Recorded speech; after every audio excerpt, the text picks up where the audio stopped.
On behalf of Cybervision Systems, I would like to welcome you to one of the most beneficial and powerfully effective personal achievement programs you will ever experience.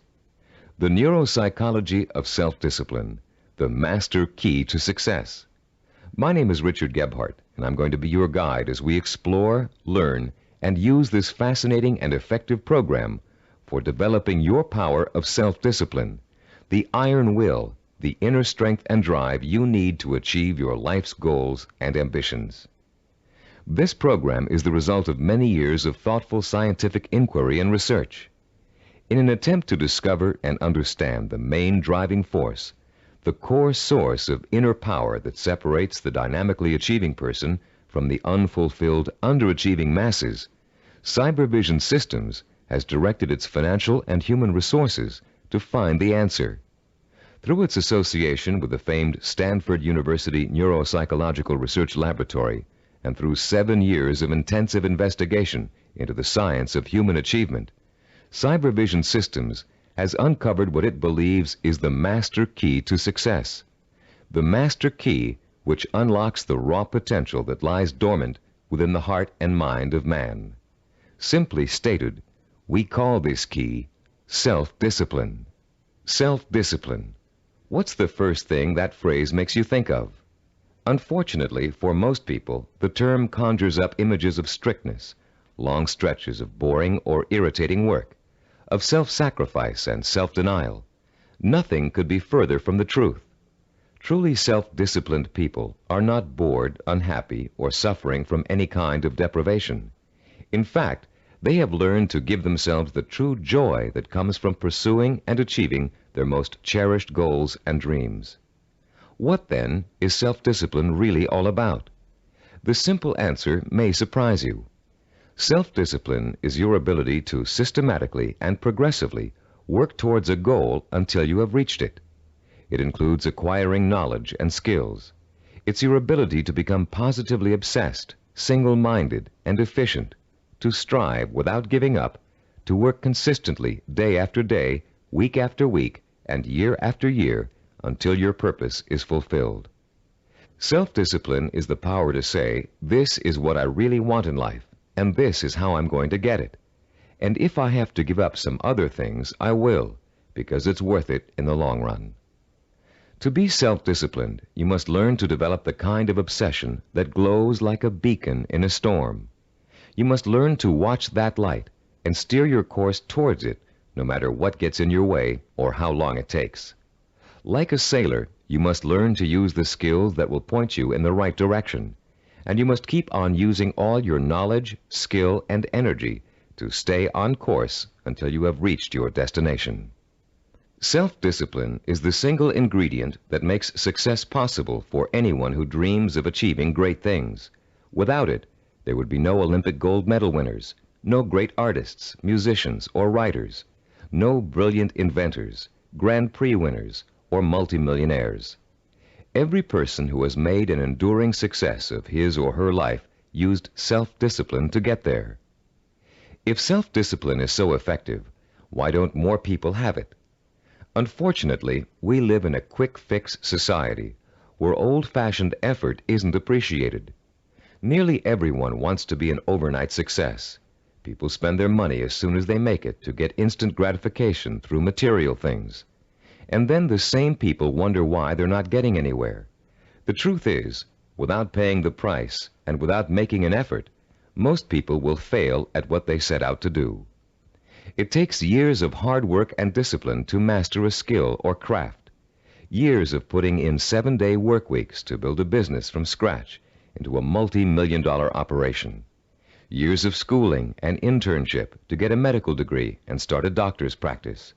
And years of tempering and seasoning to become a prima ballerina.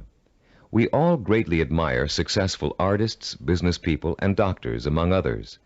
But how many of us are willing to put in the years of work it took for these people to get where they are? The late Ray Kroc, the founder and guiding genius behind McDonald's restaurants, told a wonderful story about the contrast between the self-disciplined achiever and the wishful thinker in a speech he gave to MBA candidates at Dartmouth College. He said, I'm reminded of a story about the great pianist who gave a concert, and at the end a lady rushed up to him and said, "I'd give anything in the world if I could play like that." And he said, "No, you wouldn't." She could have if she wanted to. Anybody could. I know, as a piano player, that piano playing is mechanical to a great extent. But it's the dedication, the disciplining to practice that makes the difference. And when you're talking about a concert pianist, he has been practicing for years. Years of practice, several hours a day, every single day. Practice, practice, practice, practice. Sacrifice and discipline. That's what it gets down to. And so he said, "No, you wouldn't," meaning that what she said she wanted to attain, she wouldn't pay the price to get. To discipline herself to do the studying and practicing required to be a concert pianist. How many times have you heard yourself saying, "I'd give anything to be a doctor, or a lawyer, or president of a company, or a singer, actress, or dancer, if only I had the talent or the education or the intelligence"? The truth is, with a minimum of talent and average intelligence, you could be any one of those things. With a steady, sustained effort that never falters, never crumbles, and never gets lost in unimportant details, you can be anything you want. Many people believe that talent alone is the key to success. Talent might play its part, but it's not the difference. In every field of endeavor, millions of talented men and women with special talents are wasting away, contributing little to their own success or the good of mankind. And every day we see others who are less gifted, but who have accomplished more. Many believe that education is the key to success. Though it is a valuable aid, it is not the difference. The educated derelict is a common sight, and so is the man or woman who has achieved phenomenal success without the advantage of a formal education. And many believe that intelligence is the key to success. Even though a person with a high degree of intelligence is fortunate and possesses the raw materials to be successful, the relationship between intelligence and accomplishment is something less than balanced. Every day we encounter highly intelligent people who barely get by, and their opposite number, men and women of average intelligence, but superior achievements. The one quality which sets one man apart from another, the one key which lifts one to every aspiration while others are caught up in the mire of mediocrity, is not talent, formal education, nor intellectual brilliance. It's self-discipline. With self-discipline, all things are possible. It's the closest thing you could have to a wish-granting fairy godmother. Without self-discipline, even the simplest goal can seem like the impossible dream. In America today, the greatest cause of failure is the lack of self-discipline. Lacking self-discipline, millions of American dreams turn to ashes. With lofty visions of success, many people don't know that it takes more than wishful thinking, shortcuts, gimmicks, and get-rich-quick schemes to achieve excellence. Somehow, most people have lost sight of the age-old truth that anything worthwhile achieving takes time, organized, persistent effort, and more time. As you look around you, you'll see the many obvious fruits of the undisciplined mind: poverty, unhappiness, and drugs, the social cancer of a quick-fix society. But it is the not-so-obvious, more subtle effects of the lack of self-discipline that we address here, the raw power and potential of talented and intelligent people that lies dormant, unchanneled, and wasted, untapped and unfocused because of the inability of these people to commit and mobilize themselves to a course of consistent action. The lack of self-discipline is the #1 killer of achievement in America. Successful people have one thing in common. They set their sights on a goal and work every hour of every day towards reaching it. They learned what they needed to do to reach that goal, and they found a way to do it. If it meant taking on an extra job, they took the job. If it meant going to school at night, they attended evening classes. If it meant working countless hours 7 days a week, they worked the hours. If it meant relocating themselves and their families, they moved. Success consists of self-discipline, and self-discipline consists of doing whatever you have to do for as long as you have to do it to get where you want to be.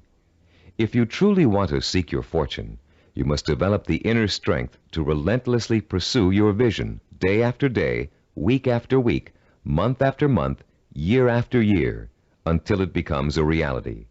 And it will become a reality. Stop and think about all the things you wish you'd accomplished, the things you know you could have accomplished if you'd only had the self-discipline to pursue them. Would you have gotten more education? Practiced and practiced at your favorite sport until you had a chance of becoming a pro? Learn to read and write music and play an instrument?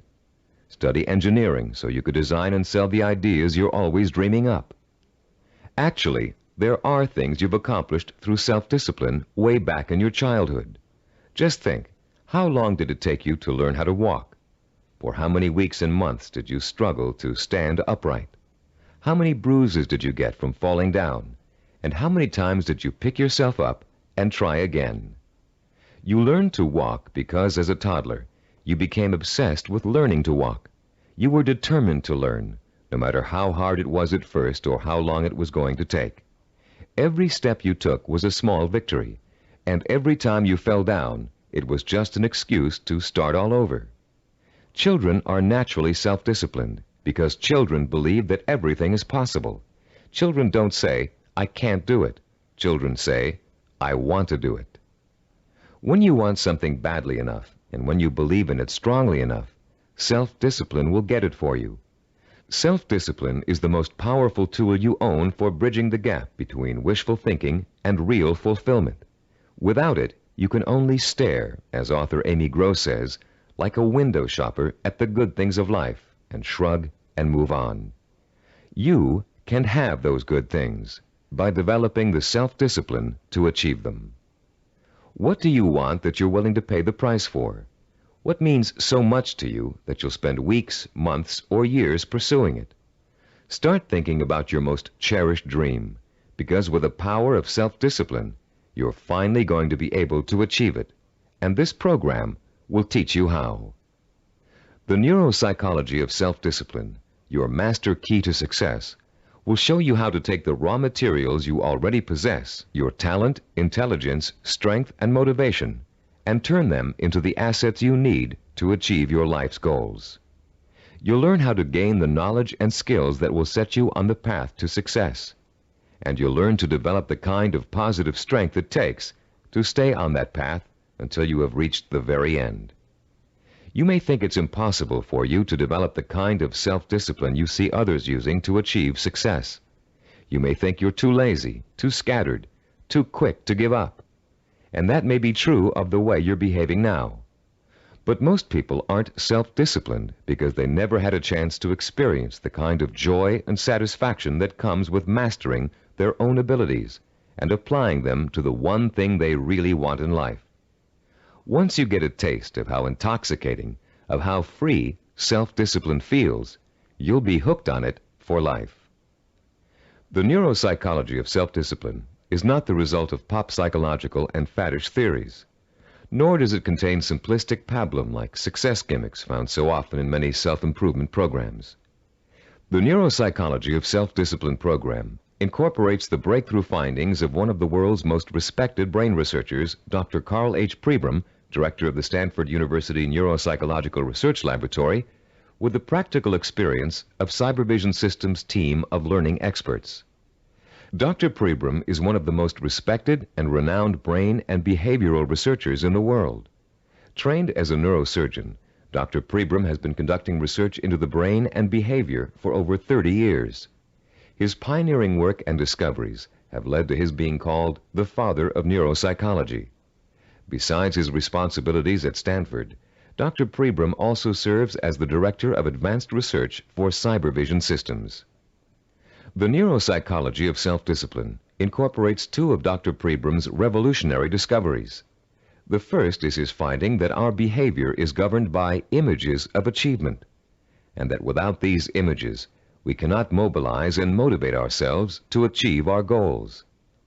The second is Dr. Pribram's discovery of how the human brain forms visual and sensory images and how these images affect our emotions, our power to commit ourselves to a course of action and see it through to the end with excellence through perseverance and persistence.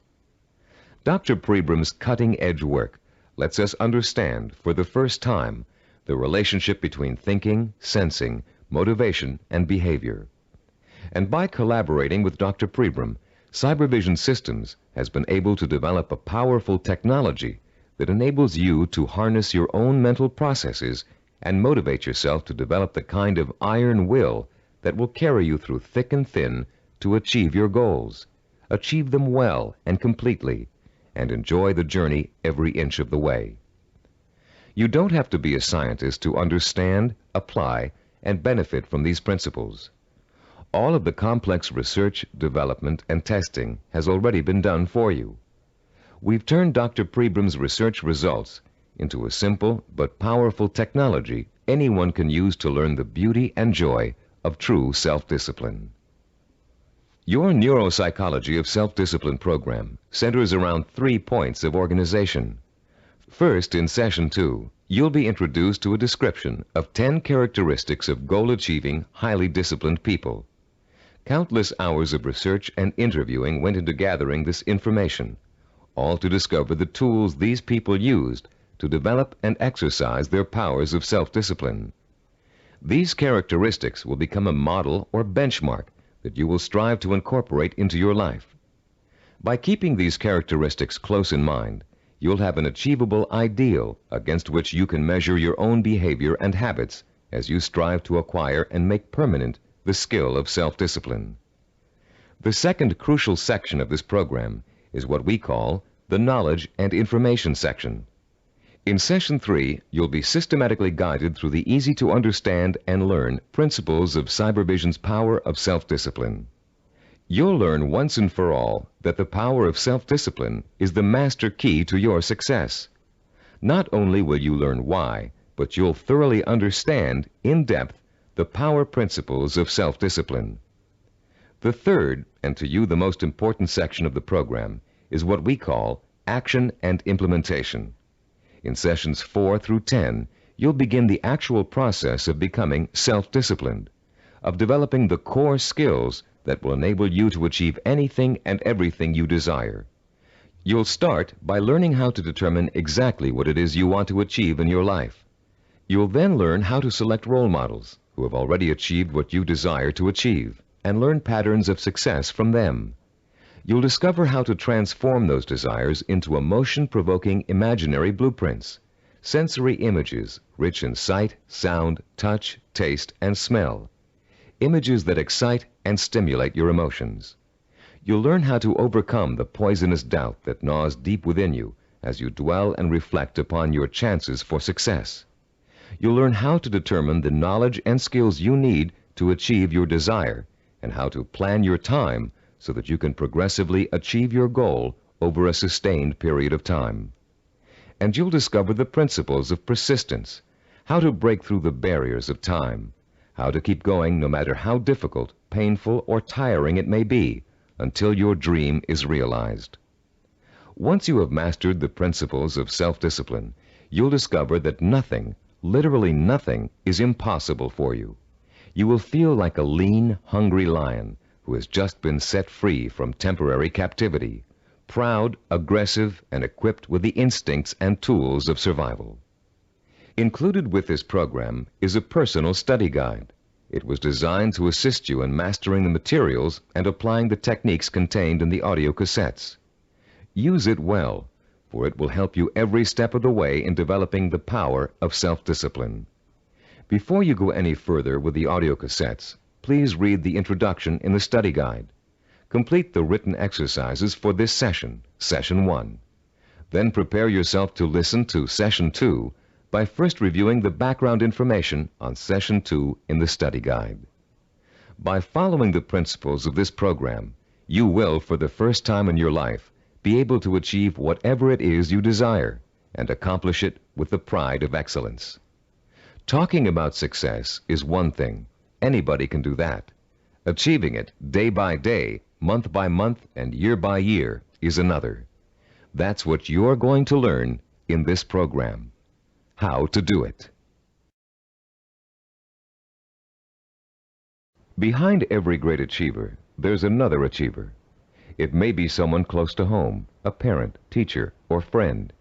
It may be someone who's currently famous. Or it may be a historical or mythological figure.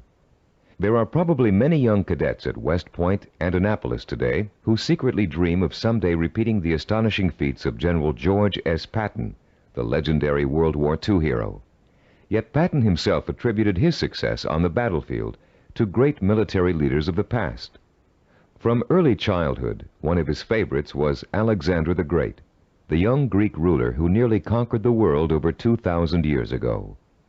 Fascinated by Alexander's repeatedly successful conquests and his dashing personal style, Patton read everything he could about the ancient warrior. Soon he came to know Alexander intimately, his personality, his leadership style, his way of thinking and solving problems, his military strategies. And finally, Patton got to the point where he could think like Alexander the Great, act like Alexander the Great, and get results like Alexander the Great. When he planned his battle strategies, Patton used tactics that followed along the lines of Alexander's greatest military achievements, and they worked.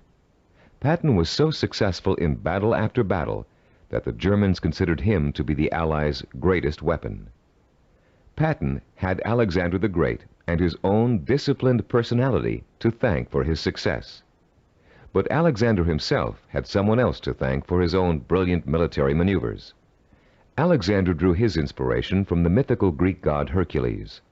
After studying everything that had been written and that was known about the mythical god of courage and strength, Alexander began to pattern his thinking, personal style, and actions after him. There are countless other examples of the great learning from the great. Baseball champion Babe Ruth was once asked how he developed the hitting style that made people call him the king of the home run hitters. Ruth replied that he had simply studied and copied the greatest hitter of his time, a player called Shoeless Joe Jackson. Most, if not all, great achievers draw their inspiration, their style, and their strategies from role models. How much we eventually achieve in life may well boil down to one simple ingredient: the quality of the models we choose to emulate. All human behavior begins with models. We learn to walk, talk, dress, and feed ourselves by watching our families doing those things every day. But we learn more than simple everyday activities from the people who surround us as we grow up. We also learn how to think and behave by watching the way they do. Some people have excellent role models, successful parents, or a family friend who has achieved far beyond the ordinary. But having a role model is just the first step toward becoming a disciplined achiever. You must use that model, make it a part of your own personality in order to succeed. This program will take you through the entire process, from start to finish. In this session, you're going to start by being given a role model of your own, a model of the disciplined, motivated achiever. You'll learn the 10 dominant characteristics of that model and be able to compare your own behavior to it. And you'll also learn about its opposite, the undisciplined underachiever, and why that person is destined to fail. Years of research have gone into the creation of this model. Cybervision has studied people who have been successful in business, education, science, the arts, and other fields. These people were tested for the possible presence of dozens of characteristics and attitudes. And when all was said and done, Cybervision found 10 qualities that were common to every one of them. Understanding the characteristics of the highly disciplined achiever can be as inspiring to you as Alexander the Great was to George Patton. Together, they will form a living, breathing picture of the type of person who is highly self-disciplined and who gets things done. With this picture in front of you, you'll have a model to pattern your own behavior after, and you'll be able to begin to reshape your life along rewarding, achievement-oriented lines. As you listen to these 10 characteristics, compare your own behavior to each one. The idea isn't to become discouraged because you're not living up to an ideal. Rather, concentrate on rating your strengths and weaknesses so you'll understand from the beginning what areas you need to work on the most. Recognize that, as a Chinese philosopher once said, the journey of 1,000 miles begins with a single step. You've already taken that first step, by acquiring and beginning to use this program. Now, let's discuss the 10 characteristics common among highly disciplined achievers. The first characteristic of a self-disciplined achiever is a strong, well-defined sense of purpose. The self-disciplined person knows precisely what he or she wants and will go for it, even if it means sacrificing other things in life to get it. Take Norwegian explorer Roald Amundsen, for example. In 1887, when he was a boy of 15, Amundsen read the story of Arctic explorer Sir John Franklin.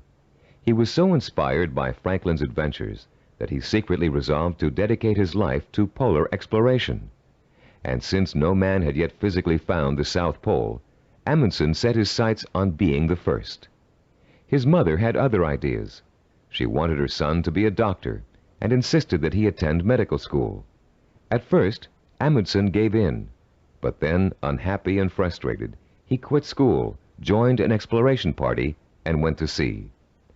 Amundsen spent years apprenticing in the treacherous Antarctic. It was hard physical work, and there was a lot to learn. He studied nautical techniques until he became a master sailor, and then he began to organize his own expeditions. 24 years after Amundsen chose his goal, he succeeded in achieving it. In 1911, he became the first man to find the South Pole. Contrast Amundsen's single-minded pursuit with the profile of a person who isn't sure what he or she wants to accomplish. The purposelessness personality drifts through life uncertainly, always searching, never finding. This is the type of person who changes jobs, leaves relationships, and starts projects but never finishes them. It's someone who never stays with anything long enough to become successful at it. People today are becoming more and more afraid of commitments. They're afraid of committing themselves to one career. They're afraid of committing themselves to one relationship. They're even afraid to commit themselves to staying in one place for very long. They talk about leaving their options open. Ironically, these people are very much committed to failure, because without a sense of purpose, they can't apply themselves to any one thing, and without applying themselves, they can never succeed. Look around you, and you'll see 40-year-olds and 50-year-olds who are still jumping from job to job, from relationship to relationship, always searching for an answer somewhere. They'll never find it. The second characteristic of the self-disciplined person is that he or she seeks out and uses positive role models, often called mentors. Patton found and learned from Alexander the Great. Roald Amundsen got his inspiration from Sir John Franklin. To be self-disciplined, you must find a mentor who can inspire you with his or her own example of discipline. This person will instill you with a sense of real possibility, the belief that if he can do it, so can I. The person who has no self-discipline tends to identify with and tries to emulate people whose values are quick fix. The undisciplined think success can be achieved through gimmicks, luck, or who you know. For this reason, they actually distrust and resent the truly successful. They cannot bring themselves to admit that it takes hard work and consistent effort to reach a lifelong goal. Rather than working to get their own lives in order, these people blame their lack of success on bad breaks. They will always have bad breaks until they give themselves a break. The third quality that distinguishes the self-disciplined person is the strength of his or her imagination. Self-disciplined people use a goal-setting technique called sensory vision. Robert Kennedy's immortal words explain it very well. Kennedy, himself a highly disciplined achiever, said, "Some men see things as they are and ask, why? I see things as they could be and ask, why not?" The key to developing this kind of vision is learning to use your imagination in a clear, creative way. Once you've decided on a goal, you must learn to visualize the outcome with strongly detailed, sensory-rich images.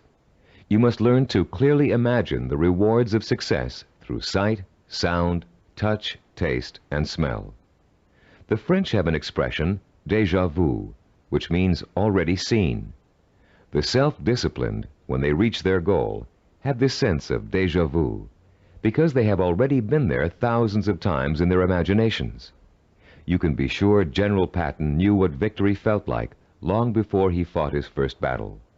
And for Roald Amundsen, reaching the South Pole must have felt like a homecoming. The great film director Alfred Hitchcock said that the actual process of directing a film was almost anticlimactic for him.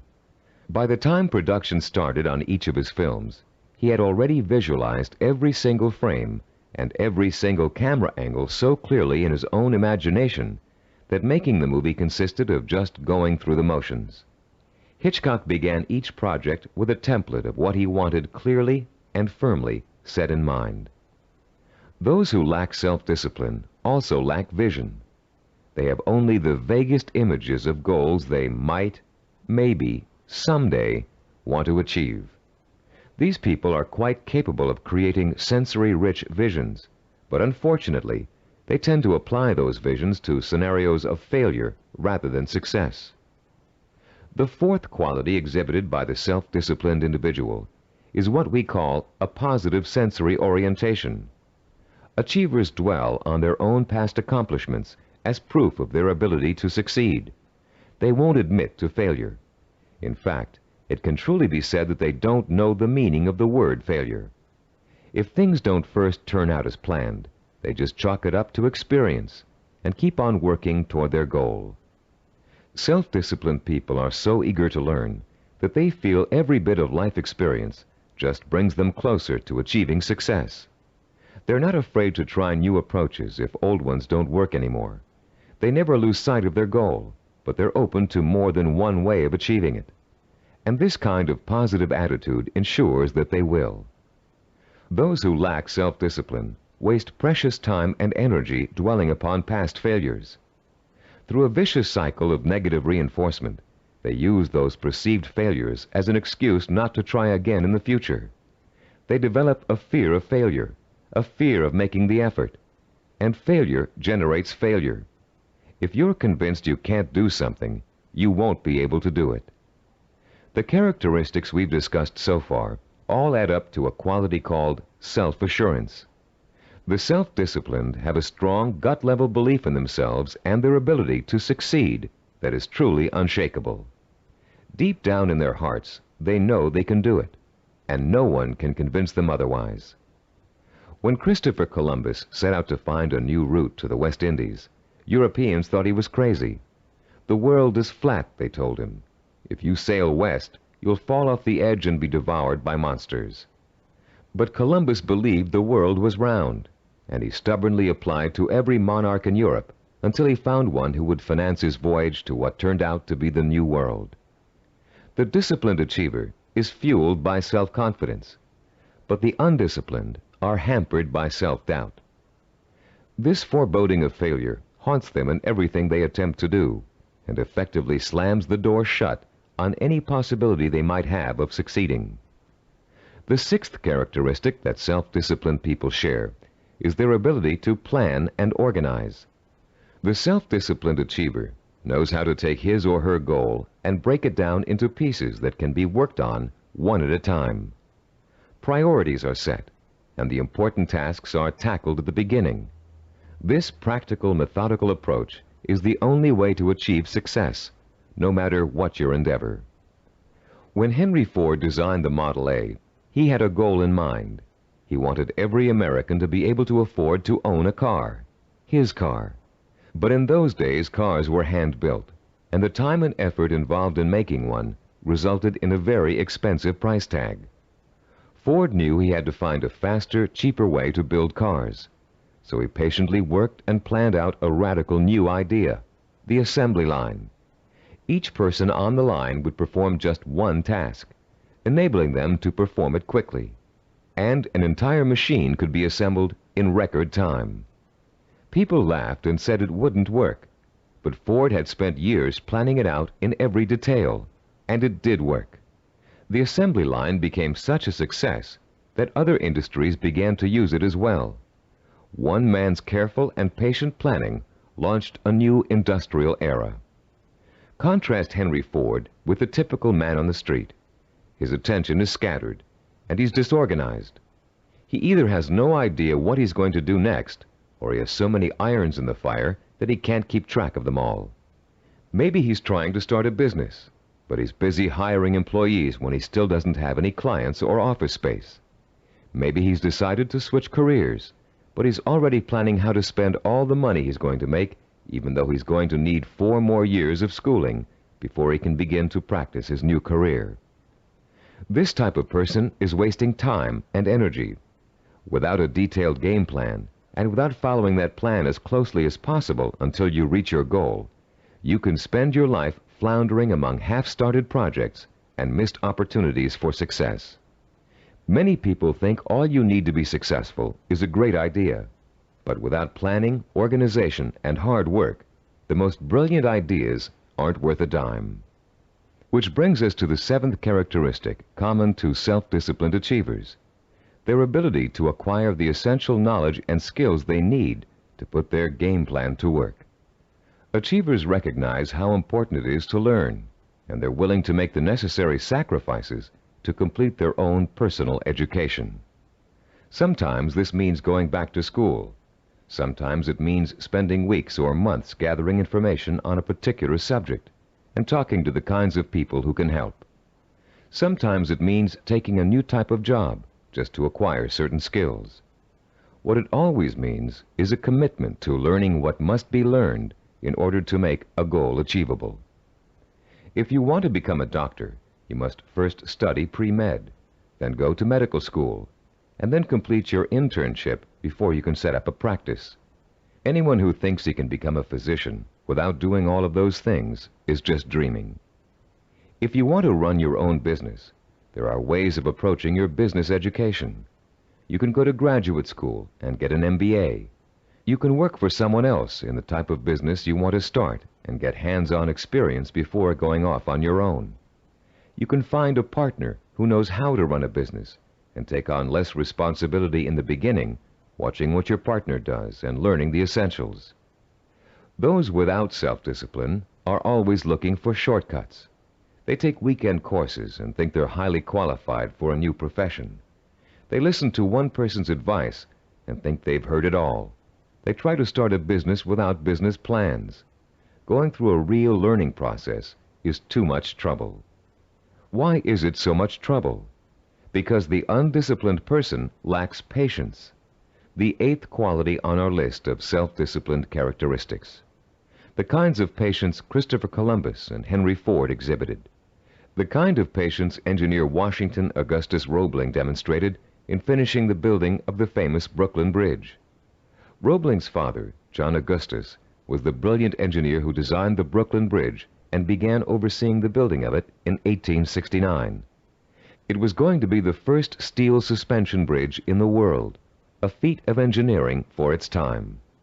But the project had hardly begun when the elder Roebling suffered a fatal accident, and someone had to carry on. That someone turned out to be his son. Washington Augustus Roebling took over where his father left off. But just 3 years later, he contracted Caisson's disease from spending so much time underground. The illness left him almost completely paralyzed, in great pain, and confined to a wheelchair for life. Some people would have given up the project under those conditions, but Washington Augustus didn't. Instead, he moved to an apartment in Brooklyn Heights that overlooked the bridge, and he sat all day at the window, watching the work as it progressed and supervising it from his living room. Messengers ran back and forth, conveying his instructions to the workers on the bridge. Washington Augustus worked this way for 11 years, until the bridge was opened in 1883. Obviously, the younger Roebling's patience paid off, mostly because he, like other self-disciplined achievers, was not intimidated by time. Roebling would have sat at that window without complaint for 20, 30 years or more in order to finish his project. It meant that much to him. Later in this program, we'll explore further the special relationship between the highly self-disciplined and time. For now, we'd like to point out that time becomes immaterial to those immersed in pursuing a goal. Hours pass as if they were minutes, weeks as if they were days, years as if they were months. The self-disciplined do not worry about time. They also see time as a tool. Accomplishment takes time. and people who wish to achieve have all the time in the world. Because every moment they're working towards their goal, they know they are coming 1 minute closer to reaching it. And for the self-disciplined, getting there is at least half the fun. The undisciplined view time as an enemy, something to beat. You'll hear them say, "I want it all now. I can't wait." Unfortunately, these people don't realize that time is going to pass anyway, and if they're not working toward their goal, they're only wasting the time they feel is so precious. The self-disciplined are persistent. This is the 9th quality that contributes to their success. They have what it takes to stick to their vision through thick and thin, day in and day out. They don't give up in spite of rejection, hardship, setbacks, or other people's opinions. They are relentless in their pursuit of their own dreams and goals. The self-disciplined are actually very stubborn. They succeed against all odds. When they get discouraged, they draw new inspiration and motivation from their sensory-rich visions of success. And that's enough to fuel their emotional drive to keep on making the effort. Ellie Hawkins, a mountain climber, is a good example of someone who just wouldn't give up even when the odds turned against her. She set out to climb a particularly difficult face of Yosemite's treacherous El Capitan. Ellie undertook this climb to prove that dyslexia, a learning disorder from which she suffers, can be beaten. In the middle of the climb, Ellie slipped and suffered a rope burn on her left hand that was so bad she almost lost complete use of the hand. She could have stopped there, but she didn't.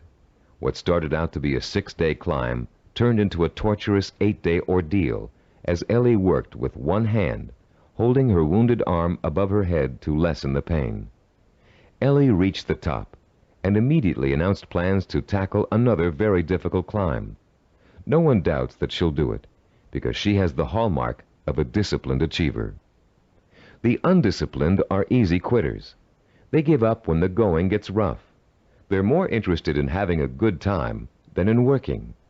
Even worse, they find it impossible to have a good time when they are working. This brings us to the 10th and last characteristic of the self-disciplined achiever, the ability to experience pleasure while working to achieve his or her vision. These people are excited by their goals and become easily engrossed in the work it takes to get there. They're interested in learning, they enjoy acquiring new skills, and they have a good time while they're pursuing their ambitions. To the highly disciplined, there's no such thing as work. Their work becomes their life and their main source of pleasure.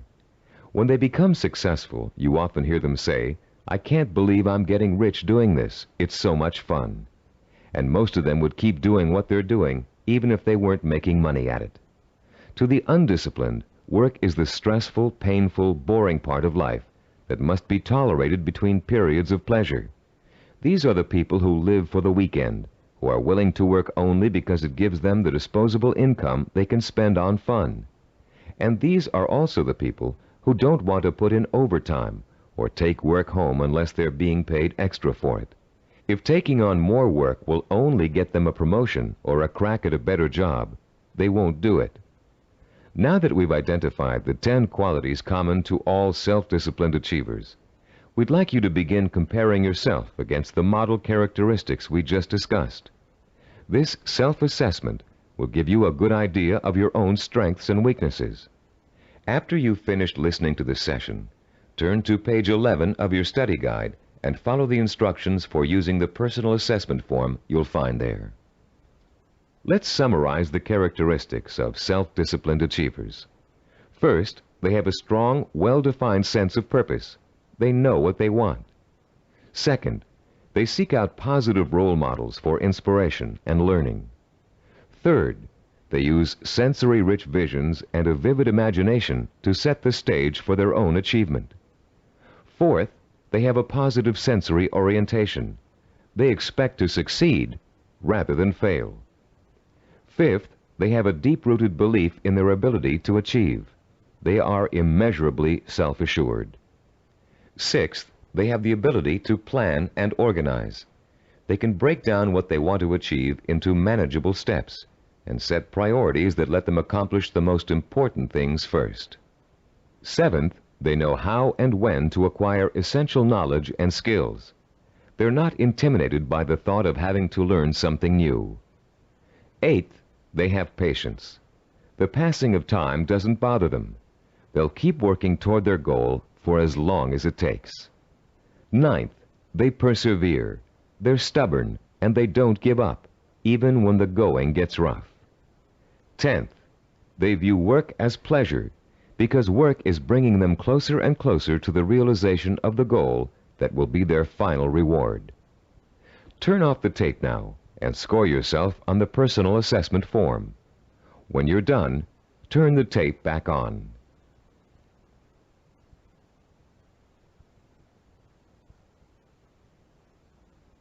Welcome back. We hope you're not too discouraged by an honest assessment of where you stand now in terms of self-discipline.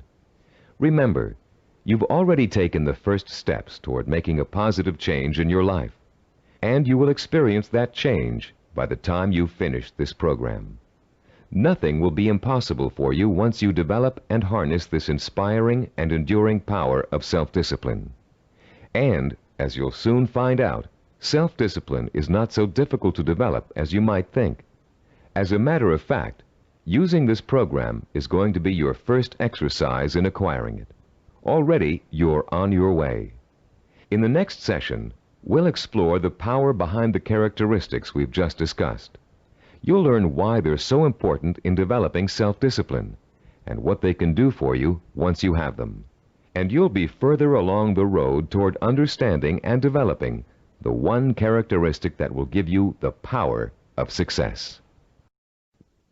After completing Session 2, you should now have a clear picture of your strengths and weaknesses as compared to the model of the self-disciplined achiever. Perhaps for the first time in your life, you're able to objectively see which of your attitudes and behaviors have been acting as barriers to developing the kind of self-discipline that will enable you to achieve your dreams and ambitions. Now that you have a better understanding of the 10 characteristics of the self-disciplined achiever, we're going to provide you with the scientific foundation for Cybervision's unique self-discipline program. In this session, you'll learn how recent scientific discoveries have made it possible for you to acquire, harness, and focus the power of self-discipline, the power to achieve whatever your mind and heart are set on achieving. That power is what sets achievers apart from the mass of ordinary people, people described by American philosopher and writer Henry David Thoreau as leading lives of quiet desperation. That power is what drove great achievers like Dr. Jonas Salk, Ludwig von Beethoven, Albert Einstein, and Mahatma Gandhi. But what does that power consist of? What is the force that motivates high achievers to sustain a long-term effort that might take 10 years, 20 years, or a lifetime to achieve? More importantly, if we can define and isolate such a force, how can you or I tap into it? The force exists, and it has a scientific basis. By the time you've completed the neuropsychology of self-discipline, you'll understand its origins, its strength, and its power. And you'll be armed with all the tools you need to stay in touch with that force in order to accomplish anything you set out to do. There are many self-improvement programs that, like crash diets, offer good short-term results but stop working after a few days or weeks. These programs tend to rely on one of 3 kinds of motivation. The first is evangelical. A powerful orator, we'll call him Speaker X, comes to town with promises to increase motivation and production after a single seminar or series of seminars. Perhaps your boss encourages you and your coworkers to go. Perhaps he even purchases a block of tickets. Meeting night arrives, you attend, and the speaker is indeed inspirational, as are the bells and whistles and songs and slogans that accompany him. It is a fever-pitched, emotionally charged experience that Speaker X has to offer. As he exhorts you to live up to your enormous potential, to work harder, better, and more enthusiastically, to use your talents, to use your mind, you feel power welling up inside you, and the people around you are feeling the same kind of power inside them. Yes, you're all saying, we can be more productive, we can have a better attitude, we can get ahead if we want to. The very air becomes charged with mass enthusiasm. The next day, you're at your desk a half hour early, and you work a half hour past normal quitting time. The same thing happens the day after. You start planning new ways to accomplish your work more effectively. You're feeling happier about the work you're doing. And for the next few weeks, it looks like you're getting more work done in less time than you ever have before. But soon, your enthusiasm begins to fade, and your pace starts to slow down. Even if you have the audio tapes of the speech, it's hard to recapture and sustain the original emotion you felt in the presence of an inspired speaker. And of course, you no longer have the kind of group excitement and energy you experienced the first time around. You're getting tired and bored. Your boss sees productivity fall after an artificial peak, and sure enough, when the next motivational speaker comes through town, we'll call him Speaker Y, there's the boss with another block of tickets in hand. This evangelical form of motivation may get short-term results, but it creates an unhealthy dependence on external hype. It's like a drug addiction. You need more and more of an artificial stimulant to reach the same level of false well-being. When you get your shot of motivation, you become enthusiastic and energetic. When the shot wears off, you get sluggish and lethargic. The same problem exists with the second major motivational tool that most self-improvement programs rely on: external rewards, like money, prizes, bonuses for reaching quotas. These are essentially pats on the head from the boss, often desirable pats, but still pats on the head, signals that you've pleased someone else.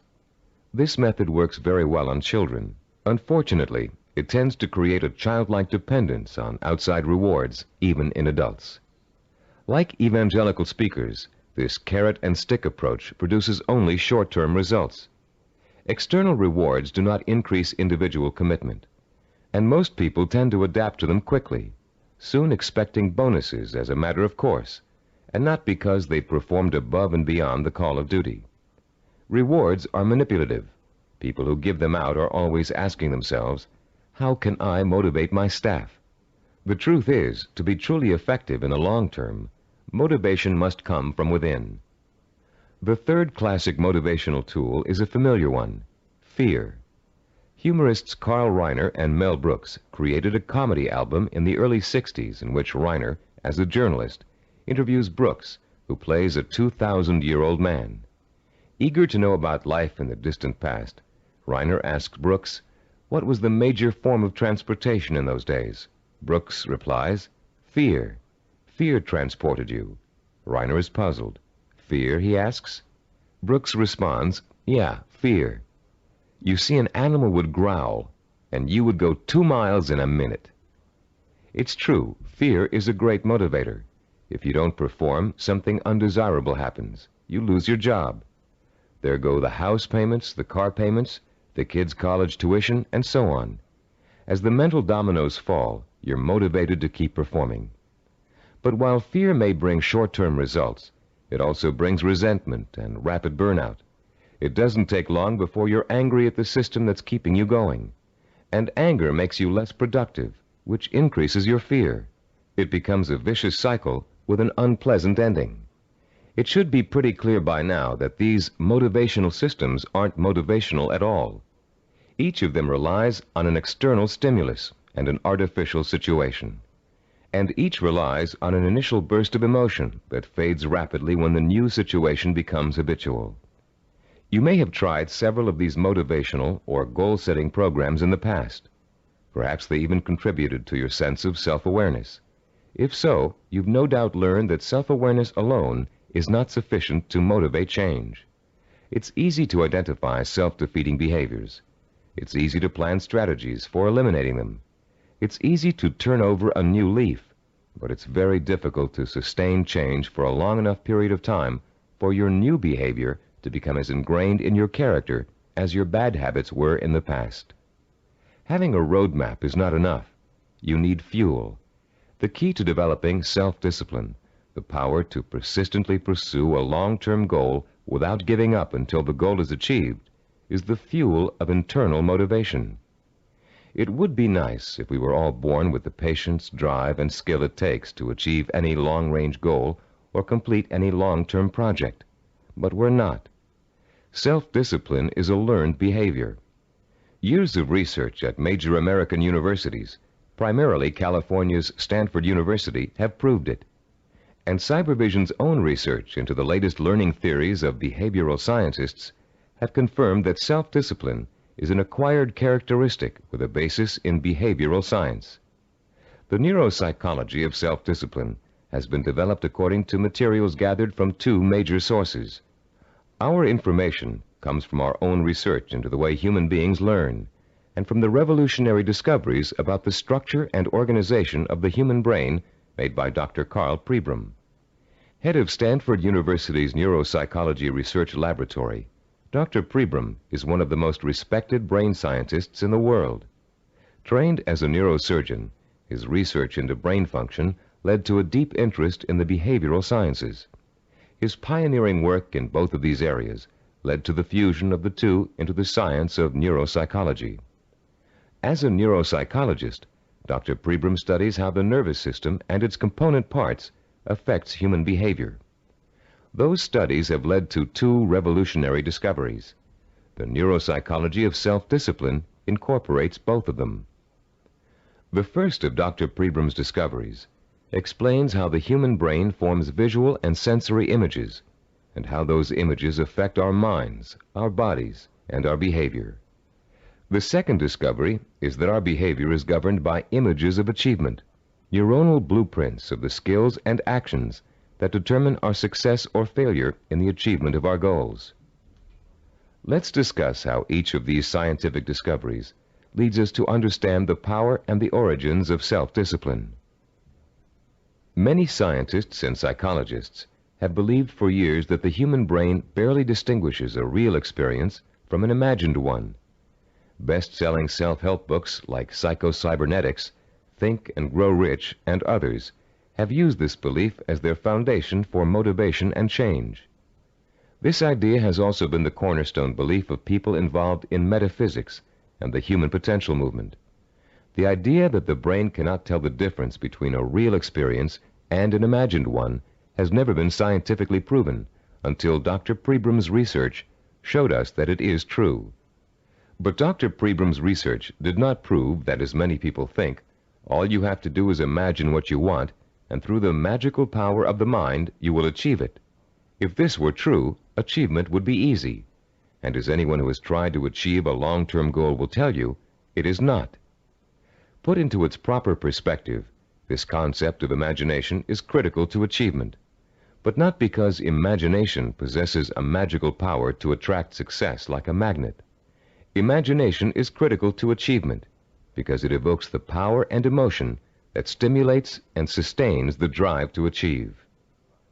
The human nervous system responds emotionally to imaginary images rich in sensory detail, in sight, sound, touch, taste, and smell, as if they were real. In fact, the brain doesn't distinguish between sensory-rich imagination and reality. That's why the sight of a hand reaching for a murder victim on a movie screen can inspire the same terror, the same rapid heartbeat, and rush of adrenaline as a real threat does. You can perform a simple demonstration of how an imaginary image affects the body's responses right now. Close your eyes and imagine for a moment that you're holding a firm, ripe lemon in your hand. Now bring the lemon up to your mouth and slowly bite into it. As your teeth break through the peel, penetrate the skin, and sink into the flesh of the fruit, imagine the juice exploding into your mouth. What did you experience during this exercise? Did you develop a feeling of bitterness and distaste? Did you pucker up in response? Did you begin to salivate, as you would if you really took a bite out of a lemon? The feeling of bitterness is an emotional response, provoked by the imaginary sensation of the lemon juice being absorbed by the mucous membranes in your mouth. The buildup of saliva was a physiological response. Saliva neutralizes the acid level in lemon juice. You can create a similar response by imagining yourself biting into an onion. Rather than experiencing a sense of sourness and a watering of the mouth, your eyes will begin to burn and tear. This power of imagination to create physiological and psychological responses is crucial to the survival of the human species. The images of love and eroticism stimulate sexual response for reproduction. The image of fear stimulates the fight or flight response for survival. But our brain's ability to respond to images is a two-edged sword. The person who is dominated and controlled by emotional impressions becomes a victim of his own sensory images. These people act impulsively in response to their feelings. They have little control over their environment. They are easy prey for fear, superstition, and con artists. They are usually unhappy. On the other hand, the person who understands the power of imagery and who can deliberately harness a flood of sensory images to reinforce an intellectually formulated plan has a lifetime source of energy to apply toward positive action. This person uses emotion as fuel. Only when the imagination is harnessed and focused on the benefits and rewards of a specific goal can we light the fires of self-motivation and develop the kind of self-discipline that will help us achieve that goal. Dr. Pribram made a second significant discovery in his research into the brain and human behavior. He found that all of our actions are governed and driven by what he calls an image of achievement. That image of achievement is actually a mental blueprint for reaching a goal. It is made up of images rich in sight, sound, touch, taste, and smell. And in the mind of a highly self-disciplined achiever, it serves as the source of emotional fuel that drives him to work long and hard to reach his goal. Wimbledon tennis champion Stan Smith reported that once he realized that he could compete with some of the world's best tennis players, he established a vision of himself becoming the #1 tennis player in the world. He imagined winning the Wimbledon title years before he actually achieved it. He saw himself receiving the trophy, dancing at the winner's ball. He felt the worldwide acclaim that would accompany his success. He used that vision as an emotional well from which to draw the necessary strength, persistence, and perseverance to spend thousands of hours in practice and competition, developing the skills and experience that would eventually see him to the realization of his dream. Have you ever heard someone say, "I wanted it so bad I could taste it"? That's the kind of stimulus that motivates the self-disciplined achiever. Not only can the achiever taste victory, he can see, smell, hear, and feel it too. After years of research, we now know that such deep, sensory-rich images are the actual language of the brain. Although it is actually far more complex, the brain can be compared to a computer.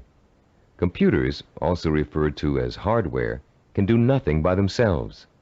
They are simply the vehicles for programs called software that tell the computers what to do. Think of the brain as hardware and the imagination, images of achievement, as software. Images of achievement tell your brain what to think, which in turn tells you how to act. The right images can set in motion a chain of events that will lead you towards any kind of achievement you can imagine. Author Joe Himes describes watching a Taekwondo master named Young Tai Lee practicing blows against a straw-covered board. Lee pounded his fist again and again against the board, oblivious to the fact that his knuckles were bleeding. When Lee's practice was over, Himes asked him whether his hand hurt. Lee replied, "Not until just now, when I thought about it." When Himes looked astonished, Lee explained further, "When I was striking the Makawara board as you came in, my mind was on my home in Korea. Though I was standing here, I was seeing the mountains I knew as a youngster and the children I played with, hearing their laughter and my mother's voice. I was unaware of the pain in my hand." Lee then told a dramatic story of his own Taekwondo master, who once underwent a sinus operation with only his own concentration for an anesthetic. "How was that possible?" Himes asked. "Regulate your breathing," Lee replied. "Fix your eyes and mind on something else, perhaps a rock or a spot on the floor or ceiling. Concentrate on that object, savor it, taste it, give it color, and smell the dimension. Let it absorb all your thoughts and concentration, and the pain will diminish." If we replace the word object in Lee's description with the word goal, we have the perfect description of a sensory blueprint. Concentrate on that goal, Savor it, taste it, give it color, and smell the dimension. Let it absorb your thoughts and concentration. This ability to use sensory images to marshal one's powerful sensory impulses toward a goal is the essence of self-discipline. We are all born with imagination. Self-disciplined achievers have learned to use it to achieve even the most seemingly impossible goals. The self-disciplined achiever begins the journey to success with imagination. He asks himself, if I can have whatever I can imagine, what do I want? What is my purpose? When he has defined that purpose, he uses his imagination to create a vision of achievement, a sensory-rich image that will evoke an emotional response so strong that he is driven to action to bring his vision to life. And when he has achieved that goal, he uses his vision to create new goals, for the self-disciplined achiever never stops. He has learned such a powerful method for becoming successful that the pleasure of succeeding has for him become life itself. The self-disciplined achiever also uses imagination to change his goal whenever necessary. As images evoke emotion, and emotion propels him to act, he gets closer and closer to his goal. And the closer he gets, the more his reality changes. When it changes in such a way as to make his original goal either impossible or undesirable, he changes that goal to fit his new reality. The self-disciplined achiever creates a feedback system that ensures that he will never give up and he will ultimately achieve what he wants. This is where most people fall down. They're working towards a goal and suddenly circumstances interfere with that goal. They get sidetracked. Then when they try to get back on course, it doesn't work. Because their original goal does not fit their new reality, they think they have failed and they give up. In the same circumstances, the self-disciplined achiever uses his or her goal visualization as a reality check. If reality suddenly dictates that the original goal won't work, the goal must be altered to fit reality. The achiever has not failed. He or she has set a new course that will lead to success. Take someone who sets out to become an obstetrician. After 4 years of pre-med and 2 years of medical school, our self-disciplined achiever suddenly realizes that she's far more interested in becoming a neurologist. Should she drop out of medical school? Of course not. She'll simply switch her visual blueprint to another field of medicine and change her plans for where she'd like to intern after medical school. She doesn't think of herself as a failed obstetrician. She thinks of herself as a successful neurologist. Or take the businessman who wants to open up a retail store in his neighborhood. During the knowledge-gathering process of talking to other business owners, discussing loans and insurance with bank officers, and looking into buying franchises, he discovers that a retail operation won't really fit his particular talents or expectations. Instead, he realizes he's a perfect candidate for starting a direct marketing company. So he changes his vision and his direction to fit his new goal.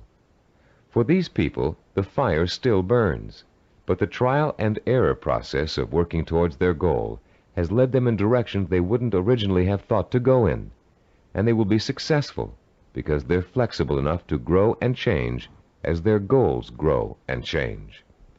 The relationship between vision, self-motivation, and achievement can be condensed into an easy-to-understand 7-step formula for developing self-discipline.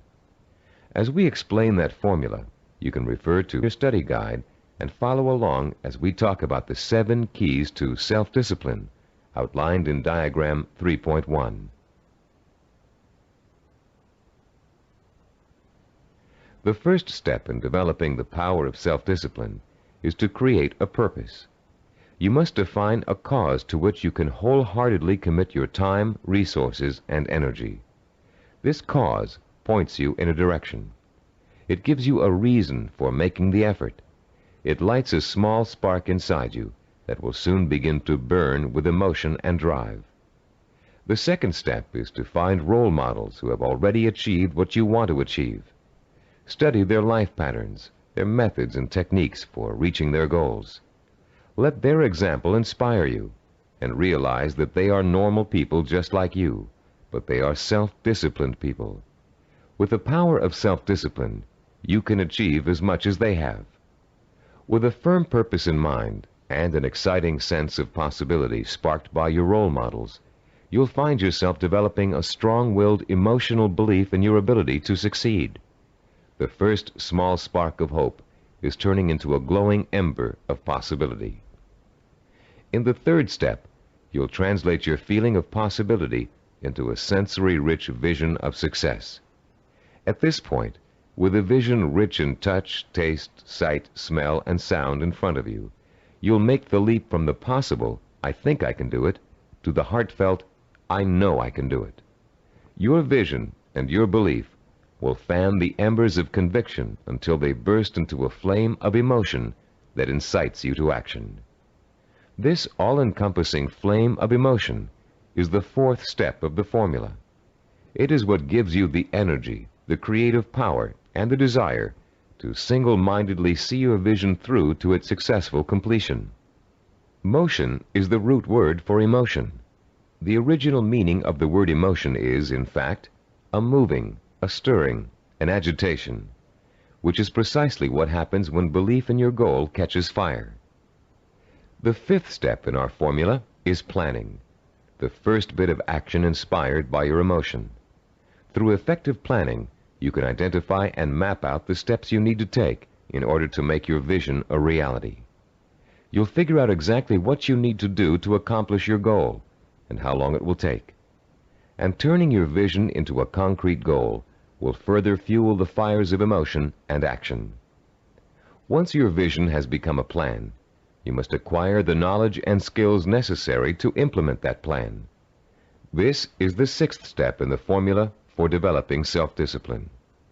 No matter how difficult the learning process might be, you continue to draw inspiration and fortitude from your vision. And each time you master a skill, your confidence in your ability to achieve increases. The seventh and last step in our formula is what we call persistence and perseverance. Persistence is staying with your vision, seeing it through to its completion, no matter how long it takes or how difficult it is. Perseverance is persisting in spite of setbacks, disappointments, and hardship. Once you begin acting to achieve your goal, your drive to sustain the forward motion, to persist and persevere, is constantly fueled by the strength of your initial vision. And as you get nearer and nearer to accomplishment, the vision becomes more and more real. As your vision fuels reality and reality fuels your vision, your drive to achieve begins working like a giant breeder reactor. You've put into motion a self-perpetuating spiral of vision, belief, emotion, motion, and reality. This formula for harnessing the essence of self-discipline will change your life. For the first time, science has given us the power to truly be able to change our own circumstances from the inside out, to understand what makes men and women overcome tremendous odds and obstacles to achieve greatness. For the first time, greatness is within the grasp of each of us. Through the understanding of the scientific principles that govern our thinking and behavior, we can, for the first time, program ourselves for success. In the next session, you'll begin to put the principles you've just learned into action. You'll learn a powerful sensory exercise which will let you determine your true goal. And once you've taken that vital first step, you can begin the exciting journey of action that will propel you towards the ultimate achievement of your heart's desire.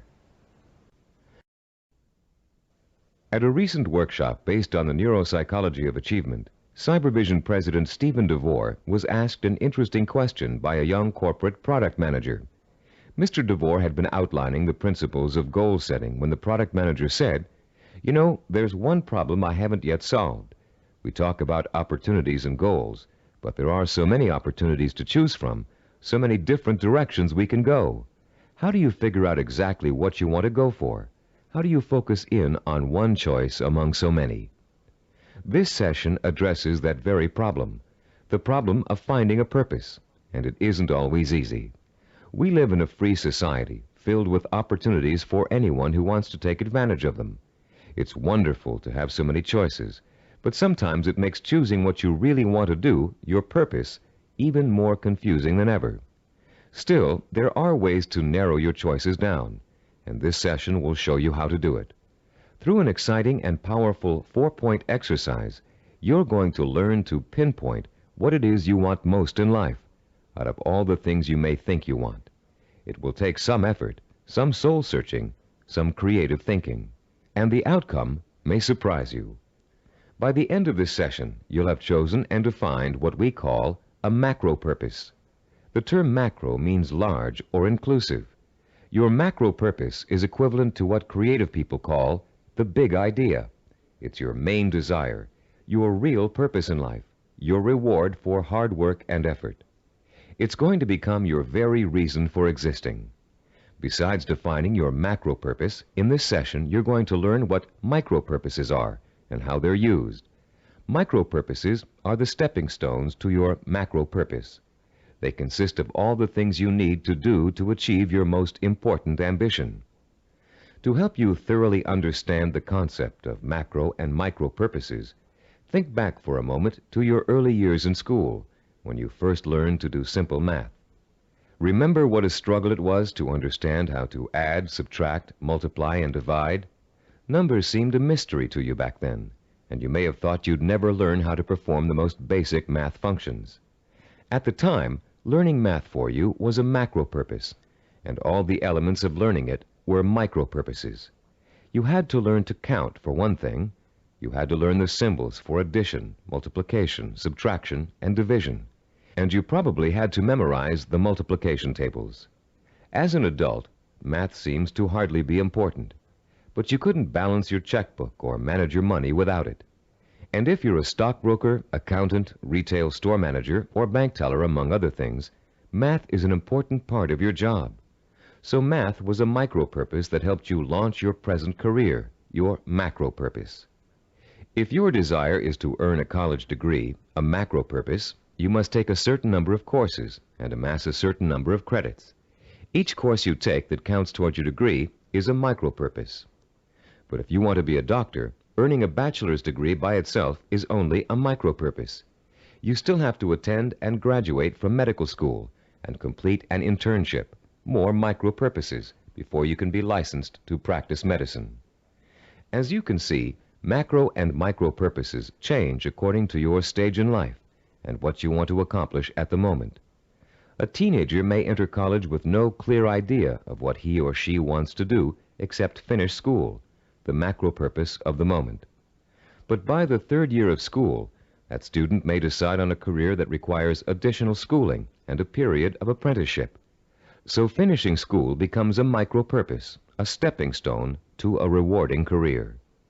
But macro and micro purposes don't just apply to careers or lifelong goals. Setting a macro purpose and determining what micro purposes are necessary to achieve it is an excellent way to help you accomplish any goal, no matter how large or small. It's a logical and creative process that lets you organize your thoughts and actions to make your goal clearer, more rational, and easier to achieve. Just imagine for a moment that you're stranded alone in the wilderness on a freezing winter day. It's late afternoon, and there's no hope of rescue before the next morning. Somehow, you have to figure out a way to survive the bitter cold night, your macro purpose. Your micro purpose is keeping warm, and right off the bat you can think of 3 ways to do this. The first is to put on some more warm clothes, but you don't have any, so that choice is out. The second is to find shelter, but there's none in sight, and you don't have the time or the tools to build anything before nightfall. The third is to light a fire and keep it going through the night.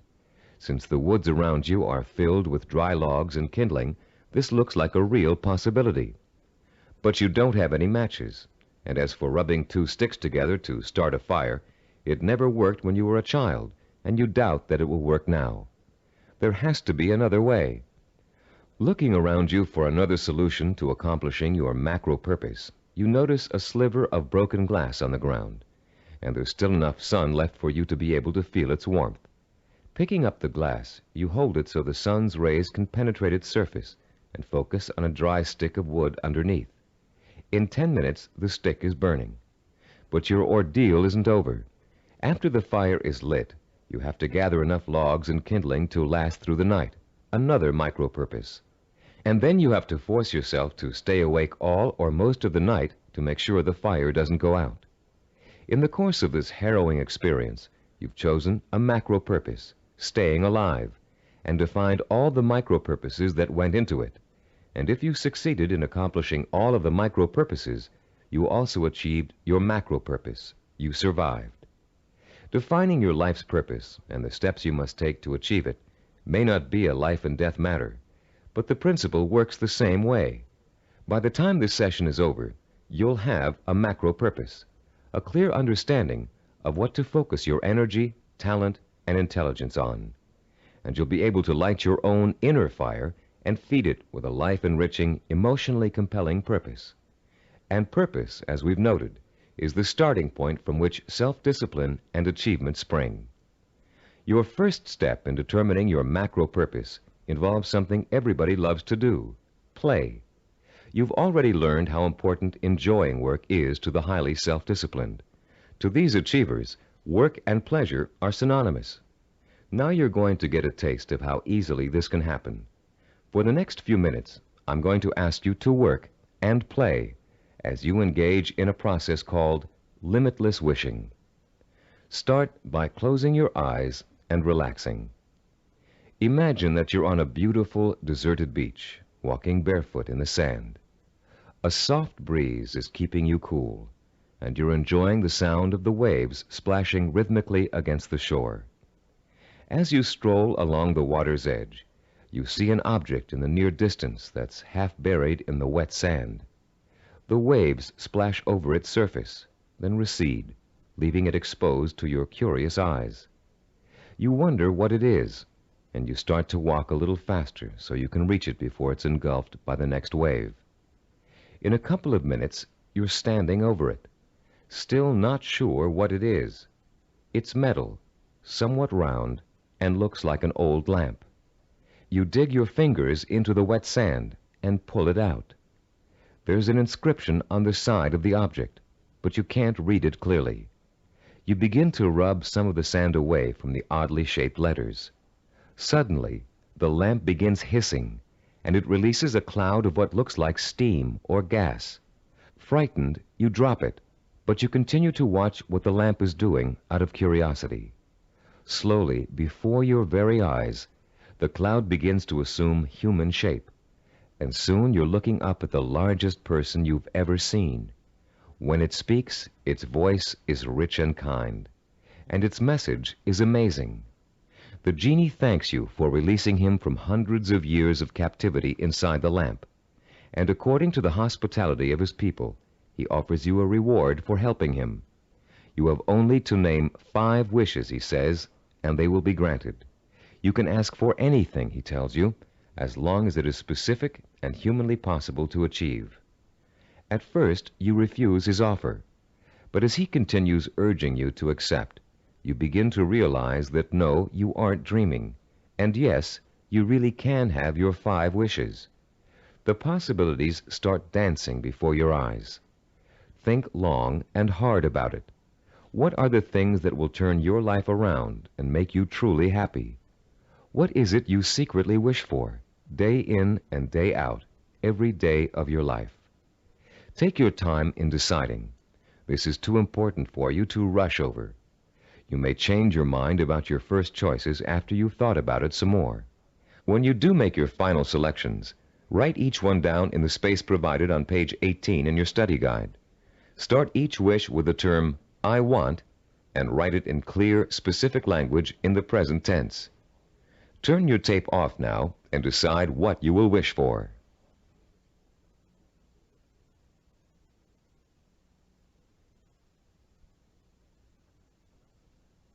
Welcome back. You now have in front of you a list of 5 wishes that your mind and heart told you are the most important things in life to you. Now, with a little imagination, you're going to create a scenario in which each of these wishes is fulfilled. This second step of our 4-part process is called wishful imagining. Close your eyes again and picture, in as much detail as possible, that your first wish has come true. If you wished for a great deal of money, imagine how your life has changed now that you've gotten it.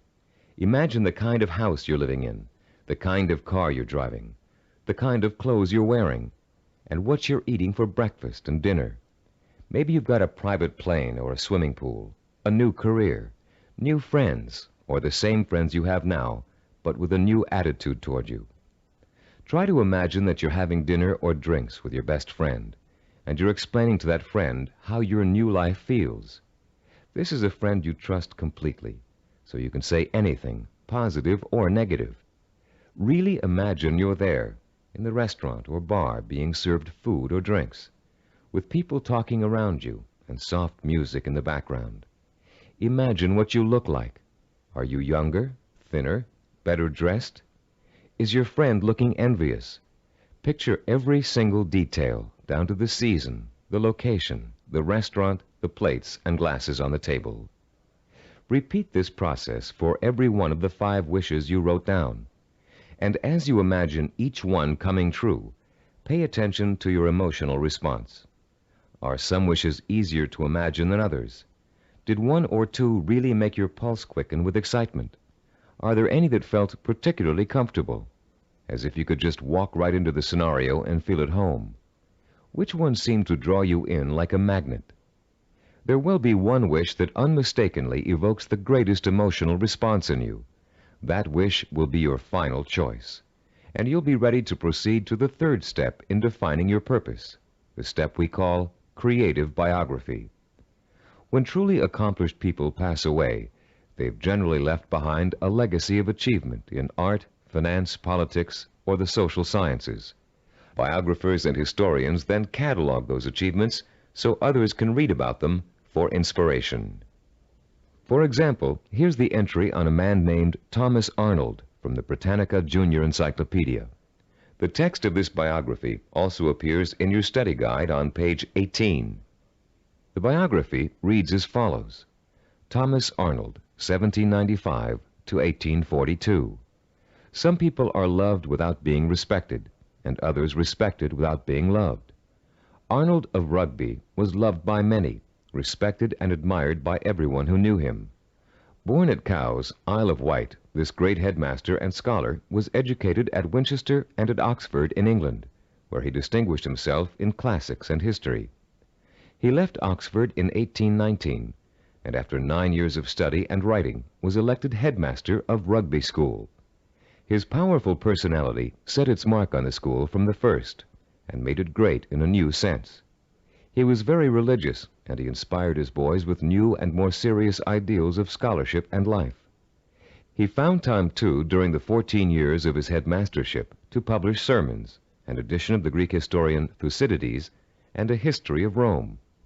In 1841, he was appointed professor of modern history at Oxford, but died the following year. He was buried in Rugby Chapel, and his son Matthew wrote a beautiful elegy about him on that occasion. Arnold was too forthright to be tactful in his dealings with boys or indeed with grown-ups, but he always won their respect, and often their love, by his high-minded attitude toward life and its responsibilities. This entry can only summarize the lifelong accomplishments of a beloved teacher and respected scholar. But listening to it, you can get a good idea of the purpose which must have guided Thomas Arnold. Here was a man who valued learning, scholarship, teaching, and personal integrity above all else. What do you value above all else? What would you like to be remembered for? Relax and close your eyes again. Now imagine that you hold in your hands an encyclopedia published in the year 2100. It's a heavy book with a solid feel to it. You can smell the leather binding and feel the crisp new paper as you open it. Find the section that begins with the first letter of your last name. Then turn the pages slowly as you search for the entry that gives you the details of your life. There it is, suddenly, clear as a bell. Your heart beats just a little bit faster as you see your name in bold-faced type. Now you're burning with curiosity. Did they include the most important things about you? Are your most cherished accomplishments in there? Did they understand the purpose behind the things you did? You begin to read the entry to find out. Yes, it's all there. Your birth date and hometown, the schools you went to, where you lived. And then the words that describe your highest achievements, your contributions to society. Savor the words as you read them. Let them form a clear picture in your mind of the kind of person you were and what your purpose in life was. When you've finished reading your own biography, turn off the tape and write down what you just read in the space provided on page 19 of your study guide. Don't leave out a single detail. Make sure you paint a vivid picture of the self-disciplined achiever who worked so long and hard in pursuit of a single purpose that he or she ended up deserving an entry in such a distinguished publication. When you've finished writing your own biography, please turn the tape player back on.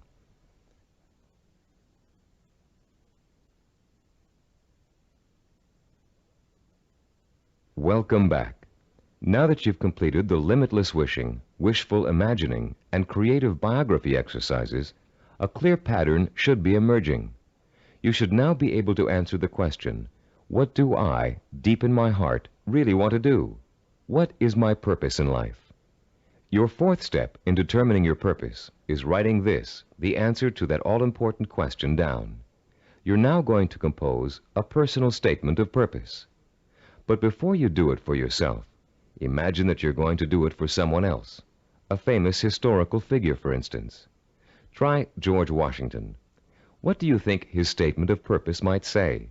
After all, he accomplished a great deal, not the least of which was becoming the first president of the United States. But George Washington never actually intended to become the first president. He was elected because of the kind of purpose he really had. A purpose statement for George Washington might read, I would like to use all my strength, courage, knowledge, and resources to secure liberty and freedom for all my fellow colonists. George Washington was a great statesman and public servant, but there are other kinds of achievers. Amelia Earhart, for example. Even in childhood, she had a definite purpose in mind.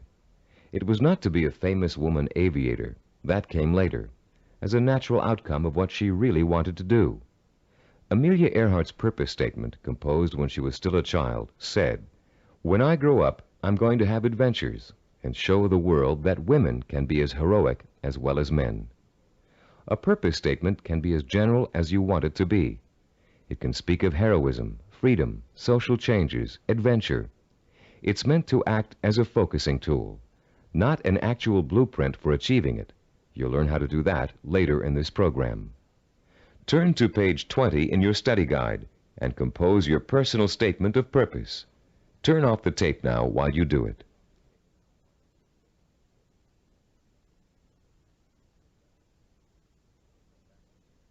Welcome back again. You've come a long way in this session.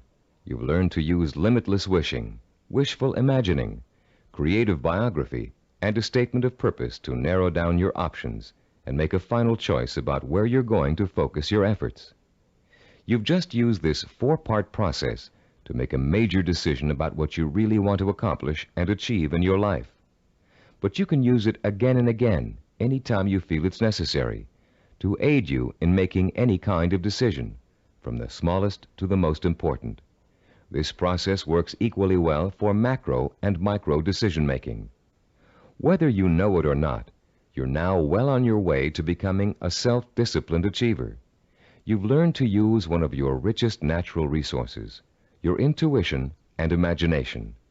You've discovered what it is you really want to achieve and have written it down as a statement of purpose.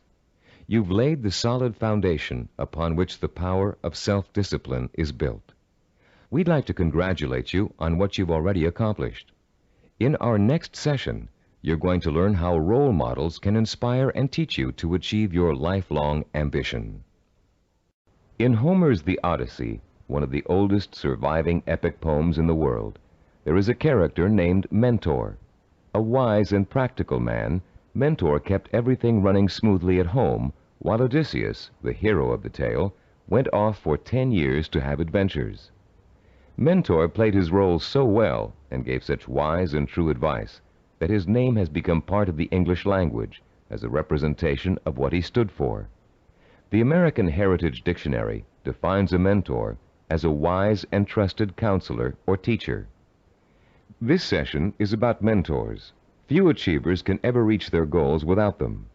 Mentors provide you with the kind of inspiration, motivation, and example that can make the difference between achievement and failure. Mentors help you to develop the belief that anything is possible. And mentors allow you to learn through modeling, that is, emulating the person you'd like to be. In ancient civilizations, mentors were revered. In the 18th century BC, there lived a wise Babylonian king named Hammurabi. One of his greatest achievements was developing and drafting mankind's first set of civilized laws, known today as the Code of Hammurabi. This king was so wise that one of his laws required all men of learning and craftsmanship to pass on their knowledge and skills to the young through examples their students could follow. Hammurabi realized that without modeling, no civilization would last very long. There have been many changes in the past 3,800 years, but one thing has remained the same. Without modeling, learning and achievement are not possible. It is a rare person who can forge a new path in society without consciously or unconsciously imitating someone that came before him. It is a rare artist who develops a new style without first having worked in the style of a master he or she has always admired. But actual skills aren't the only thing you learn through modeling. Values, attitudes, and behaviors are also passed on from mentors to students. And whether you realize it or not, you've been a student of behavior all your life. As an infant, your eager mind quickly grasped everything that was going on around you. You watched and later imitated what your parents, siblings, friends, and teachers were doing. If you had good models of integrity and achievement, most likely you grew up to be an achiever yourself. But if your models reflected apathy or failure, you probably grew up to imitate many of the self-defeating and negative behaviors you witnessed in your early years. Most of us had models who could best be called middle of the road. Your parents may have had specific skills and abilities they were proud of, but fell short of being a good example to you in other ways. An older brother or sister may have possessed exceptional talent in an area where you couldn't possibly compete. As a result, you've probably been instilled with a mixture of negative and positive attitudes about yourself and your abilities to succeed. It's time for you to develop the kind of positive outlook that is critical to developing self-discipline. It's time for you to throw off the cloak of self-doubt and realize that when you acquire self-discipline, you have what it takes to achieve your goal. It's time for you to use that self-discipline to develop the knowledge and skills you need to achieve. And in order to do all those things, it's time for you to find mentors who have already accomplished what you want to achieve. You're no longer a helpless infant who can't pick and choose good models to learn from. As an adult, you have the intelligence and power to go out and find the kind of mentors who will inspire and teach you with examples of their own persistence and positive attitudes and behaviors. By the time we finish this session, you'll know how to find your own personal mentors and use them to their fullest ability. And you'll be able to overcome the negative attitudes and lack of self-discipline that have been holding you back up until now. You'll learn how to identify your own personal role models using historical figures and the people surrounding you today. You'll find out how to actually learn new attitudes and behaviors from them. You'll learn how to use them to create a blueprint for your own actions, starting right now.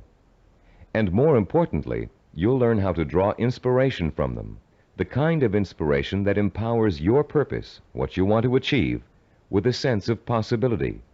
If others have achieved it, then it's possible for me too. How do you go about finding mentors? At first glance, it may seem that there's nobody even remotely accessible to you who has the same kind of hopes and dreams as you do.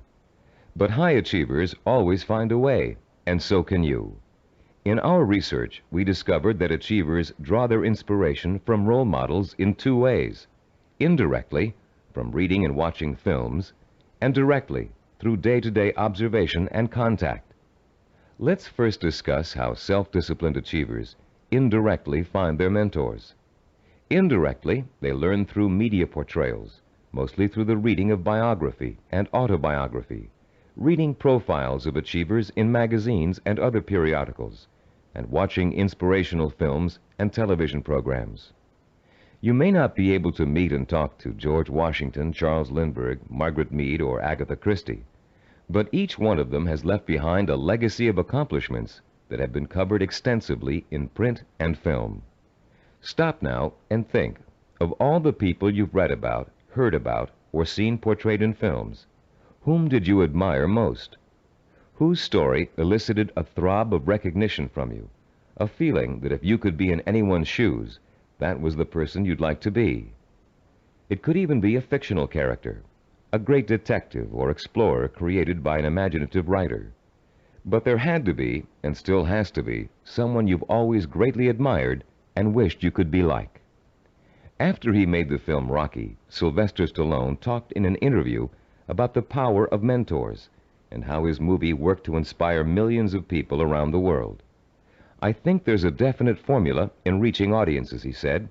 "Provide them with heroes and heroines who have to pull themselves up from the depths of despair. And as they struggle and claw and finally attain their goal, the audience says, 'That's the kind of person I want to be.'" Stallone's character Rocky is the embodiment of a man obsessed with and driven by a vision rich in emotion and purpose, a self-directed achiever who overcame the odds through hard work, effort, persistence, and perseverance. Browse through the New York Times nonfiction bestsellers list this Sunday in your local paper. You'll find that half the books listed are biographies or autobiographies, testaments to people of enormous self-discipline and high achievement. Examples of the power of self-discipline are all around you. You only have to visit your library, your local newsstand, the closest movie theaters, or your local video store for inspiration.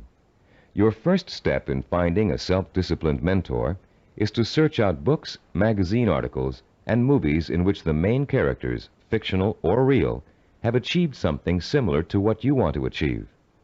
And after studying these people, you can begin to answer the questions. What is it I must do to achieve my goal? What skills do I need to learn? How must I behave? What actions do I need to take? Your mentors will provide you with the answers.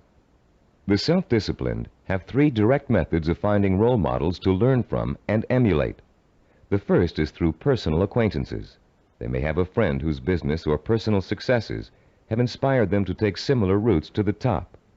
Or perhaps there's a family member who has achieved widespread recognition for outstanding contributions to the community.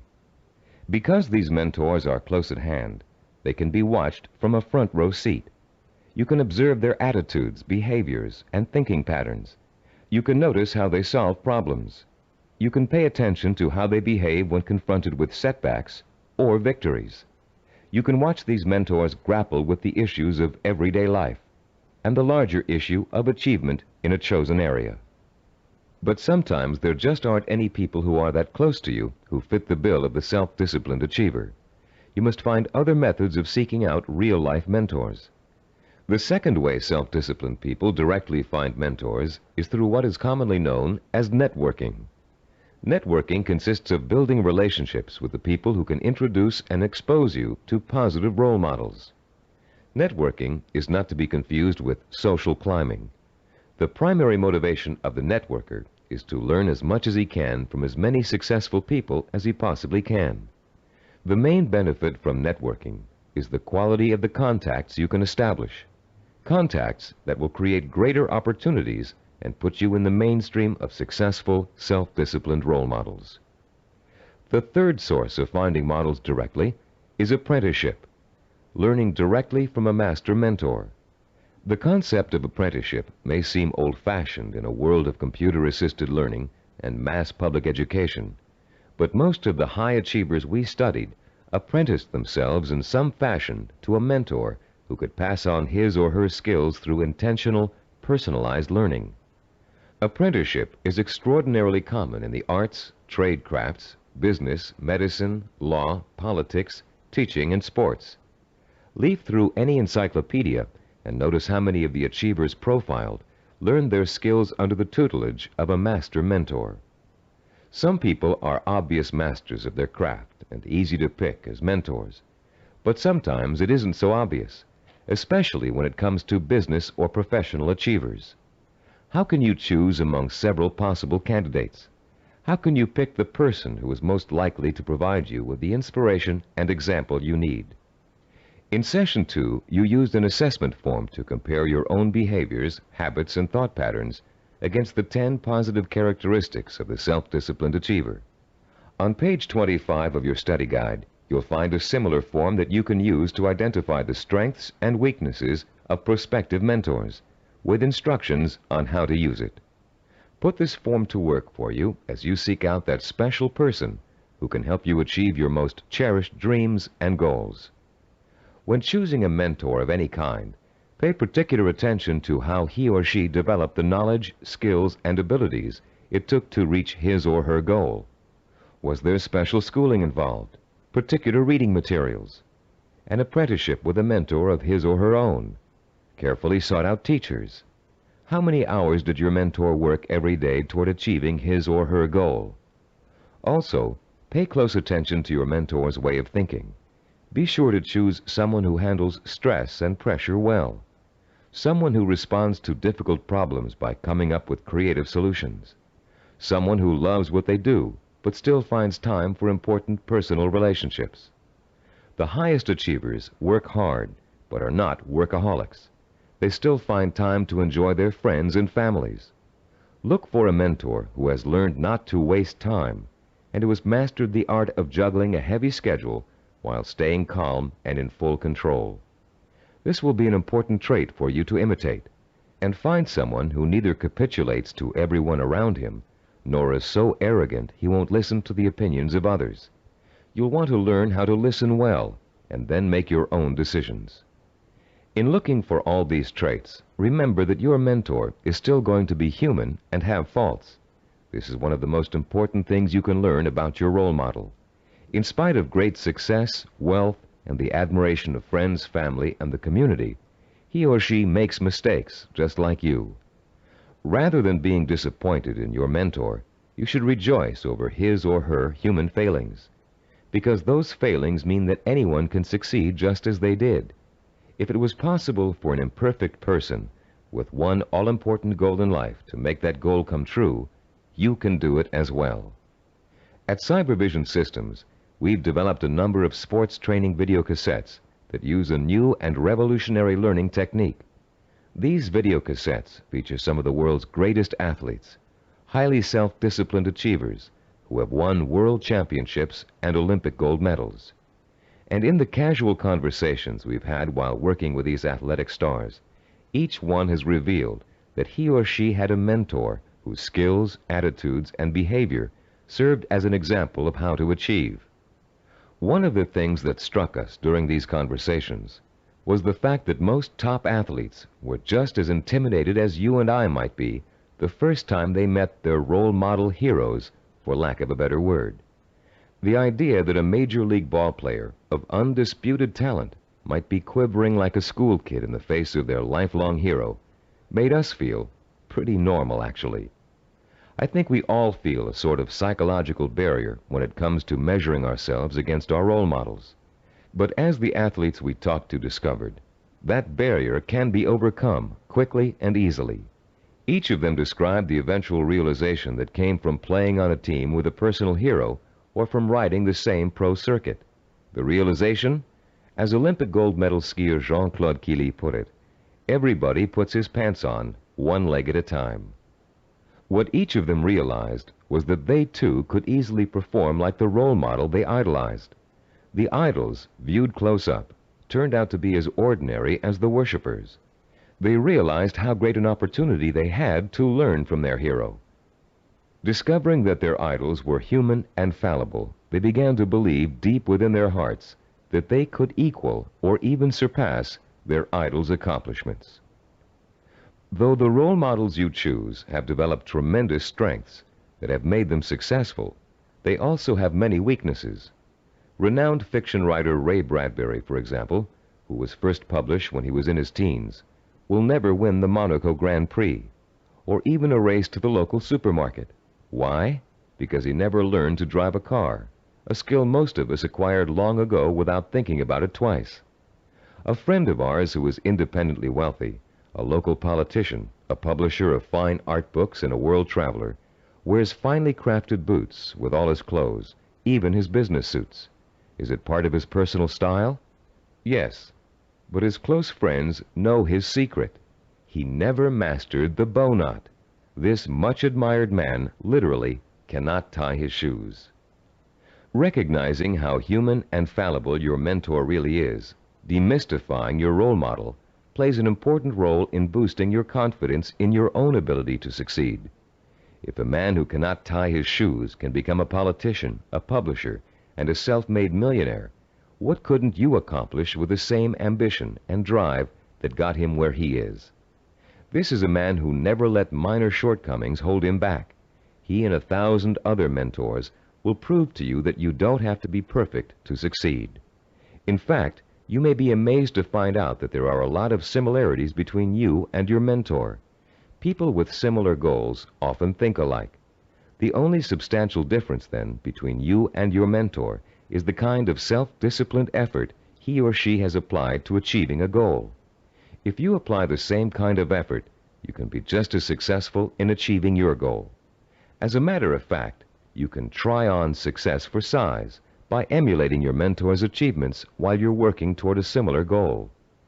Remember childhood dress-up games, playing pirate with a tinfoil sword and your mother's scarf wrapped around your forehead. Role-playing doesn't work only for children.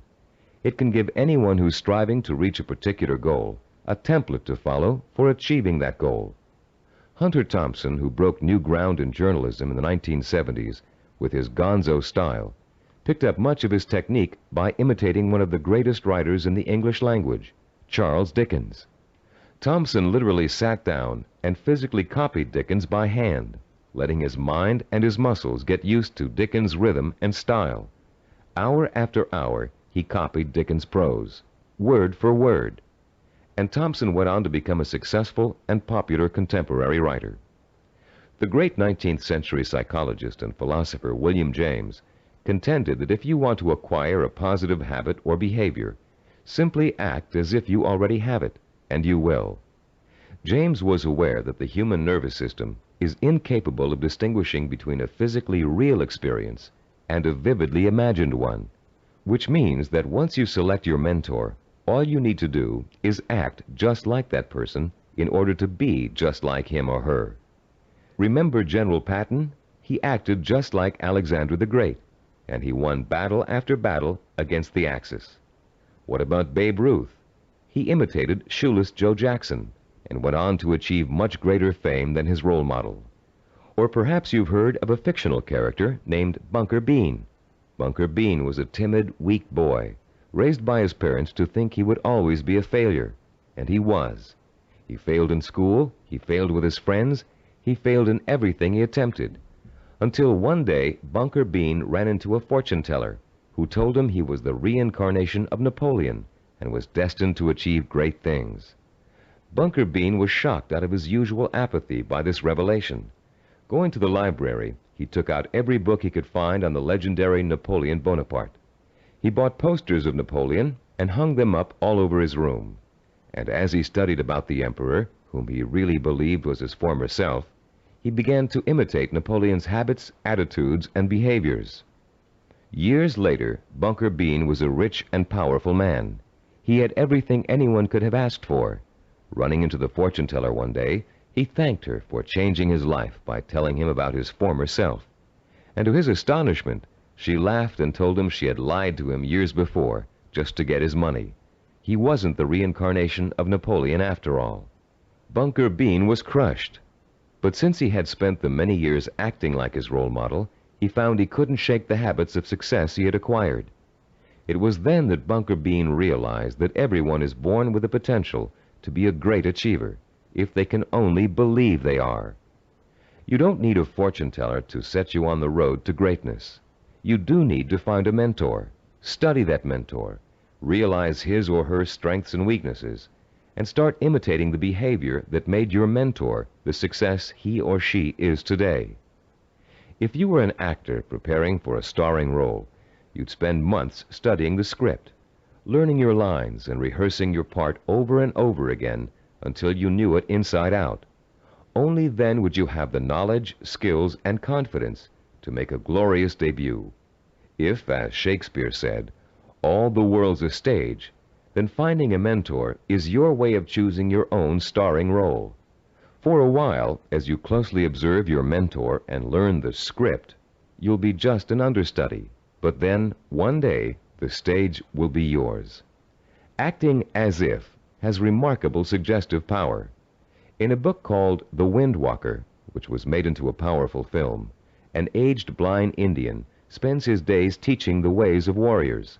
Sitting late at night, reflecting on the day's lesson and the children's reactions to it, he recites a poem to the heavens, part of which goes, "And did you not see the glow of their faces when he called them men, when he called them warriors?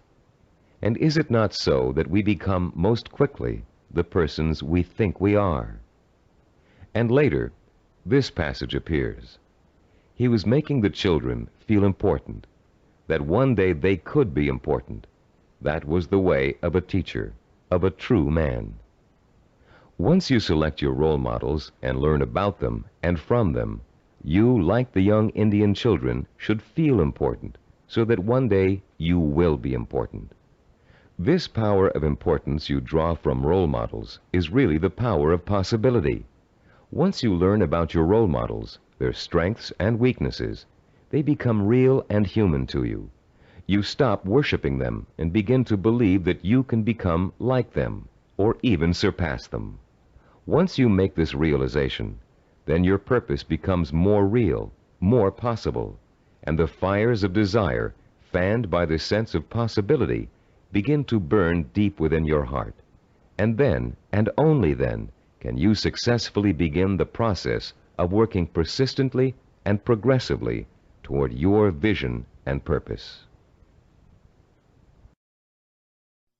We're now reaching the heart of the action section of this program.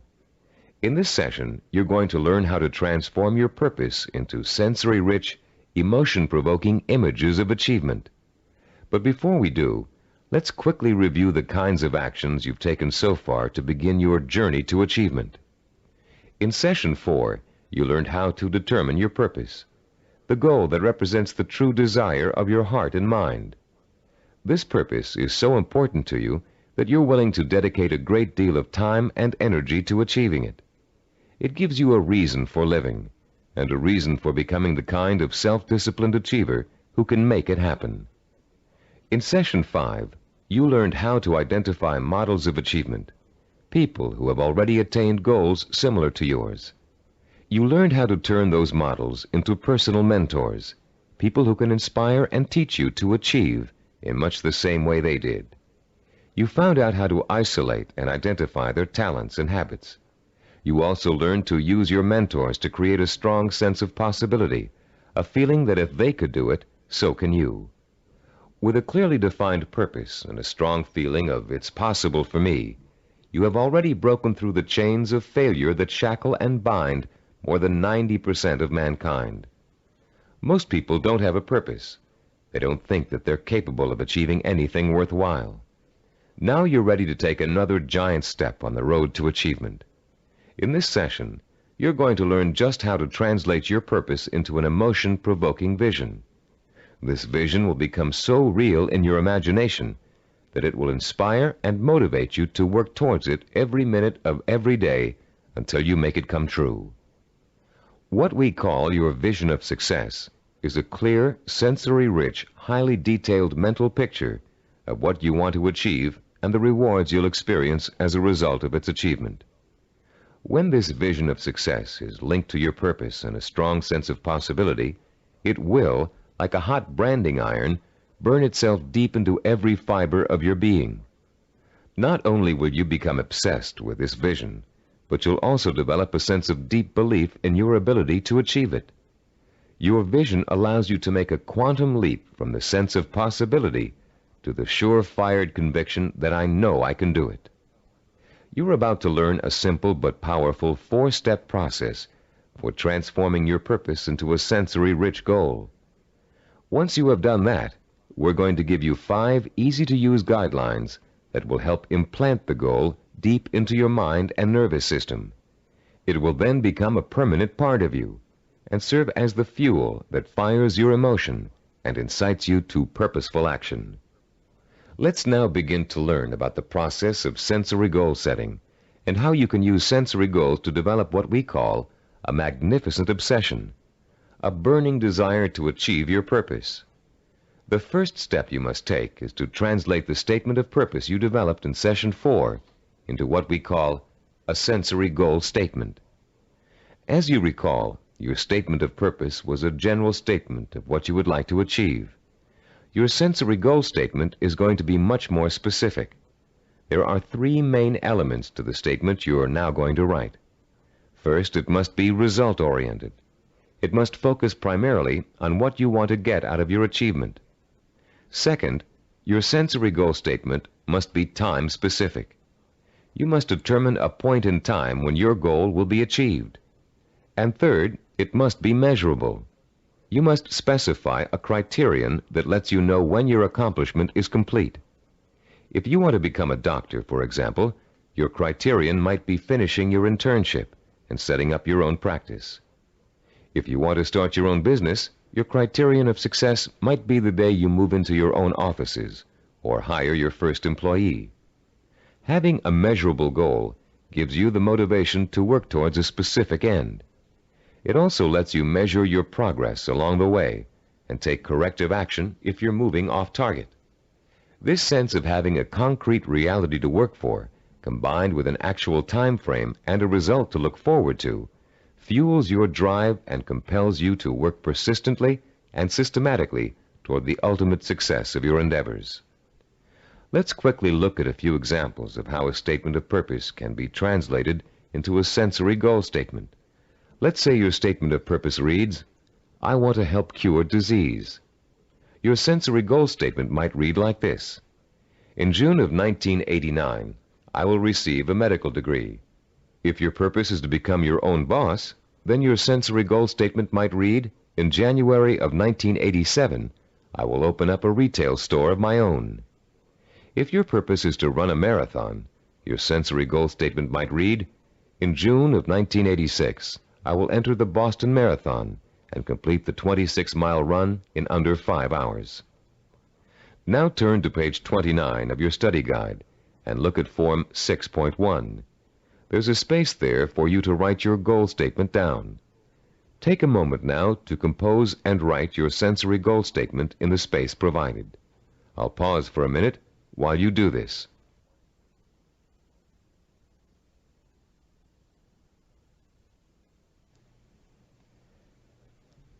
After writing your sensory goal statement, your next step in the sensory goal setting process is turning that statement into what we call a vision of achievement. The first way in which you're going to do this is by finding photographs in books, magazines, and newspapers that show people living, experiencing, and achieving your vision. If your vision is to become a doctor, look for photographs of a medical school graduation ceremony. Find pictures of doctors involved in research. Look at Scientific American, the New England Journal of Medicine, and similar publications aimed at doctors and scientists. If your vision is to be your own boss, find photos of people who own successful businesses. Business Week, Industry Week, and specific retail trade publications are good sources to try.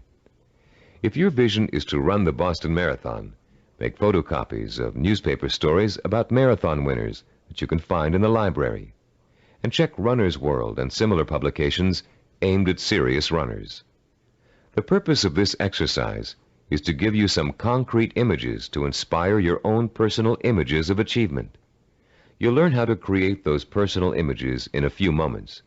Creating a vision achievement scrapbook of pictures that personally speak to you about your own desire for achievement can have a powerful effect on your motivation and drive.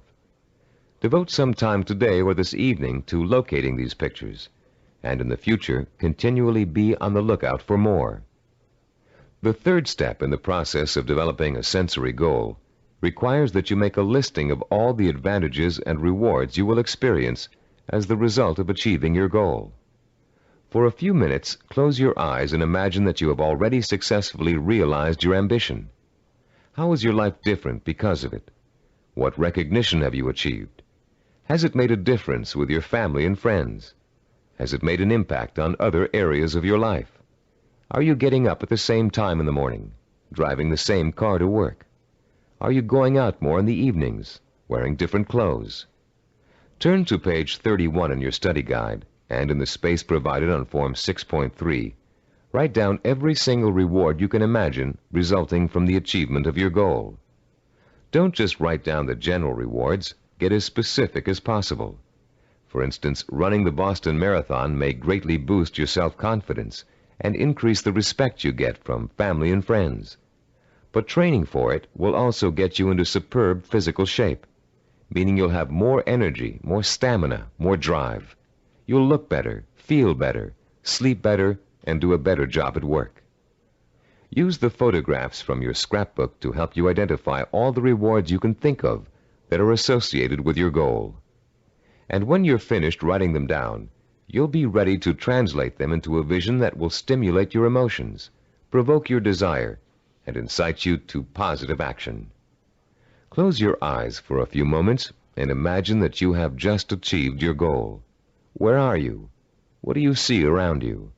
Are you indoors, outdoors, in your own home, at the office? Who are you with? Notice every tiny detail of your surroundings, including the texture of wallpaper, the color of the sky, the faces of the people you're with, the clothes they're wearing. Pretend you're going to have to draw a picture of the scene in a moment, so you really need to focus in on every little item so as not to forget it. Now, holding that visual image before you, switch your focus to sounds. What are you hearing? Are people talking to you? Are they congratulating you? If so, what are they saying? Are you hearing the voices of your parents, your spouse, your children, your friends? Are you all watching TV, where a famous newscaster's voice is reciting the story of your achievement? Maybe there's a party being held in your honor, and you can hear music in the background. Concentrate on every single sound you can hear and differentiate. Now, let's add the sense of touch. Are people shaking your hand? Do their hands feel smooth, rough, warm, cold? Are the grips firm or slack? Are you being patted on the back, hugged by your family and friends? Is someone pulling at your sleeve to get your attention? Next, imagine the prevalent smells that are surrounding you. If you're in the middle of a celebration, can you smell the food on the buffet table? Is the fragrance of champagne wafting up from the glass you're holding? Can you smell people's perfume or cologne? Now concentrate on taste. Are you sipping that champagne you were holding a moment ago, eating hors d'oeuvres? Or is the taste of success so sweet that you don't need or want any food? Finally, what are you feeling emotionally? Pride? Satisfaction? Maybe you're feeling relief that the hardest work is behind you. Maybe you're feeling the power of your new position. Perhaps you're feeling the exhilaration that comes with knowing that having achieved what you did, you can now achieve anything. You might even be feeling humble, having come face to face with weaknesses you never knew you had during the long, hard effort to reach success.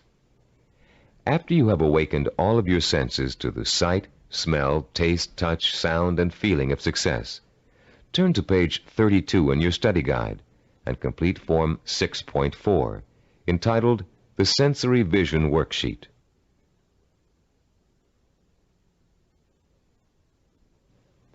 The four-step process we have just outlined takes you on another emotional journey that gets progressively richer, clearer, and more potent. You start with a specific statement of what you want to achieve and when you want to achieve it. Then you gather inspirational photographs of others who have achieved what you want to achieve.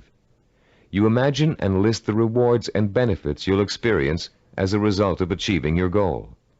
And finally, you bring these three steps together into an imaginary scenario rich in sight, sound, touch, taste, smell, and emotion. This scenario is your vision. It is the driving force behind all of your thinking and activity. The more intense and more detailed your vision is, the more emotional power it will pack. The more often you conjure up your vision, the more drive and sustaining power you'll have behind you.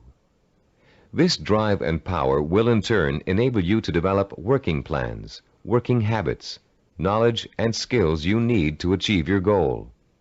and it will help you to persist and persevere until it is accomplished.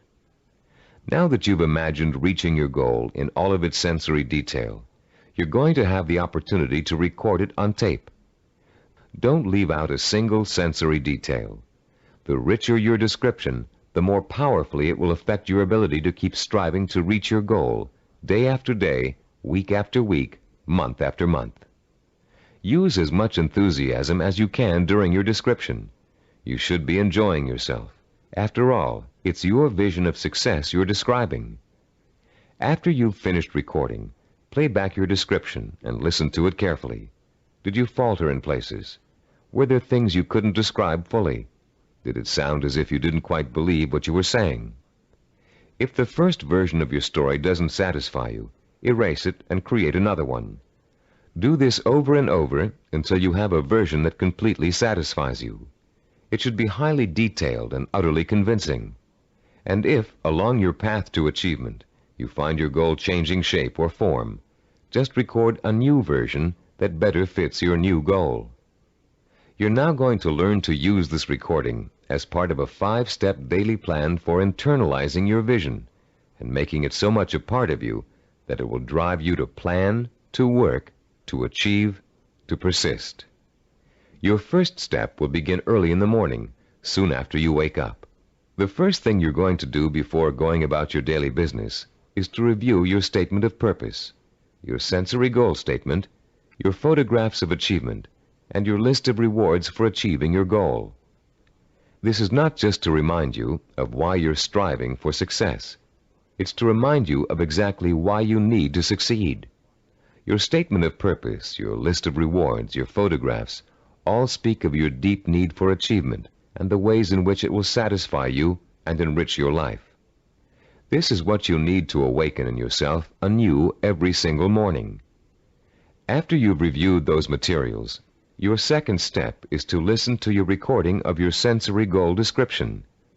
The sound of your own voice, filled with enthusiasm, describing the joy and pride you feel in achieving your goal, will light a fire inside you that will give you the energy and stamina to persist in your efforts to reach success every single day. And during the day, as part of step 3, you must take a few moments out from whatever you're doing, close your eyes, and imagine your sensory goal in all its richness and brilliance. Recall the touch, taste, smell, sight, and feel of success. Relive your emotional reactions to it. Keep the obsession to achieve burning in you all the time by remembering this vision as often during the day as possible. For step 4, at night you must mentally review all the events that occurred during the day. Did you have new experiences that could help you fuel your vision and make it richer and clearer?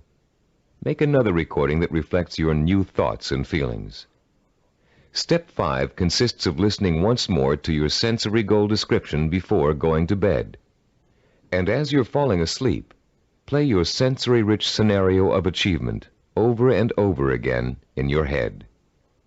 This 5-step plan will refuel and reinforce your motivation for achievement, and it will help to give you daily feedback on how well you're progressing toward your goal. But remember, there will be setbacks and mistakes along the way, and there will be readjustments in your thinking and planning about what you want to achieve and how you want to achieve it. You'll find yourself adjusting your course just as you adjust your steering wheel while driving on a winding road.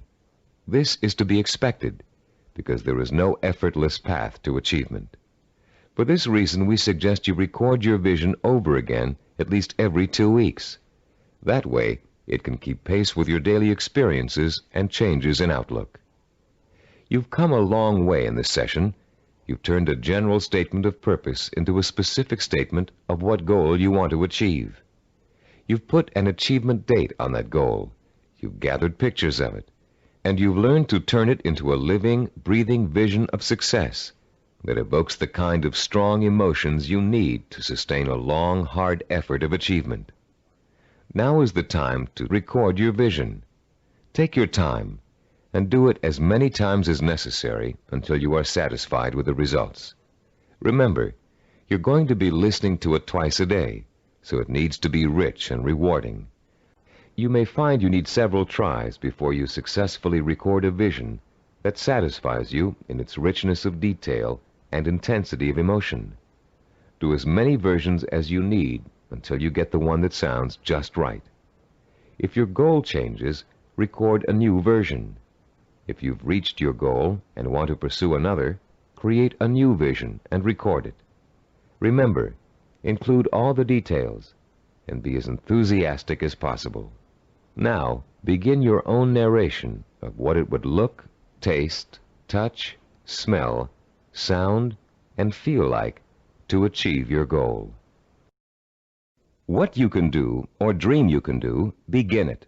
Boldness has genius, power, and magic in it.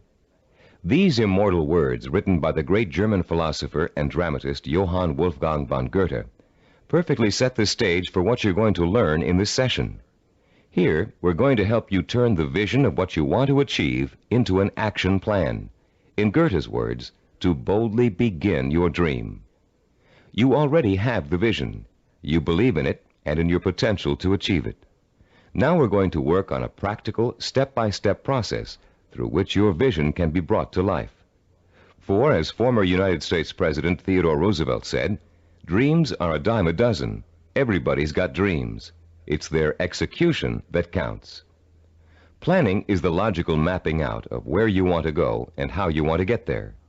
Seneca, the Roman philosopher, captured the importance of planning when he said, "When a man does not know what harbor he is heading for, no wind is the right one." Planning helps you focus your direction and organize both your time and resources.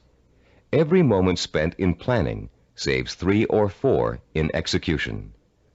In this session, you're going to learn a simple yet powerfully effective system of planning, of organizing any goal you want to achieve into logical, easy-to-visualize steps.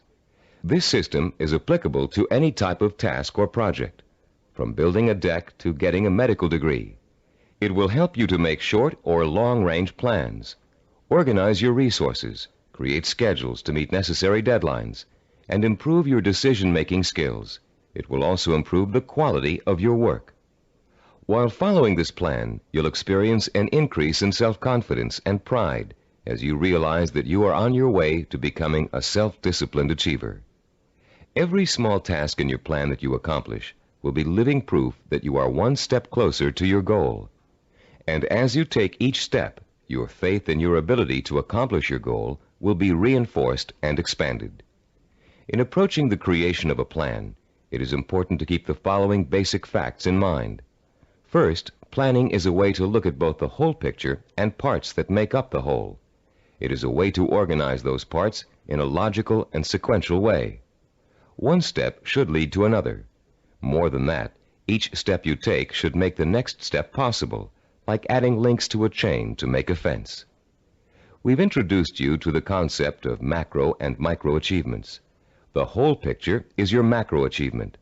The steps you must take to achieve your macro achievement are micro achievements. If you want to build a house, a macro achievement, you must start by leveling the site and digging a foundation.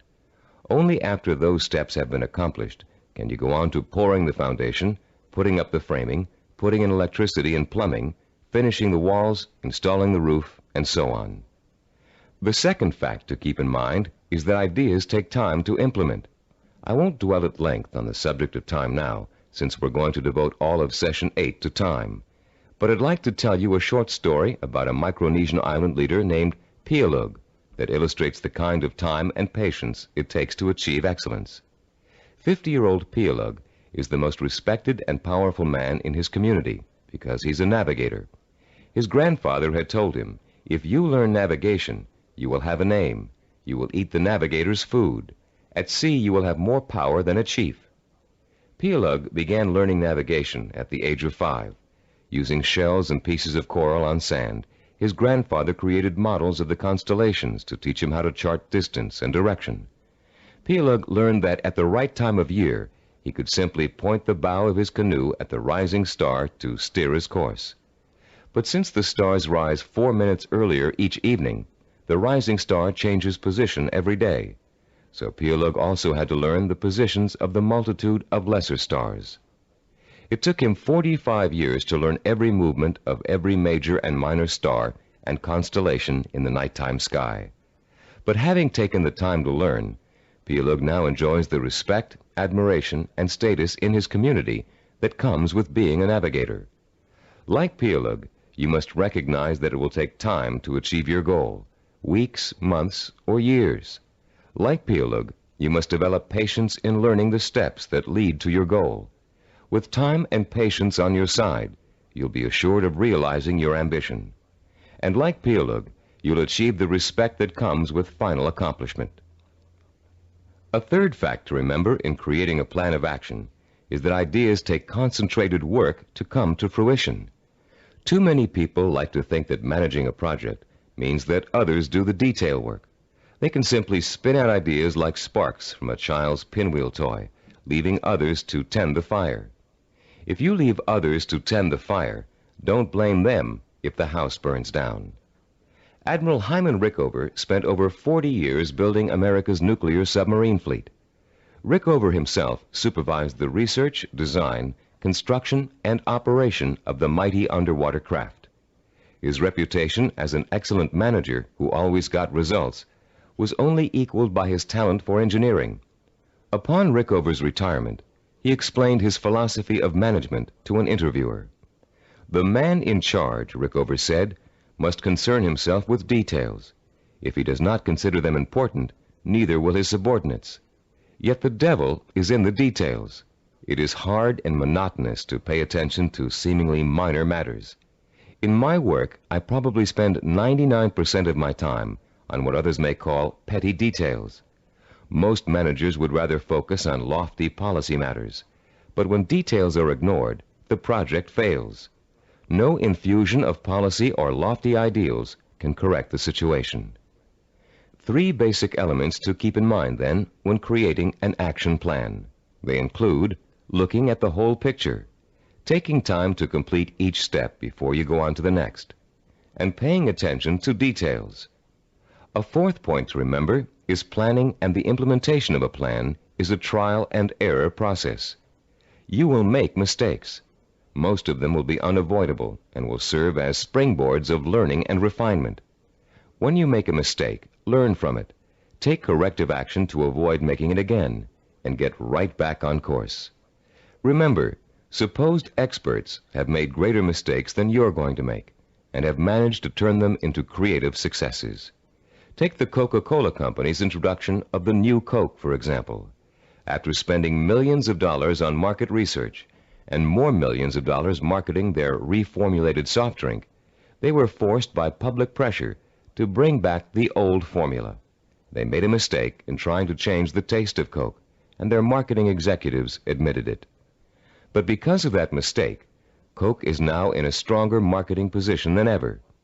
The Coca-Cola Company has brought back their old formula, now sold under the name Classic Coke, and they still have their new formula on the market, which was formulated to appeal to Pepsi drinkers. Was Coke's surprise move really a mistake? Nobody thinks so now. By correcting its mistake, Coke has the potential to win over an even larger share of the market than it had before. This process of self-correcting behavior is what scientists call cybernetics. The term may sound very space-age, but there's a reason for that. The organizational method you're about to learn is the same one NASA engineers used to put men on the moon. In the early 1960s, when former President John F. Kennedy ordered NASA to put a man on the moon within a decade, NASA's engineers and systems designers rose to the challenge, accomplishing the task by July of 1969. How did they do it? They took their macro objective, putting a man on the moon, and broke it down into a series of micro-objectives that would lead to the final great accomplishment. When the project started, NASA scientists and organizers immediately began preparing flowcharts, identifying each step they would have to take in order to put a man on the moon. First, they had to build a new type of rocket. Then, that rocket had to successfully orbit the Earth for longer and longer periods of time. They had to design spacesuits that would be able to protect the astronauts from the moon's atmosphere. Each step got them closer and closer to achieving their objective, until that historic day when they got the job done. You can duplicate the same process of planning simply and easily. You can apply it to any job you might be called upon to handle. We call the system of planning you're going to learn in this session visual network planning. Visual because it helps you to look at, identify, and visualize each of the steps necessary to complete an objective. Network because each of the steps are connected together to show how they lead to your goal. The instructions and examples that follow will show you how you can quickly and easily put the visual network planning system into immediate operation. There will be 7 steps involved. First, you'll write your objective. Second, you'll break it down into major steps we call activities. Third, you'll organize the activities in logical order. Fourth, you'll design a visual network. Fifth, you'll estimate how long each activity will take to complete. Sixth, you'll determine what we call critical path and float. And seventh and last, you'll assign actual calendar dates to each activity. Don't worry about remembering all of these steps now. We'll go over them one by one, with examples to help you understand them. For now, as we begin our discussion of this powerful planning system, you'll need to refer to your study guide and follow along as I explain each concept. I'll pause here for a few moments while you locate the page. First, let's discuss the 4 basic elements of visual network planning. Look at diagram 7.1 on page 36. The first element is what we call an activity box. An activity is a step or task that must be completed in order to achieve a goal. The name of the activity is listed in a box. One activity is linked to another activity by a line with an arrow. This linking of activities is the second element of a visual network plan. The third element is the activity's reference number. Each activity is assigned a number for the purpose of identification. The number is circled and located in the upper left-hand corner of the activity box. Any number can be assigned to an activity box, and the numbers you do assign don't necessarily have to follow in numerical order. Activity number 23 can follow activity number 15. The fourth basic element of a visual network plan is what we call duration. Each activity takes a certain amount of time to complete. That amount of time is called its duration. Duration is listed at the bottom right-hand corner of the activity box. It can be represented in minutes, hours, days, weeks, months, or years. Now let's use these elements to build a simple network, a group of linked activities that lead to a goal. Refer to diagram 7.2 on page 36. This diagram assumes that you have some hard winter wheat and a wheat grinder, and you want to make some fresh, hot, whole wheat cereal. How would you develop a simple visual network plan to illustrate all of the steps you must take to end up with a bowl of piping hot cereal?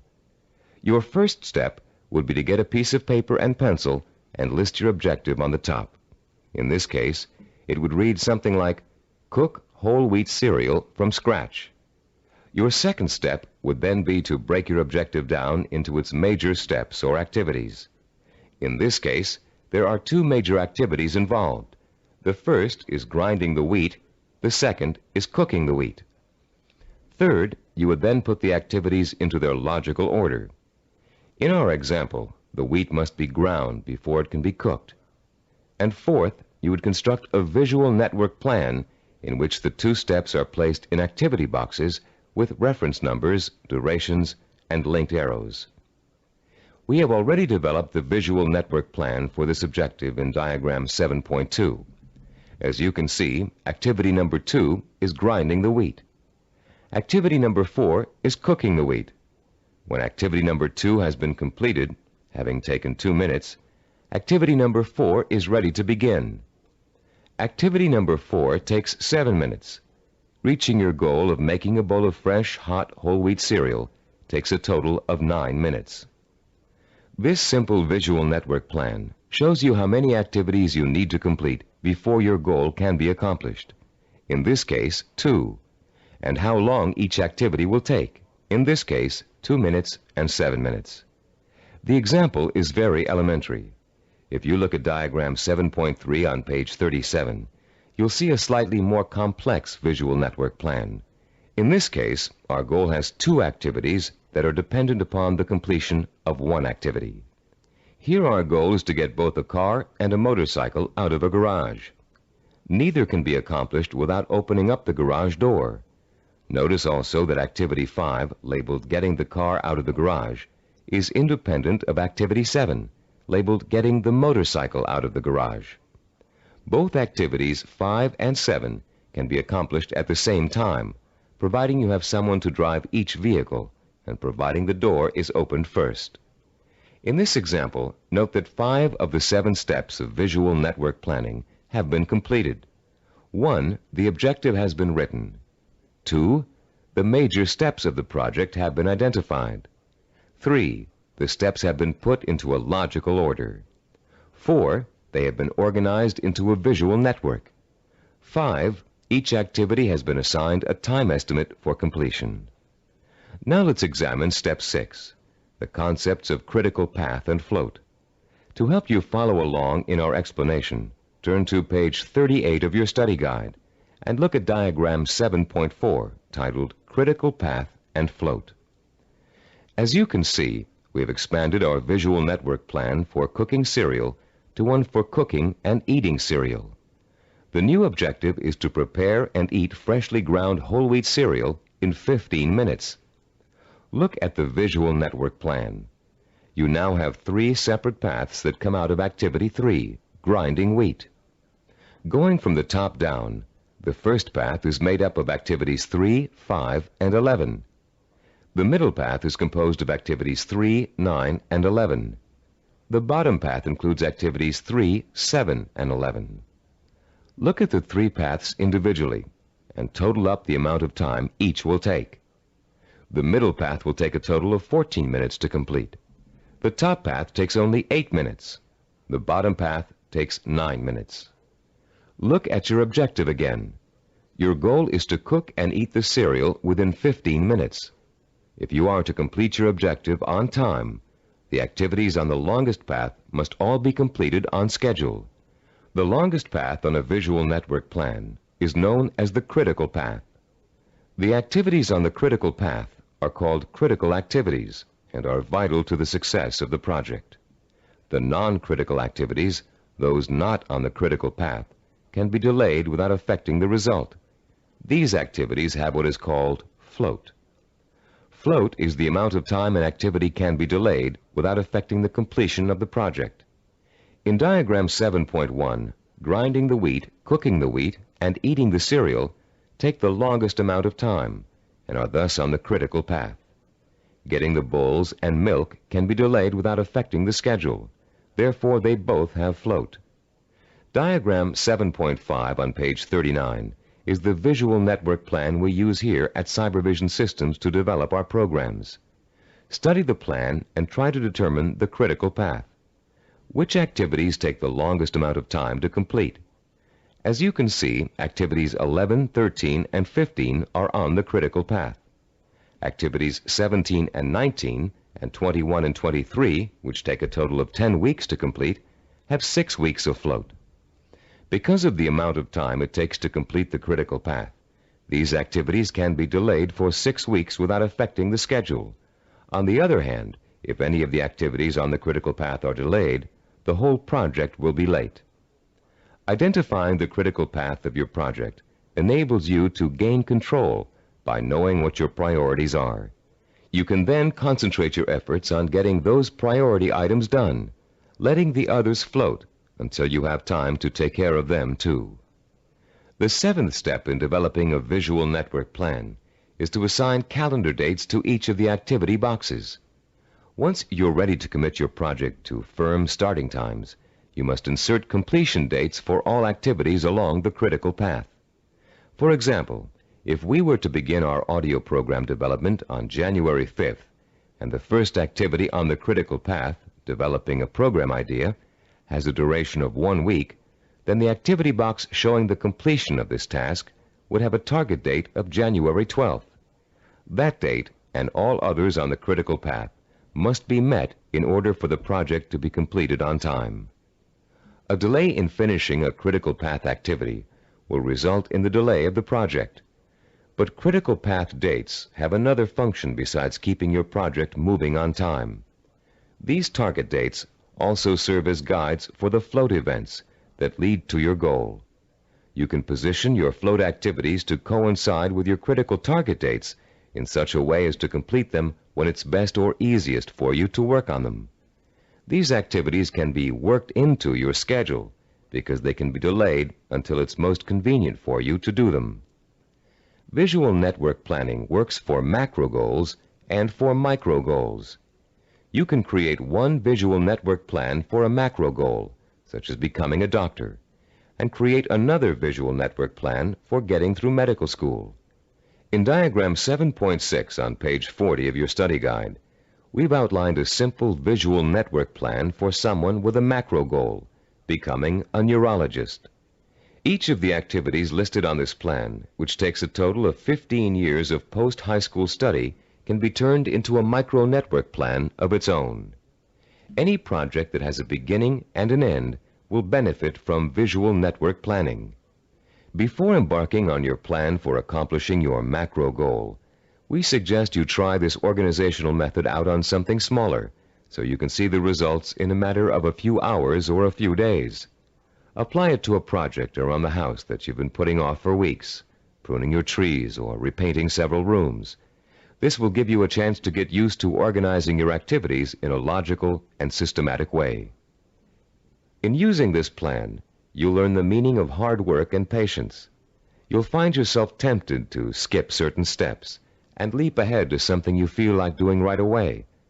But when you do go off your schedule, your project won't be completed in time, and you'll begin to see how important it is to stick to dates and schedules if you want to realize any goal.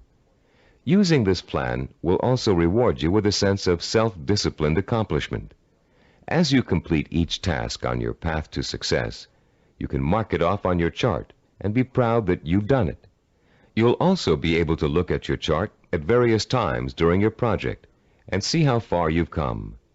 Before we go on to complete this planning session on cassette side 10, I'd like to say a final word about the planning system you've just learned.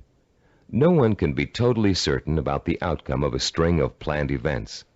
Mistakes, unforeseen problems, and outside events over which you have no control can and will contribute to the changing of your plans. Your visual network plan is not carved in granite. It's a living, working system that must change to accommodate the changes in your life. You may underestimate the amount of time it will take you to complete an activity. You'll know better the next time. You may find that you don't need to perform a certain activity at all, giving you some breathing room in your schedule. The objective of this plan is not to give you a rigid yardstick against which to measure your success or failure. Rather, it is to give you a logical, working system for achieving your goal. In creating your visual network plan, do your best to be as accurate as possible about dates and durations of activities.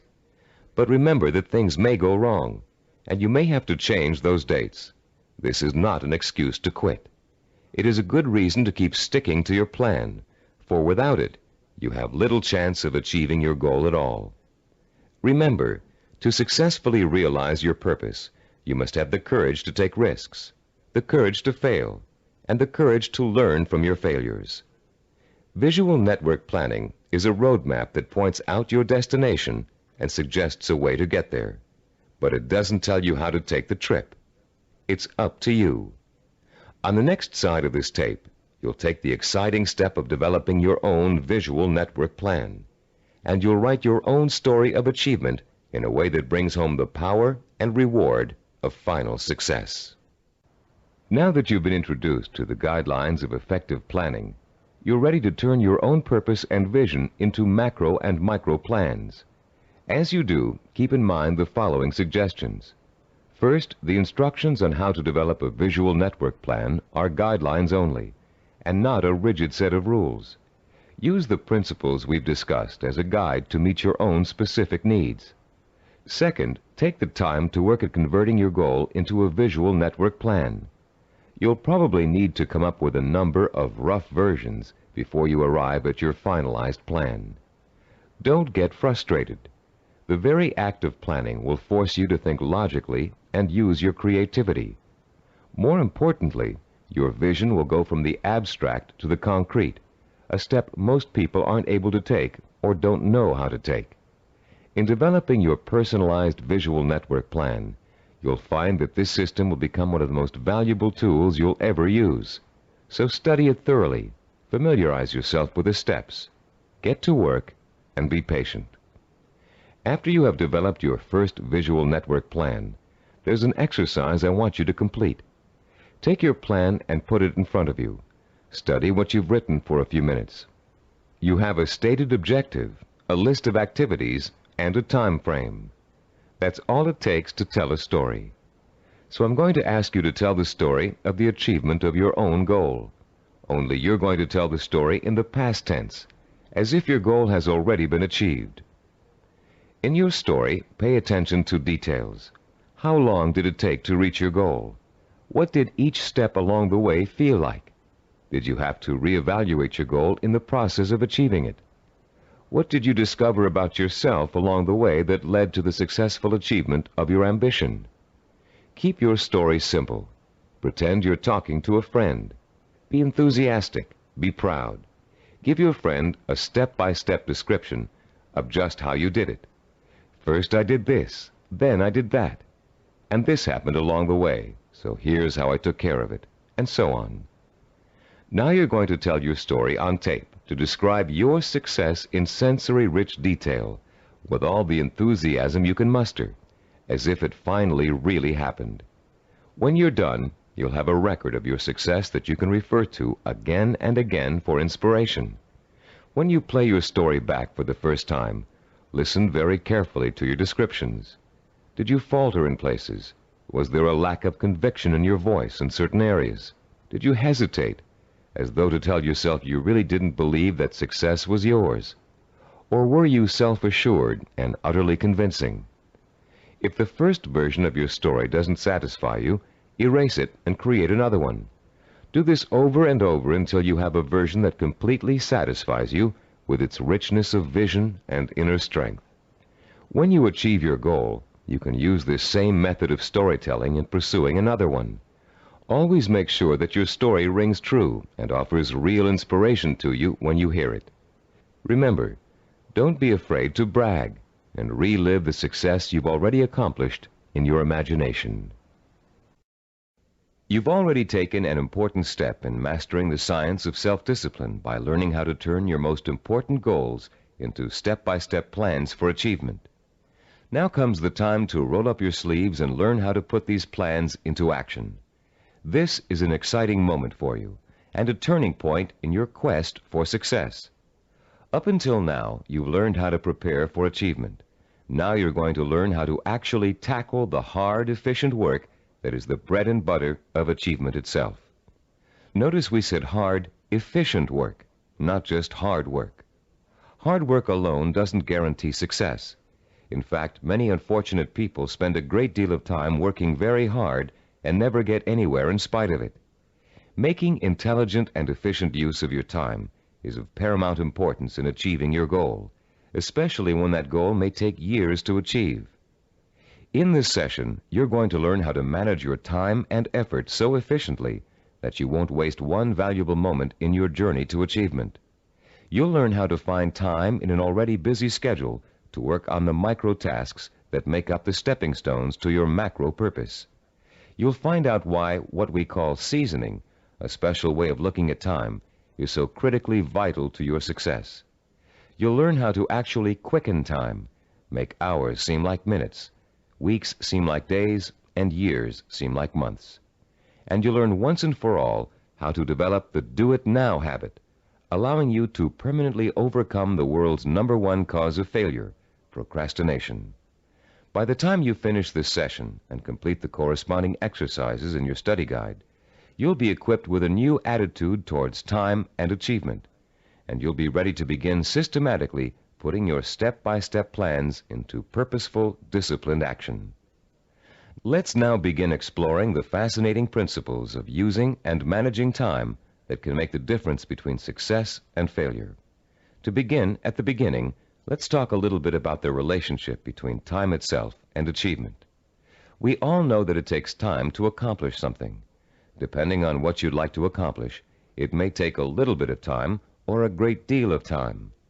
The same goal can also sometimes be achieved in less time or more time, depending on how good a job you want to do in achieving it. Think about any small task you might be confronted with around the house. Let's say one of your doors is stuck and needs planing in order for it to open and close easily. There are lots of ways you could accomplish that task, and lots of shortcuts you could take. But in order to do a really good job, you know you should measure the door and doorway opening, figure out how much wood you need to remove, take the door off the hinges, and mount it on a sawhorse and plane it down until it reaches the right size. This approach may take longer than some others you can think of, but it's the best way to achieve your goal. And when the job is done properly, you know that door will never get stuck again. The person who takes the time to do the job right is the epitome of the self-disciplined achiever. Someone who has learned not to worry about time, but use it to its full potential to achieve a goal in the best way possible. None of your goals are going to be as simple as this one to accomplish, but the principle remains the same. To achieve with excellence, you're going to need a long period of time in which to allow your knowledge and skills to mature and grow. This is the concept of time that we call seasoning. Seasoning is a law of nature. All things take time to come to fruition. People, in their impatience to get what they want without going through this growing process, often end up stunting their own personal growth and making true success impossible. Shortcuts only lead to mediocrity and failure. Scientists, philosophers, artists, and statesmen have always recognized the importance of seasoning in accomplishing any goal. When asked by an impatient student how long it would take to become a master teacher, the Roman philosopher Epictetus replied, "Nothing comes into being all at once, not even the grape or the fig. If you say to me now, 'I want a fig,' I shall answer, 'That requires time.' Let the tree first bring forth tender blossoms. Let the blossoms endure the weathering of the sun, wind, and rain. Let the tree then put forth its fruit, and finally, let the fruit ripen." Cybervision founder Steve DeVore recalls learning about seasoning the hard way. "When I was 5 years old," he said, "I planted a garden in my backyard. Because I didn't understand how seeds grew, I would go out and dig them up every day to see if they'd sprouted yet. I hardly watered them, and I didn't weed them regularly as I should have. Because I was so impatient and neglectful, my plants never got the chance to grow properly. And when harvest time came, my vegetables were pitifully small and undeveloped. I had a friend next door, a slightly older boy who understood the principles of gardening. He let his plants grow and ripen in their own time, helping them along with regular watering, fertilizing, and weeding. He enjoyed a bountiful harvest that summer, and I learned a lesson about patience and self-discipline." All great achievers not only understand the concept of seasoning, but they value it greatly. They know that success cannot be hurried. They know that to try to hurry it is to ruin it. They understand that every step along the road to achievement is a necessary one and a small achievement in itself. And they also know that getting there can and should be half the fun. Self-disciplined achievers are willing to pay the price of time to realize their ambitions. They are not intimidated by the thought of having to work and study for 5, 10, even 15 years. Their commitment to a goal is absolute, and their vision of success is unwavering. The self-disciplined achiever knows that if what he wants will take 5 years to achieve, the 5-year effort will be worth it. He knows that those 5 years are going to pass anyway, and he has a choice about whether to spend them preparing for success or wasting the time thinking and dreaming about what he'd really like to do. For the self-disciplined achiever, there is no choice. He'll gladly spend those 5 years working and studying to achieve his goal. Does several years seem like a long time to you? Think how fast the last 5 years of your life have gone by. What did you do during that time to make achievement possible? If you had been working steadily towards your goal all that time, you could have achieved it by now. Let's say you're 34 years old, and your dream is to become an architect. You know it will take you 6 years of schooling and apprenticeship before you can get a good job with a respected architectural firm. But that means you'll be 40 years old by the time you reach your goal, and you feel you just can't wait that long. Stop and think. You're going to be 40 years old in 6 years whether you study architecture or not. And if you choose not to study it now, in 6 years, you'll be in the exact same position, wanting to be an architect and knowing it will take you 6 years to get there. Only by then, you'll have to work until you're 46 to achieve your goal. You can get there in 6 years by starting now, or you can choose to give up hope of ever getting there at all. If you really want to achieve your goal, 6 years won't seem like such a long time. As you'll find out later in this session, to the self-disciplined achiever, the 6 years will go by very fast. Impatient people want things to happen overnight. In the words of French philosopher Blaise Pascal, they anticipate the future as too slow in coming. And in being unwilling to devote hours of time to the kind of seasoning it takes to become accomplished at anything, they waste their lives by doing nothing at all, and they wonder why they always feel so unfulfilled. How many youngsters have you known who came home from a rock concert determined to learn to play the guitar? It looked easy when the group on stage was playing, so the youngster goes out and buys a guitar and takes his first few lessons. And all of a sudden, it becomes apparent that it's not easy. It's going to take years of hard work and effort to learn to play really well.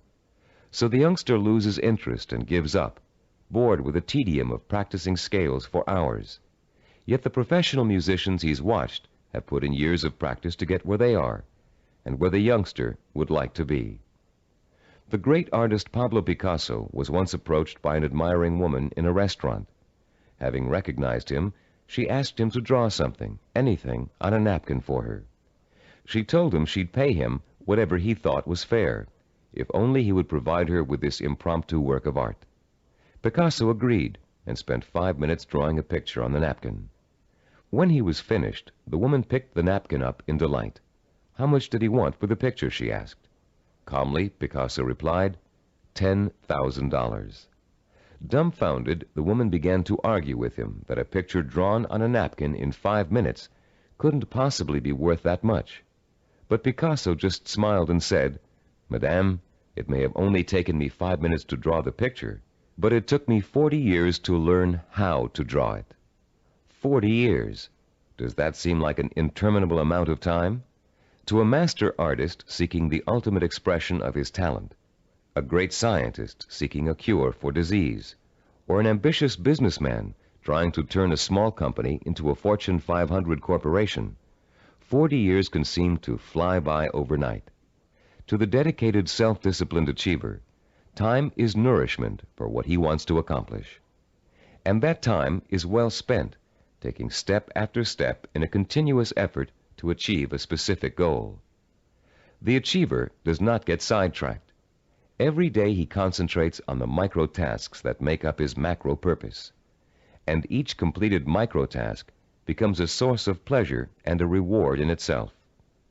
Top newscaster Eric Sevareid achieved his macro purpose by actually ignoring it. Instead, he concentrated on the micro purposes that would help him accomplish his goal. Sevareid tells the story in his own words. Once when I relinquished my job and income to undertake a book of 250,000 words, I could not bear to let my mind dwell on the whole scope of the project. I would have surely abandoned what has become my deepest source of professional pride. I tried to think only of the next paragraph, not the next page, and certainly not the next chapter. Thus, for 6 months, I never did anything but set down one paragraph after another. The book wrote itself. Years ago, I took on a daily writing and broadcasting chore that has totaled now more than 2,000 scripts. Had I been asked at the time to sign a contract to write 2,000 scripts, I would have refused in despair at the enormousness of such an undertaking. But I was only asked to write one, the next one, and that is all I have ever done. You can learn to work in microtasks by following your step-by-step plan for success and concentrating only on each step at a time. But you cannot learn seasoning as if it were a skill. Seasoning is an attitude that must be adopted and made part of your mental framework if you are able to achieve your lifelong purpose. it is crucial to self-discipline. More than that, it is actually at the heart of self-discipline. Besides seasoning, the self-disciplined achiever experiences something we call time quickening. Time quickening does not mean taking shortcuts, as you might first guess. Rather, it represents what happens to your perception of time as you become involved in the pursuit of your goal. Time quickening is an almost magical experience where time seems to disappear and you know you're in complete control of what you're doing. When it happens, you feel energetic, concentrated, and completely absorbed in your task. We've all experienced time quickening when we're doing something we particularly enjoy. For you, it may have happened while you were reading an exciting murder mystery, watching an action-filled movie, playing a game of tennis, or even weeding a garden.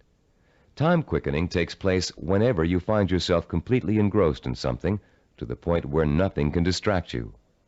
The moments fly by so quickly, you're just not aware of them. Past and future seem to disappear, leaving only you and the task you're engaged in. And after what only seems like minutes, you look up and notice in shock that a great deal of time has passed. Dreams are a reverse example of this phenomenon. Although you may often wake up feeling as if you've been dreaming a particular dream for hours, the whole thing has actually taken place in just a minute or two. The human mind has the amazing ability to alter our own perception of time. Once you learn to use this ability to your advantage, you will no longer be discouraged at the thought of having to spend so much time pursuing your goal. Scientific research has shown us how to trigger the experience of time quickening. You can actually learn to consciously create the sensation that time has stopped. You can do it by becoming single-mindedly and uninterruptedly involved in an activity for a significant period of time. Time quickening occurs when you surrender your attention and your senses to something outside of yourself. There are 6 steps you can and must take to experience the benefits of time quickening. Listen to them carefully, and then try to recreate them, first with lesser tasks that may or may not be related to your goal, then with your actual micro-purposes. First, create or find a working environment that is free of distractions and potential diversions. Second, focus on doing one task at a time and stick with it until it is completed. Third, surrender yourself to the task at hand. Work hard and work well, and don't stop working until you have finished as much or more of the task as you started out to do. Fourth, plan to work uninterruptedly for a significant span of time, several hours if possible. Fifth, don't watch the clock as you work, and don't continually compare how much you've accomplished against how much you still have to do. Sixth and last, stop working when your thinking becomes muddled due to fatigue. The first few times you try using these 6 steps, you may have a hard time following them all. But the more you practice, the easier it will get. And soon you'll notice that time seems to be flying by quicker and quicker every time you sit down to work. Time quickening makes work enjoyable and helps prevent the normal wear and tear of work on your mind and your nerves. It is the antidote to burnout and the key to maintaining a healthy emotional balance during long hours of effort. Time quickening will enable you to successfully complete the string of micro-tasks that over an extended period of time will take you closer and closer to the completion of your macro goal. And if your goal is years away, time quickening will make it seem to all happen so quickly that the illusion of overnight success will almost seem as if it's coming true. Using time quickening to follow a step-by-step plan for reaching a goal is one way to make that goal appear closer than it really is. But time quickening won't do you any good if you find you can't even get started on your micro-tasks.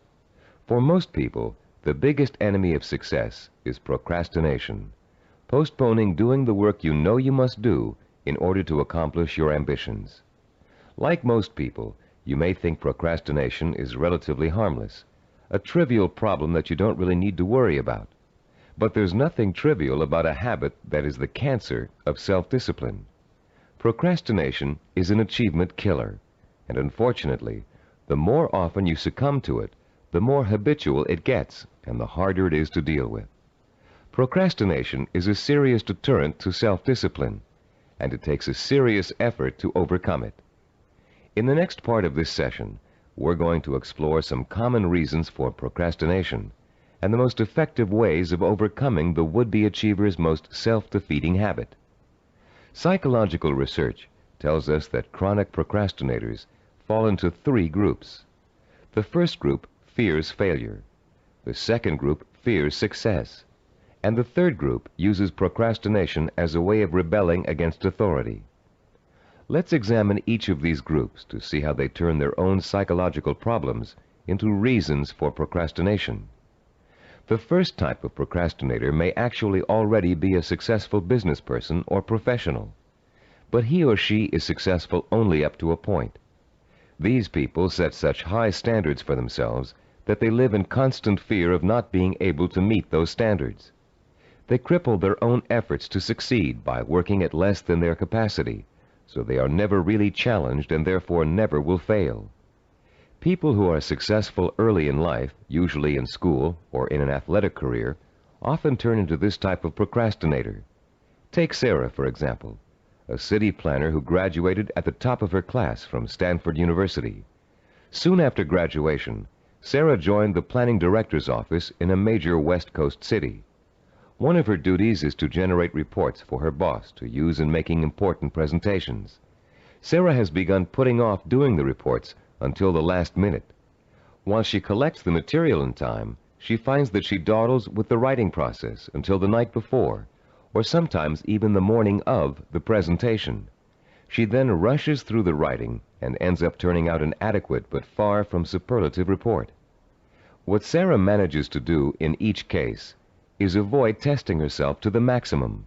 She is not certain whether she can live up to the high promise of her success in school. By putting off her work till the last minute, she doesn't have to find out the truth about her abilities, because of course at the last minute nobody could be expected to turn out a perfect report. In the course of this kind of procrastination, Sarah has picked up a new skill called brinksmanship. She flirts with catastrophe by not doing her work in time, then pulls herself out of the brink at the last minute. If her performance doesn't measure up, she can always blame lack of time for failure. When her performance is good, she can applaud her ability to come through in the clutch. All that Sarah is proving is that she can do an adequate job at the last minute.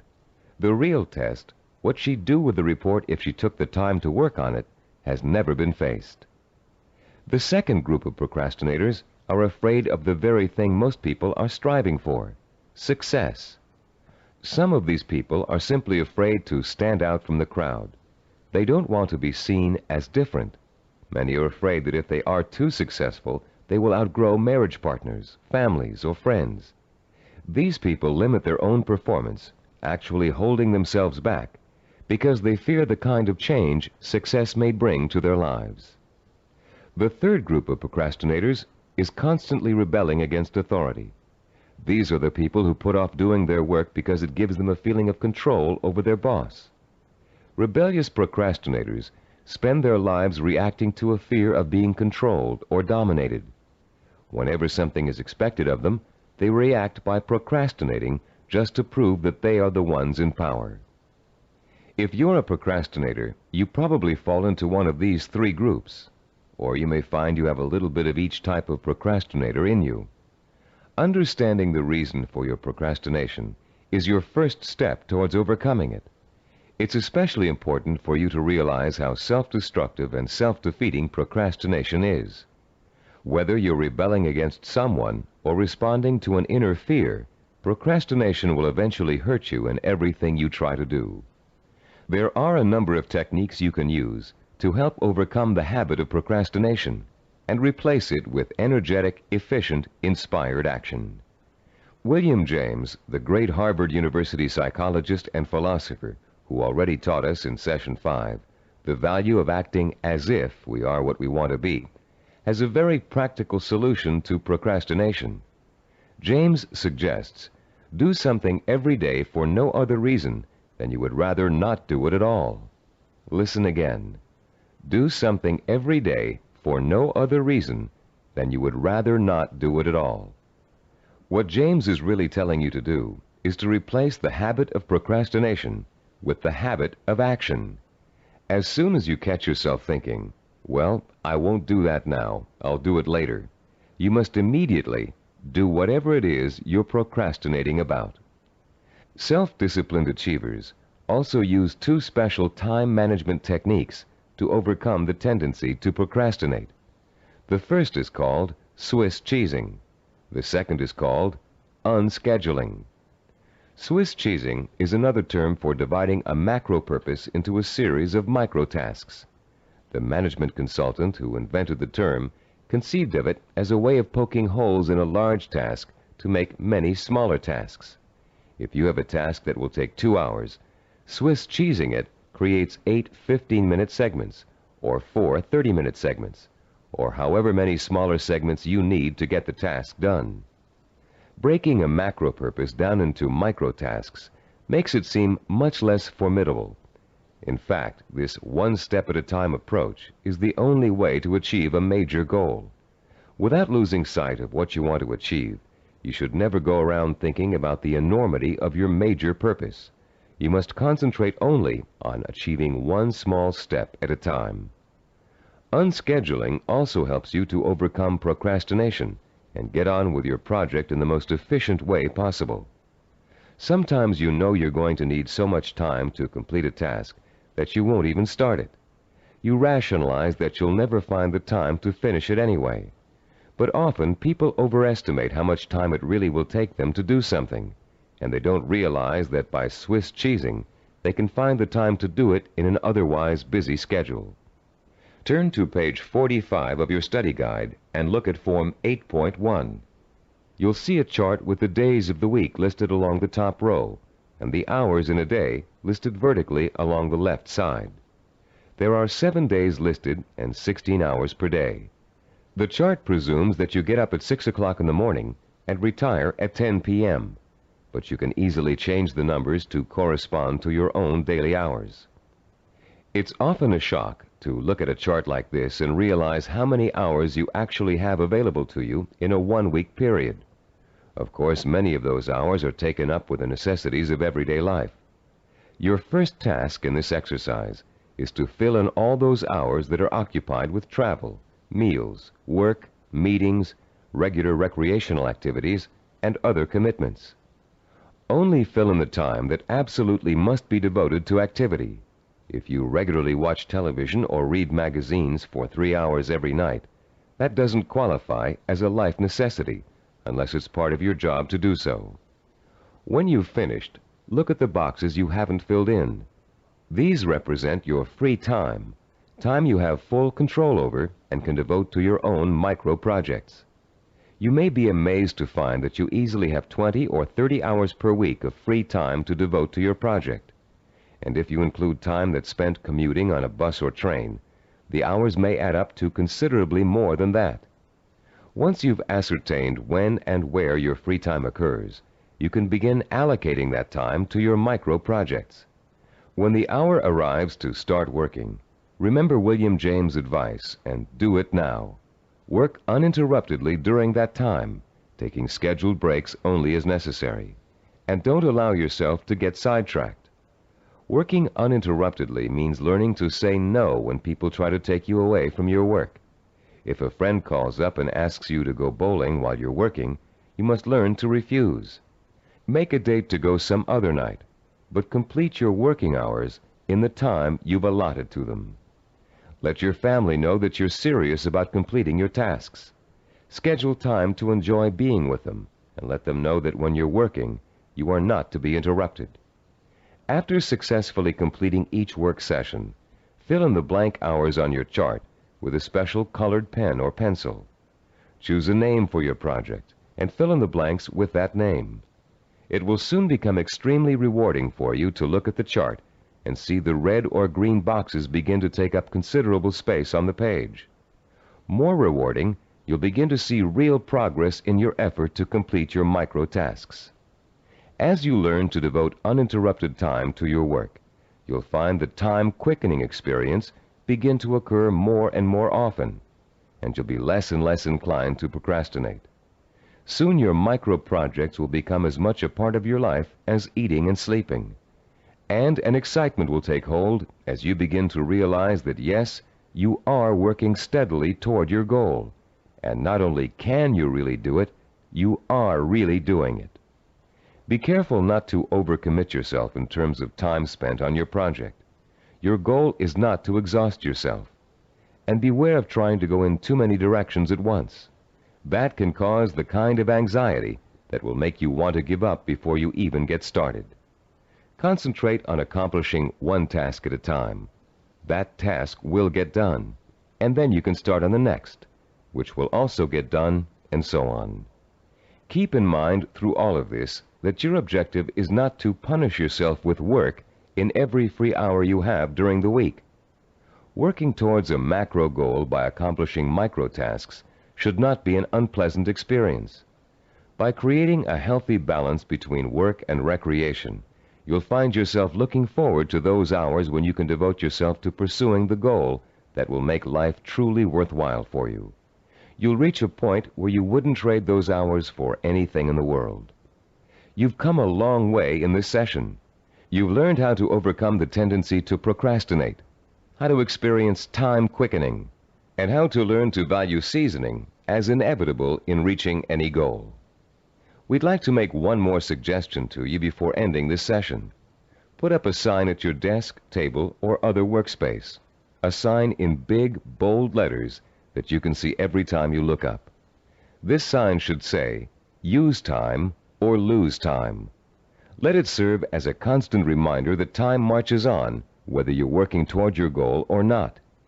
And every minute that you are devoting to your micro projects is bringing you just a little bit closer to achieving your life's ambition. In the next session, you'll find out how self-disciplined achievers master the skills and knowledge they need to make their vision a reality. And you'll learn to broaden your own new field of knowledge by overcoming your learning blocks and harnessing your built-in powers of intelligence and discipline. In this session, we're going to talk about how you can identify and learn the knowledge and skills you need to master in order to achieve your vision and purpose. As we've repeated throughout this Neuropsychology of Self-Discipline program, any goal worth achieving takes preparation and careful, patient work. As easy as running is, as natural as it seems, you wouldn't go out today and run a marathon without months of preparation, slowly working up to 3 miles a day, then 7, then 10, then 15, gradually working toward the 26-mile goal. You would start marathon conditioning with a careful program of nutrition, stretching exercises, reading, talking to other runners, and even a doctor's checkup. You'd determine what knowledge and skills you'd need to accomplish your goal of 26 miles, and you'd accumulate the knowledge and skills step by step until your goal was achieved. The goal of this session is to help you learn how to learn. Many of us were programmed years ago with the belief that there are certain things we just cannot learn.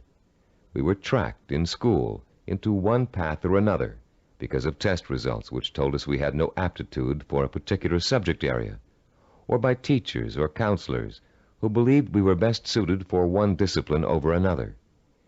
In some cases, the stereotype was as blatant as girls take home economics, boys take shop. In other cases, the grounds for tracking could have been racial or economic, or some other person's perception of our intelligence.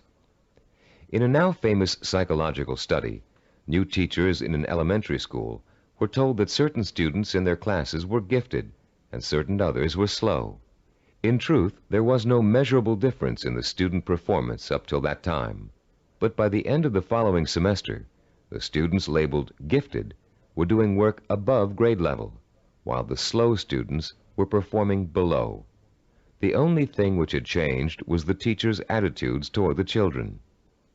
Much of our response to learning has been based on what we've been told about our ability to learn. In this session, you'll learn how to break through the learning barrier and clear away the mental blocks that have you falsely entrapped in the belief that you can't learn certain difficult subject matter and skills. You'll learn how to learn all over again, this time recognizing that your potential is as unlimited as your imagination. You, like other self-disciplined achievers, will know how and when to acquire the essential knowledge and skills that will enable you to achieve your goals. In our research into human achievement, we found that the world's most persistent and successful people had developed a four-step approach to learning that ensured they would successfully acquire the knowledge they need to achieve their goals. The process is a simple one. Listen carefully as we go over its basic components. First, they're able to determine what new skills and knowledge they must learn in order to achieve their goals. Second, they call into play their belief in their ability to learn. They believe they can learn any subject or skill, no matter how difficult it might be. Third, they're patient. They understand that acquiring new knowledge and skills is often a slow, step-by-step process that requires systematic trial and effort. No matter how young or how old, the learner must go through the same progression of acquiring knowledge and skills. And fourth, they develop their own effective, personalized system for learning, a simple learning formula they can apply to any subject matter to efficiently and thoroughly master goal-relevant knowledge and skills.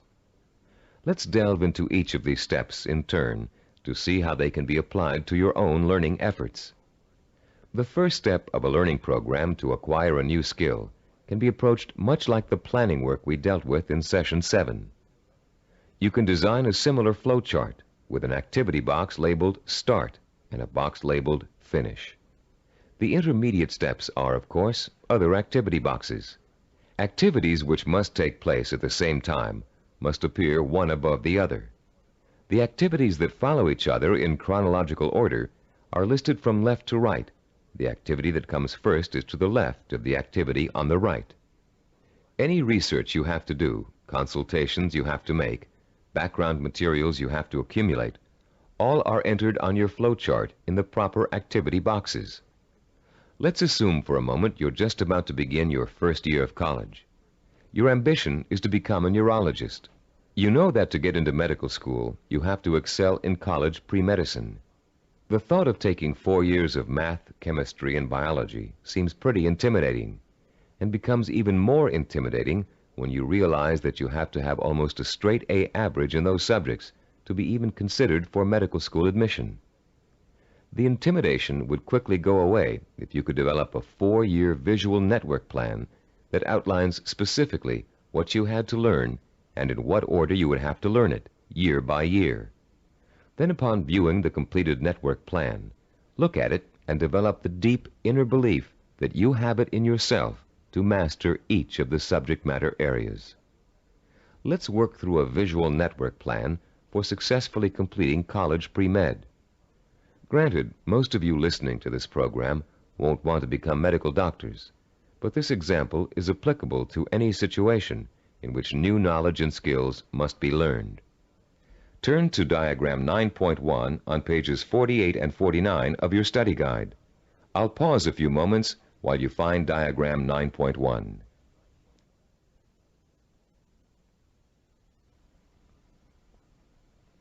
As you can see, there are 3 visual network plans. The first one outlines the chronological steps to becoming a neurologist. We call this a macro plan, with the objective of becoming a neurologist. Below that is the micro plan with the objective to graduate in pre-medicine in 4 years with a minimum 3.5 grade point average. The micro plan is broken down into 2 levels. The first level is visually represented in 2 steps. The Start, labeled number 1, and Graduate with a Bachelor of Science in Pre-Med, labeled number 3. This first level has actually been extracted directly from the macro plan. Now look at page 49 and the Level 2 diagram. As you can see, Level 2 is an expanded version of Level 1. Through the study of the college course catalog, and after talking at length with college advisors, you have identified the pre-med requirements and have broken them down into a prerequisite chronological order. This visual network plan then serves as the step-by-step map for completing your pre-med program, the first step in your macro objective of becoming a neurologist. As you look at the visual network plan for completing pre-med, what type of emotions do you experience? Do you feel intimidated at the prospect of excelling in the hard sciences? Do you doubt your ability to learn such difficult subjects and to learn them so well that you finish each course at the top of your class? If you feel intimidated and experience doubt, then you probably won't make it. If you look at the plan and feel deep down inside that with enough effort, study, and application, you can master each of the courses, then you'll probably succeed. The difference, you see, is really not in ability or intelligence. Rather, it is an attitude, your belief in yourself. The belief in yourself as someone who is capable of learning is 90% of the learning hurdle. The other 10% is single-minded application mixed with ability. The belief in yourself as someone who has the ability to learn is the second step involved in the self-disciplined achiever's pursuit of goal-related knowledge and skills. Much of your own belief in yourself as someone who is capable of learning complex material may have been educated right out of you in school for a variety of reasons, some of which we explored at the beginning of this session. One major reason for this belief is a vicious cycle people get caught up in early in their learning experience. Take math, for example. Many people have learning blocks when it comes to math. They feel that they just don't have the aptitude to learn complex mathematical concepts. And they can prove this lack of ability to you from their grades and success in math classes. What most of these people lack is not the aptitude for math, but the application of self-discipline. Math requires progressive learning.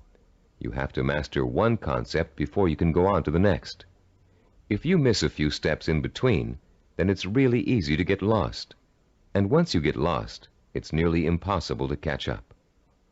To stay on top in math requires a daily effort of study. Most people who enter math because of their lack of self-discipline think that they can get by with a minimum of effort. Most of these people are intelligent. They can get by in most other courses by just coasting. They think they can do the same thing in math, but soon they get behind and can't catch up, and usually do poorly in the course. Then, after such an experience, they label themselves as poor in math. They carry this label with them throughout their lives. This label shades most of their decision-making when it comes to choosing courses of study and careers. Such people will avoid careers that require mathematical understanding because they think they don't have the aptitude. Actually, they probably had and have the aptitude, but not the attitude. Their life's potential was stunted by a false assumption. All they needed was someone to teach them the value and skill of self-disciplined application. Most of the people we studied in the creation of the Neuropsychology of Self-Discipline program were not extra intelligent, but they did have a firm belief in their ability to learn anything and everything. To them, 90% of their ability to learn was their belief in their ability to learn. If you examine your own positive role models, you'll probably discover that few of them test out at genius level on intelligence tests. Most people think that Albert Einstein, for example, was a mathematical genius, when in actuality he flunked his college entrance exams and was a poor student in mathematics. As a youngster, he envisioned himself one evening riding through space on a beam of light. In his imagination, he sensorially experienced the theory of relativity. He knew what it was, but he was not able to explain it to others in a language they could understand. The only language was mathematics. Driven by his vision, he forced himself to learn mathematics. For Einstein, it was a day-by-day struggle, but he finally developed enough mathematical knowledge to simply express his experience mathematically. Einstein's theory of relativity and its mathematical expression ushered in the age of nuclear energy.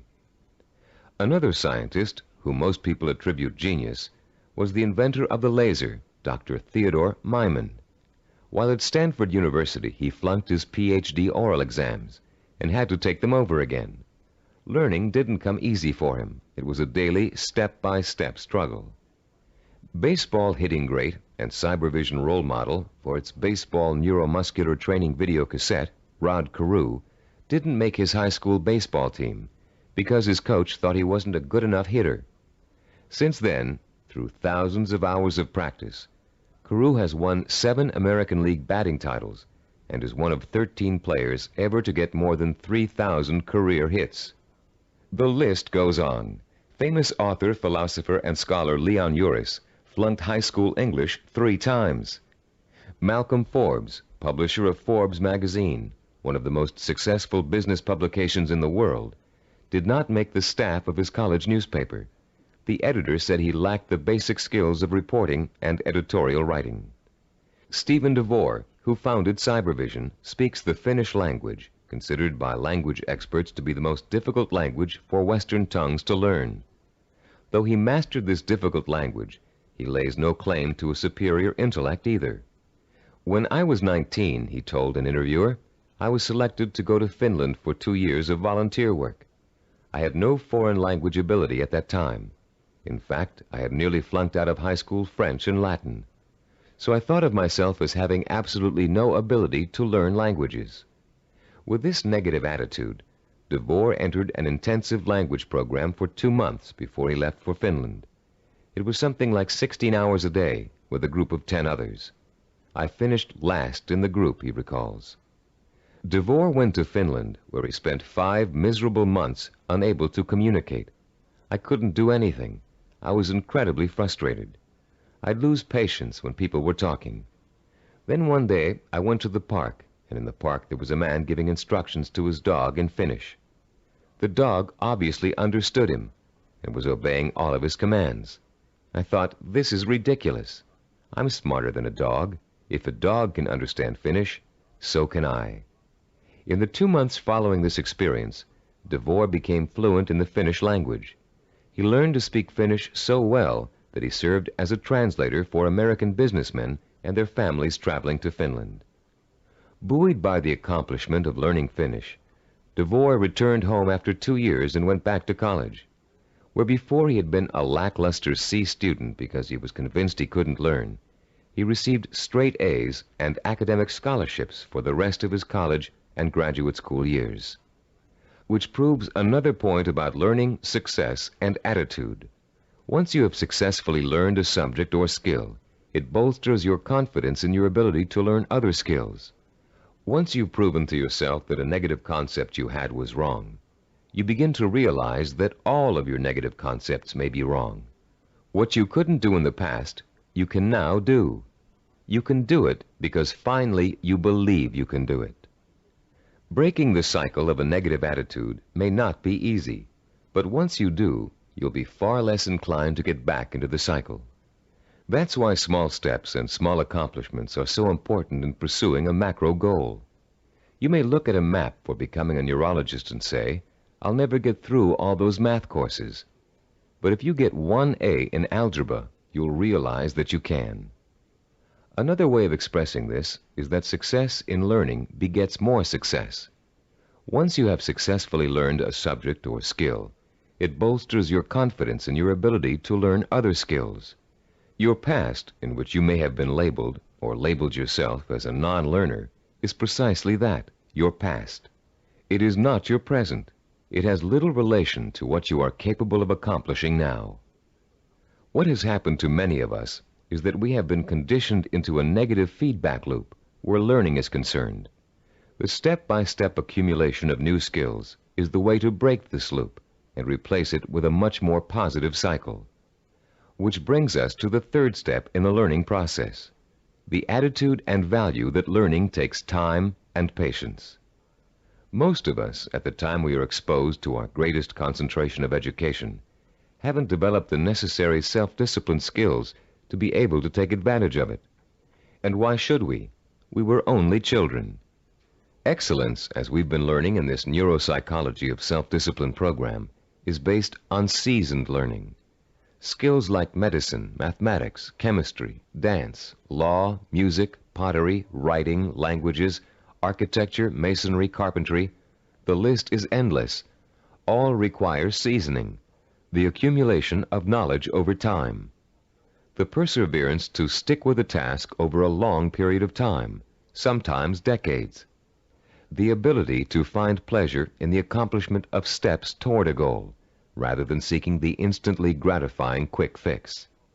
All these are the hallmarks of the self-disciplined. A wise philosopher, in speaking of the seasoning of a learner, once said, "There are very few human beings who receive knowledge complete and staggering by instant illumination. Most of us acquire it fragment by fragment, on a small scale, by successive developments, cellularly, like a laborious mosaic."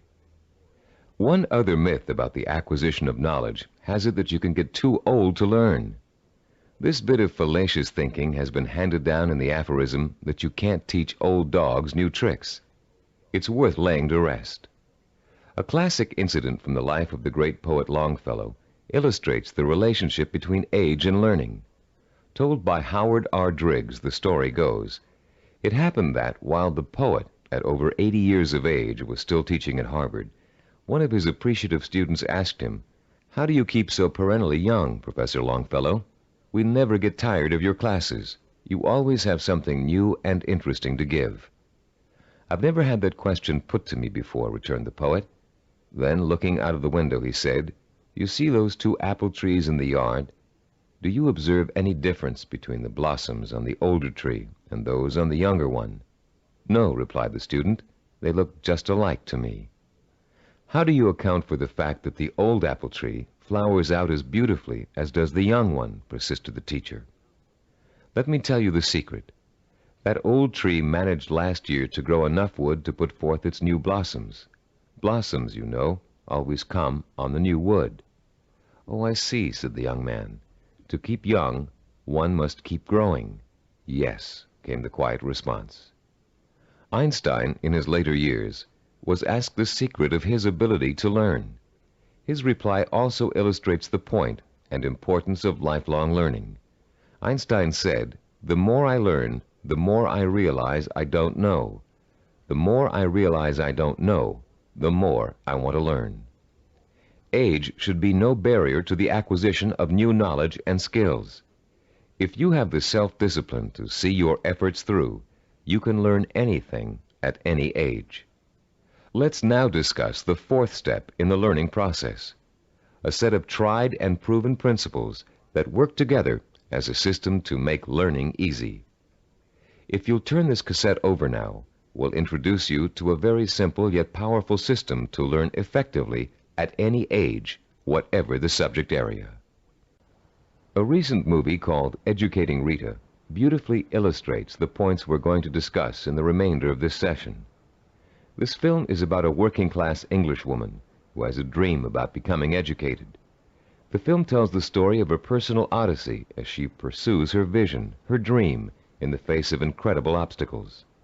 She faces at one point or another during the story conflicts with work, with transportation, with her parents, with schedules, with her mentor's desire and ability to teach, with the disdain of other more educated students, and with a husband who wants her to stay home and make babies, not thesis.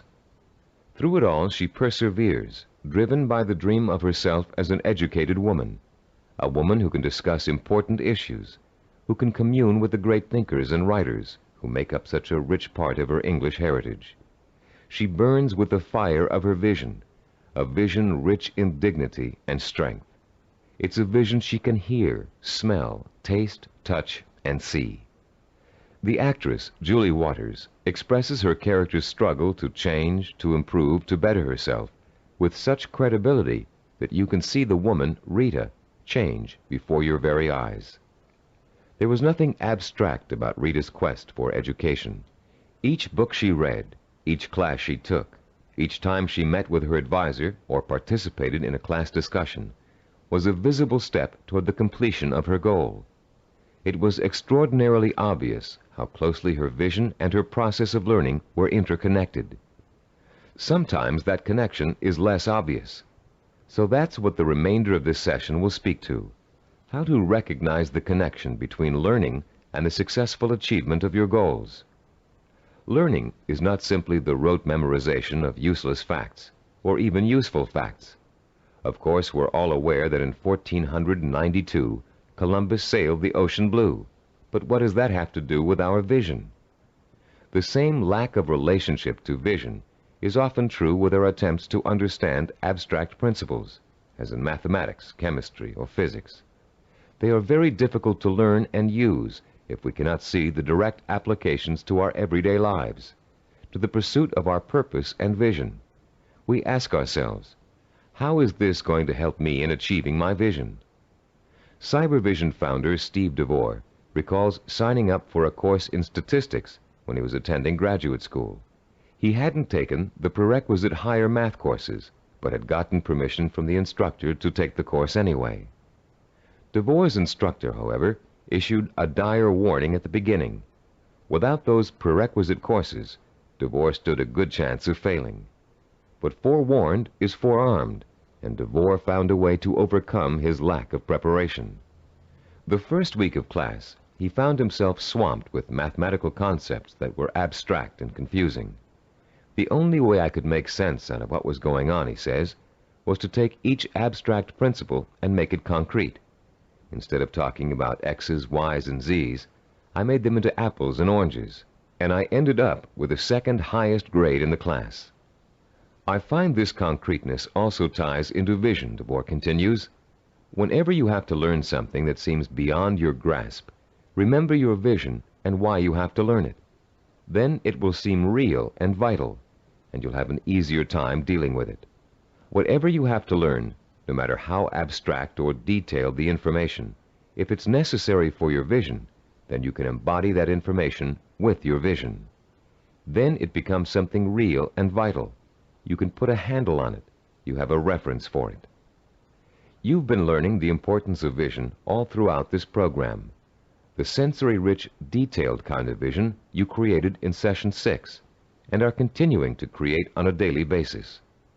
Making those visions concrete, you'll recall, sometimes even involved putting clippings or photographs of a desired goal upon the wall. This kind of work to strengthen vision is also at the heart of learning. As I promised earlier, I'm about to introduce you to a powerfully effective, easy-to-learn method of learning that will carry you through the rest of your life. This four-part learning system is the application of certain principles that reveal themselves in the course of our research with self-disciplined achievers. Learning and applying these principles will enable you to approach any subject matter with confidence and thoroughly learn the material no matter how difficult it might be. We call this system mega-learning. We use the word mega to connote power. The power to achieve you acquire through the acquisition and application of knowledge. Let me quickly preview each of the 4 steps and then look at the process in greater detail. First, recognize the need to learn a principle. Second, relate the principle to your personal vision or goal. Third, internalize the principle by relating it to your own experience. And fourth, apply the principle in action. Let's examine each of these 4 steps in turn. First, recognize your need to learn new information and skills. You cannot reach your goal without getting an education first. This doesn't necessarily mean attending school. It means identifying the key skills and competencies that you must master if you are successfully going to reach your goal. Ask yourself, will I achieve my goal without this knowledge or skill? If your answer is no, then you have a strong motivation for learning. Your learning is now crucial, for without it, your road to achievement is blocked. Learning is a lot easier if you have a specific reason to learn. Once you recognize that you have a need to learn, you've taken the first step toward achieving your goal. Step 2 is simply asking yourself, how can I use this? How will it help me fulfill my vision? Imagine yourself achieving your goal and using the new knowledge and skills you are about to learn. See how each skill and bit of knowledge applies directly to your future success, no matter how unrelated or trivial it might seem to be in the beginning. This process is akin to putting a jigsaw puzzle together. You have a picture of what you want to achieve on the jigsaw box. Inside the box are hundreds of related but unrelated pieces of the puzzle. You put 2 pieces together. You pick up a 3rd piece. You toy with it, mentally turning it over, looking at its edges, its contours, its unique characteristics, looking at the ways it might fit into the whole picture. Then comes the aha moment. You see exactly where the new piece of puzzle fits, how the contours of the piece are shaped to fit the pieces already in place. And as you place the piece in the puzzle, you get an idea of what the larger picture will look like. Perhaps you refer back to the picture on the jigsaw box, which is analogous to the mental picture you have of the goal for which you're striving. The very act of studying the information and putting it in its proper place helps you bring the picture on the box to life. The third step in our learning process is internalizing the principle by relating it to your own experience. If you're learning about electrical waveforms and frequency, for example, think about the times you've thrown a pebble into a pond and seen ripples form on the water. The bigger the pebble and the harder you threw it, the bigger and faster the waves would be. In Newtonian physics, you can easily understand the law that states, for every action there is an equal and opposite reaction, by remembering how you stand up from a sitting position. Do you just shoot straight up, or do you have to first push your weight down on the chair to stand up? In order to stand up, you have to first push down. That's Newton's law in action. Every time you find an example from your own experience to illustrate a bit of knowledge you're trying to learn, you'll reinforce your understanding of that knowledge. And you'll remember it because it's anchored to something very personal. Every time you think of Newton's law, you'll picture yourself pushing off a chair to stand up. It works for just about any abstract theory you can think of. The fourth critical step in learning is the actual application of the principle you're trying to grasp. Throw pebbles in a pond and watch the action when you're learning waveform theory. Sit down and stand up over and over again until Newton's law is firmly planted in your mind. If you're studying a new language, use the new vocabulary you learn every single day. As you walk down the street or through your living room, try naming every object you see in your new language. Using these 4 steps to learning will make the experience easier, less frightening, and more fun.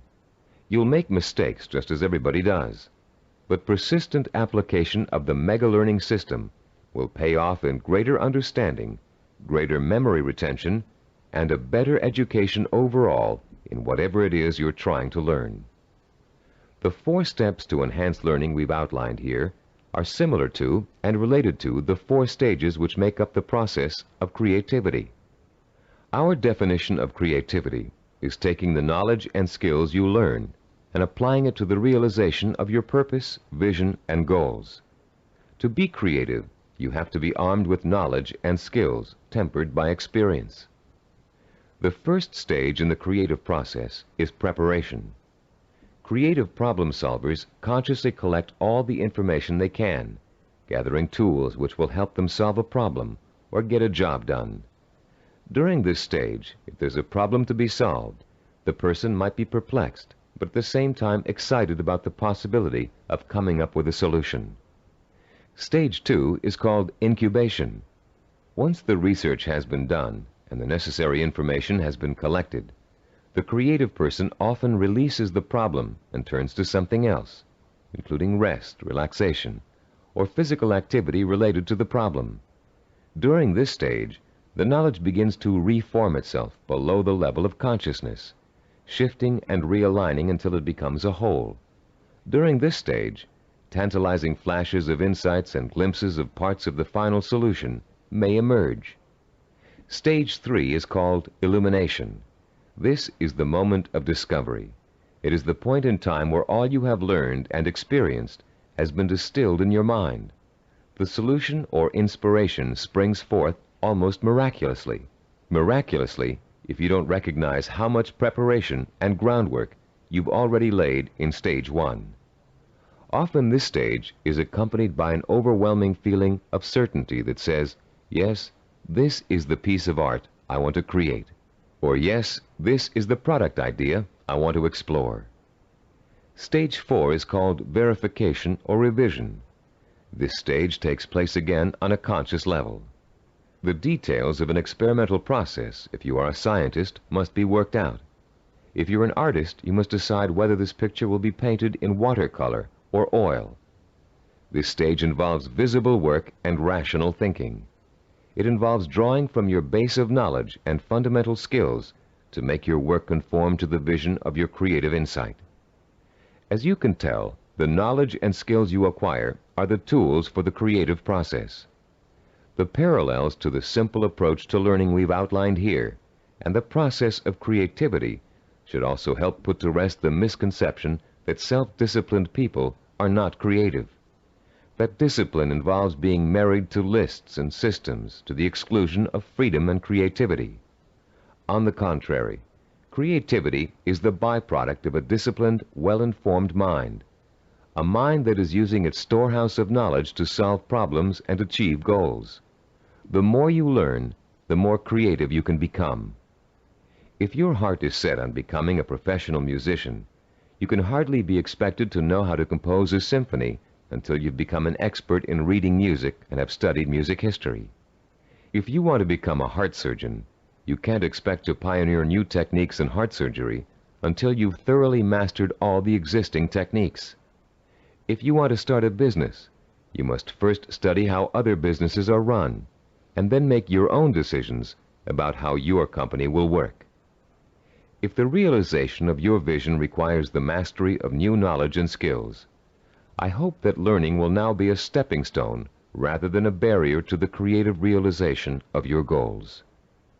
In our next and last session, you'll learn how to develop the twin pillars of the self-disciplined character: persistence and perseverance.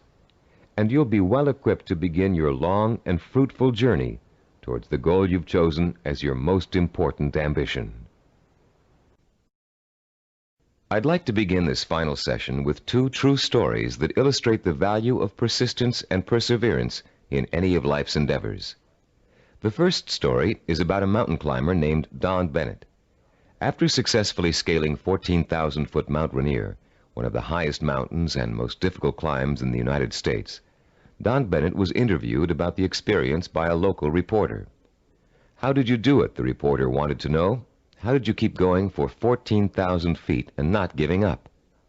Bennett thought for a moment before answering. Then he spoke slowly, trying to get the reporter to understand the mental process that led him to the peak of that mountain. "Starting months before the climb," Bennett said, "I created a vision of myself at the top of the mountain. That vision was so real that I could actually feel the cold wind blowing in my face, and I could see the spectacular mountains and valleys all around me. I saw and felt this vision 100 times a day. It inspired me. It motivated me. It kindled my determination to see the climb through to the end. During the climb itself," he continued, "I drew upon my vision for inspiration. When the going got tough, I saw myself at the top of that mountain just as clear as could be. And then finally, I reached my goal and my vision became a reality." The reporter was impatient with Bennett's explanation. Yeah, he said, "I've heard all that vision stuff before. But that doesn't explain how you did it. You're an amputee. How did a one-legged man climb a 14,000-foot mountain?" Don Bennett looked the reporter straight in the eye and said quietly, "One hop at a time. My vision became a reality, one hop at a time." Our second true story takes place during the last few weeks of World War II. Don McCall was a seaman on the Navy ship Indianapolis, which at the time was cruising the Philippine Sea. Suddenly, the ship was struck by Japanese torpedoes, and immediately it began to sink. McCall was asleep below decks when the first torpedo hit. He instinctively grabbed his life jacket and made his way up to the deck as the ship began to roll over. As he launched himself into the churning sea, the ship sank, taking 300 men with her. Another 900 or so had been pitched into the water. "I made up my mind that I was in big trouble," McCall told an interviewer, "and I also made up my mind that I would do whatever I had to do, no matter how painful, to survive." The first thing McCall did was to move away from the other survivors and float alone. He knew about the dangers of mass panic, especially if there was a shark attack, and he knew he'd stand a better chance if he stayed away from the other men. McCall also protected himself from exposure in the blistering sun by keeping a life jacket over his head. He kept a hose on his person so he could retreat underwater in case of a Japanese attack. And most important, He kept in mind the lesson he had learned about the danger of drinking seawater, no matter how thirsty he got. For days, McCall watched men succumbing to mass panic and hallucination. He watched them being torn apart by sharks, while he escaped attack by remaining perfectly still. He watched them drinking seawater and dying of dehydration, while he swallowed his own desire to drink. He watched them dying all around him, while he remained alive. 4 days later, a Navy patrol boat plucked an exhausted 90-pound McCall out of the sea. He had survived 4 days without food or drink in the blistering sun, in shark-infested waters. An incredible feat, and he had proved the power of self-discipline even in holding death at bay. Like mountain climber Don Bennett, McCall never lost sight of his vision, staying alive. He used all his knowledge and skill to make that vision come true. He resisted drinking seawater to get immediate gratification of his thirst, which would have killed him. And he found creative solutions to the problems of exposure to the sun and Japanese attack. Both Bennett and McCall used self-discipline to endure terrible physical hardship and achieve seemingly unachievable goals. Your own goal may not seem as urgent as theirs, but the principle of achieving it remains the same. Through vision, commitment, patience, and creative application of knowledge and skill, you can see your goal through to the end. But the ultimate key to your success is what this session is all about: persistence and perseverance. In this session, you're going to learn what persistence and perseverance are really all about. You'll be taught how to develop both of these critical qualities through the application of 5 simple principles. You'll find out how to turn problems and setbacks, even agonizing situations, into positive learning experiences that will actually bring you closer to the realization of your goal. And you'll understand the value of never giving up, no matter how tough the journey gets or how endless it seems. First, let's define the words persistence and perseverance. Is there a difference between the two? Yes, a subtle one. Persistence means never giving up. Perseverance means persisting in spite of hardships, opposition, and setbacks. Mountain climber Bennett and Navy seaman McCall displayed both persistence and perseverance in their heroic efforts to reach their goals. Bennett had to use his one leg to hop at least 30,000 times to get up to the top of Mount Rainier. McCall had to stay calm and follow a life-saving plan while spending 4 days in shark-infested waters without any food or drink. These men reached their goals because they had already developed the qualities of persistence and perseverance. Now you are going to learn how to develop these qualities too. There are 5 crucial steps involved in learning how to develop into the kind of self-disciplined achiever who never quits and never loses sight of his or her goal. Listen carefully while I outline each one. The first step is to rekindle and refuel your vision and purpose every single day. Remind yourself daily of the rewards and benefits that await you when you successfully realize your goal. The emotion you draw from these constant reminders of why you're working so hard and giving up so many things will sustain your powers of persistence and perseverance. The second step is to firmly anchor the following attitude deep within your heart and mind. I can achieve anything I set my mind to. Nothing is impossible for me to achieve if I want it badly enough and am willing to pay the price for it. No matter how much hard work it takes, no matter how long it takes, no matter how difficult it is, I can and will achieve my goal. I will never forget that a journey of 1,000 miles begins with a single step. Step 3. Realize that obstacles are going to arise and setbacks are going to occur. Keep in mind that these difficulties are really opportunities to learn. Every obstacle that you overcome, every setback you bounce back from, strengthens your character and makes you smarter and stronger. Whatever you do, don't try to hide from or ignore problems. They never go away by themselves. Meeting challenges squarely and solving problems creatively is at the heart of self-discipline and at the heart of achievement. As Benjamin Franklin said, those things that hurt instruct. When your progress seems blocked, it means that it's time to increase your knowledge and look for creative solutions. This is the 4th step in developing persistence and perseverance. You may be doing the wrong things for the right reasons, and now is the time to find out. Start experimenting with taking different paths to your destination. But whatever you do, don't quit. Most people quit when things don't work out as they planned, or when they realize how much hard work they're going to have to do. Remember, a failure is someone who has not learned from his mistakes. Step 5. Turn your work into fun. Make what you have to do into something you want to do. Working towards a lifelong goal shouldn't feel like a sacrifice, because that goal is what you want more than anything in the world. If you follow these 5 steps faithfully, your long road to success will turn into an exciting journey of knowledge, discovery, challenge, and reward. And for as long as you feel you're making progress, even hard work and minor interferences won't shake you from your purpose. The real problem arises when a major setback occurs, especially if it's unforeseen. A seemingly insurmountable obstacle is often enough to make even the most determined achiever decide that the fight simply isn't worth it. Setbacks make people give up just at the point when they should not.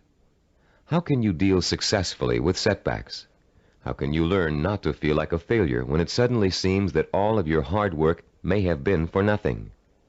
There are 5 ways you can turn every setback you encounter into a learning experience, one that will leave you stronger and wiser and more determined than ever to keep working toward your goal. Listen carefully while I outline each one in turn. First, never try to ignore a problem or handicap. Deal with your problems directly. Don't avoid them or try to hide from them. If you want to start a business but can't find people to back you up financially, that doesn't give you the right to plunge into your project with no capital and a lot of ideas for spending money. If you want to become a doctor but don't have the grades to get into medical school, it won't help you to start applying to schools you know you can't get into. When you have a problem, study it from all angles and try to determine the best way to proceed. Which brings us to our second point. Don't blame other people for your setbacks, and don't chalk it up to bad luck. You make your own luck in this life, and you have to solve your own problems.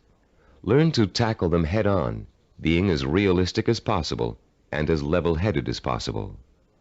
Mentors can often provide a great deal of help in a bad situation. Try acting as if you are your own mentor. What would he or she do in your situation? Or what has he or she already done to overcome an obstacle similar to yours? Third, continually strive to strengthen your qualities of self-discipline. Setbacks often occur because of weaknesses in certain areas. Try to turn those weaknesses into strengths. Be your own severest critic, but not your own worst enemy. Don't tell yourself, I failed. Tell yourself, I slipped, but I'm going to pick myself up and go on. Fourth, in almost every setback, there's a seed of opportunity, a silver lining, if you will. Find it and use it. You may find yourself taking a slightly different path to achieving your goal than you first imagined, but you'll get there just the same. Take the new path and see where it leads you. Following this philosophy helps take the emotional sting out of setbacks and is a good antidote for discouragement, and it's a healthier way to react to a bad situation than deciding to give up. Fifth, always remember that no matter how difficult a problem is, or how insurmountable it seems, there's always a solution. A problem is only really a problem if you think you can't solve it. If you take the attitude that every problem has a solution, and you approach your problem with an open and creative mind, you'll find that solution. A young woman we know named Carol Napier was faced with and managed to overcome the kind of setbacks that might make anybody want to give up. Her story is so inspiring that we'd like to end this session with her example of what it's like to be a self-disciplined achiever who never quits no matter what. At 26, Carol had a degree in marketing and a good job as a marketing assistant, with an eye to moving up in the company she worked for as soon as there was an opening for a higher position. Carol had diabetes, diagnosed when she was 12, but had always been able to keep it under control with insulin shots, and had always lived a perfectly normal, relatively healthy life. In the spring of Carol's 26th year, she began having trouble with her eyes. Doctors told her that her diabetes was causing her to slowly lose her eyesight. At first, Carol refused to believe it, but when she began having trouble driving, she realized the doctors were right, and she would have to re-evaluate her job and her purpose in life to deal with the problem of approaching blindness. But before Carol could come up with a solution to that problem, her kidneys also began to fail. Ultimately, she needed a kidney transplant, which was done successfully when she turned 27. Everything seemed to be going fine when a sudden episode of insulin shock left Carol paralyzed from the waist down. Carol recalls wanting to quit then and there. At that point, I just wanted to go to sleep and never wake up. The depression got so bad that I realized I couldn't go on this way. I only had one choice, and that was to get myself out of this. Slowly, Carol regained her strength, learning to walk again with the aid of physical therapy. She rewarded herself for her progress by making a trip across the country alone to visit her parents for Thanksgiving. A trip friends tried to dissuade her from taking, but which proved to Carol that she could still make it on her own. Today, Carol is attending college, studying for a master's degree in rehabilitative education. She has decided to spend the rest of her life helping people face and overcome problems like hers.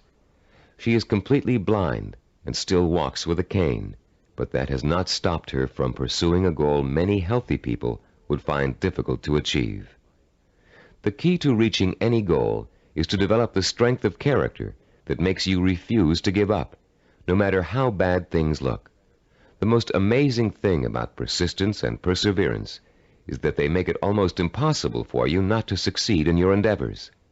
In this session, you've learned the importance of not being a quitter, of learning from your mistakes, and of keeping an open mind when it comes to finding creative solutions to problems you may think are unsolvable. In the next session, we're going to review everything you've learned in the Neuropsychology of Self-Discipline program and give you some tips for developing the lifelong habit of self-discipline. We're now coming to the end of the Neuropsychology of Self-Discipline, and now is a good time to reflect on what you've learned and how far you've come. It's also a good time to start thinking about how you're going to maintain and develop your self-disciplined character for the rest of your life, because the process of becoming an achiever never really ends. In the years to come, you'll find yourself learning from trial and error, from accomplishments, from setbacks, from disappointments, from rewards, from the feeling of satisfaction you get when a job has been well done. The more you achieve, the more you'll learn one of the greatest secrets of achievement. Success breeds success. Every small step you take on the road to your goal will make it easier to take the next step. And once you've achieved your goal, you'll probably find that there's another goal you want to achieve. Along the way, you'll delight in the process of watching yourself in action, making corrections in your methods and strategies as you strive toward your ultimate goal and the hundreds of smaller goals you will successfully reach on the way. Let's talk about the milestones you've already passed. In Session 1, which you listened to some time ago, you uncovered the master key to your highest potential, self-discipline. We defined self-discipline as the ability to work systematically and progressively toward a goal, to become positively obsessed with that goal, and to let that obsession lead you to accomplishment. We talked about the problems caused by lack of self-discipline. We learned about the waste of potential, the drifting from job to job, from relationship to relationship, of the person who has no real sense of purpose and an undisciplined approach to life in general. We also talked about the problems of wanting immediate gratification and how that always leads to failure because it means refusing to pay for success with hard work. There is no other way to be successful except through hard work. The words pay for shouldn't bother you. All accomplishments come with a price tag, just like something you might want to buy. And just as you will save for an item you really want to buy, cutting your budget and making financial sacrifices, you should also be willing to make sacrifices in order to reach your goal. You may have to give up time, recreational activities, other priorities in your life. But it won't be difficult to do, because reaching your goal will become a more important source of pleasure. In Session 2, you were introduced to the 10 characteristics of the self-disciplined achiever. These characteristics served as a model against which you could compare your own strengths and weaknesses.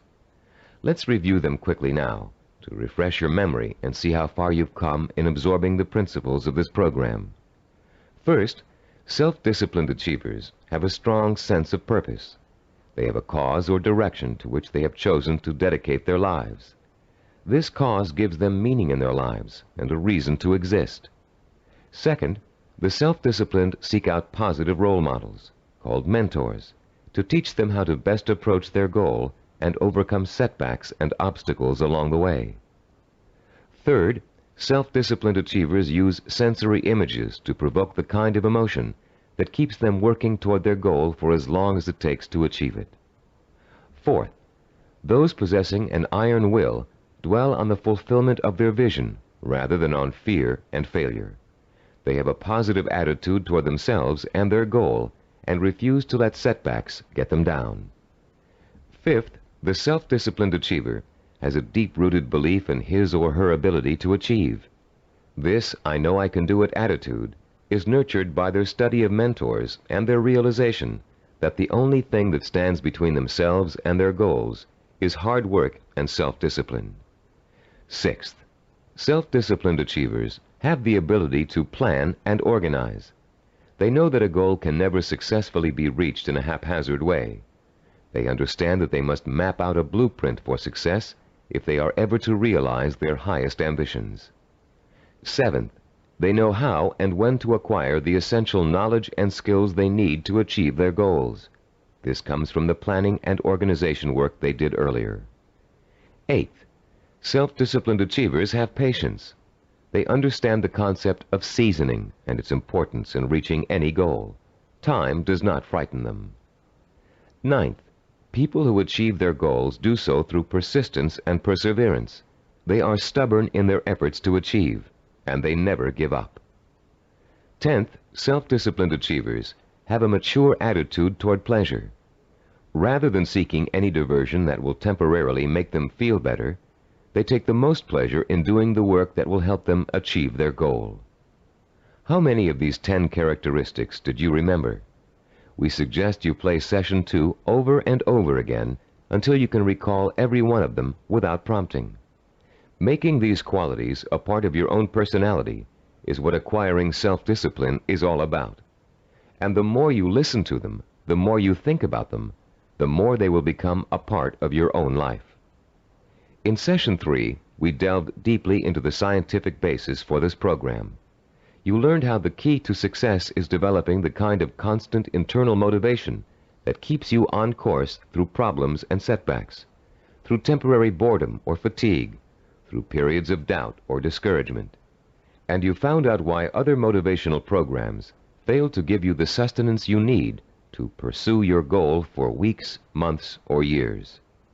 You learned about Dr. Carl Pribram's research into images of achievement and the critical role they play in motivating people to be successful. Dr. Pribram's discovery of the power of sensory-rich images to provoke the drive of motivation made the creation of this unique program possible. In Session 4, we discussed the power of purpose. Here you learn to focus your energy like a laser beam on what you want to accomplish. You learned how your macro or major purpose really could be broken down into a series of micro or minor achievements. You heard examples of how well-known achievers tackled major goals by turning them into step-by-step plans for success that they could deal with one at a time. In the same session, you participated in a fascinating exercise that let you pinpoint, perhaps for the first time, what your most important goal in life really is. You then used that goal to create a statement of purpose that would stand as a beacon in your quest for achievement. In Session 5, we talked about mentors and role models.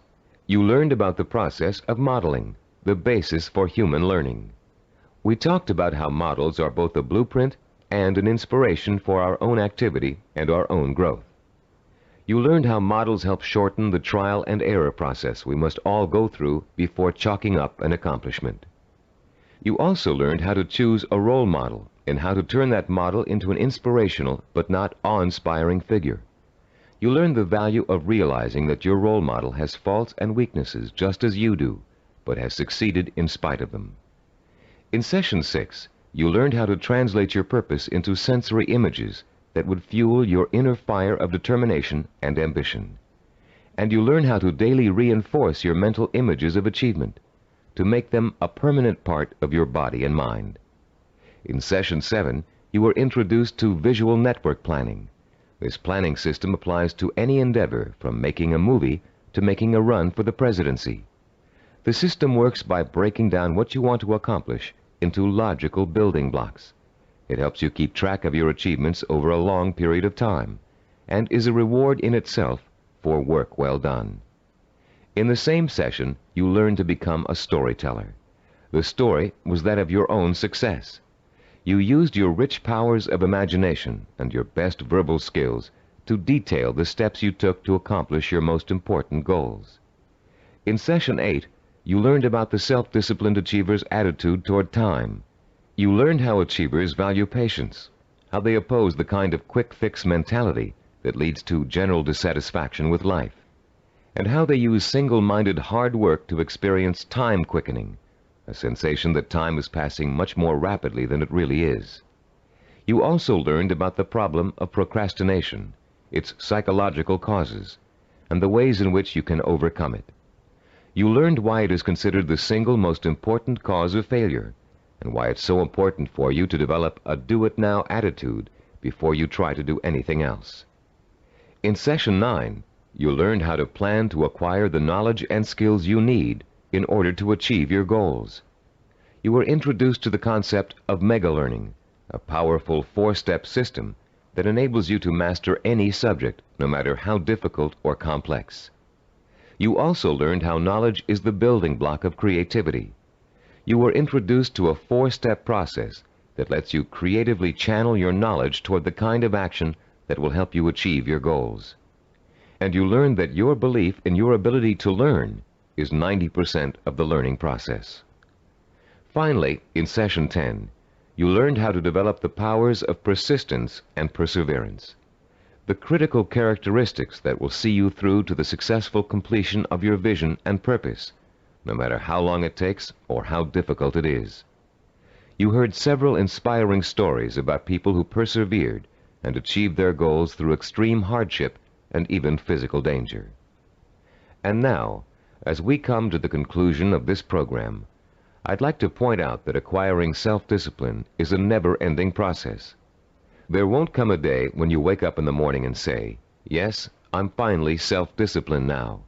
There's nothing more I need to do to develop strength of character and determination of will." Self-discipline requires a lifetime of commitment. This doesn't mean you won't develop the habits of self-discipline in a relatively short period of time.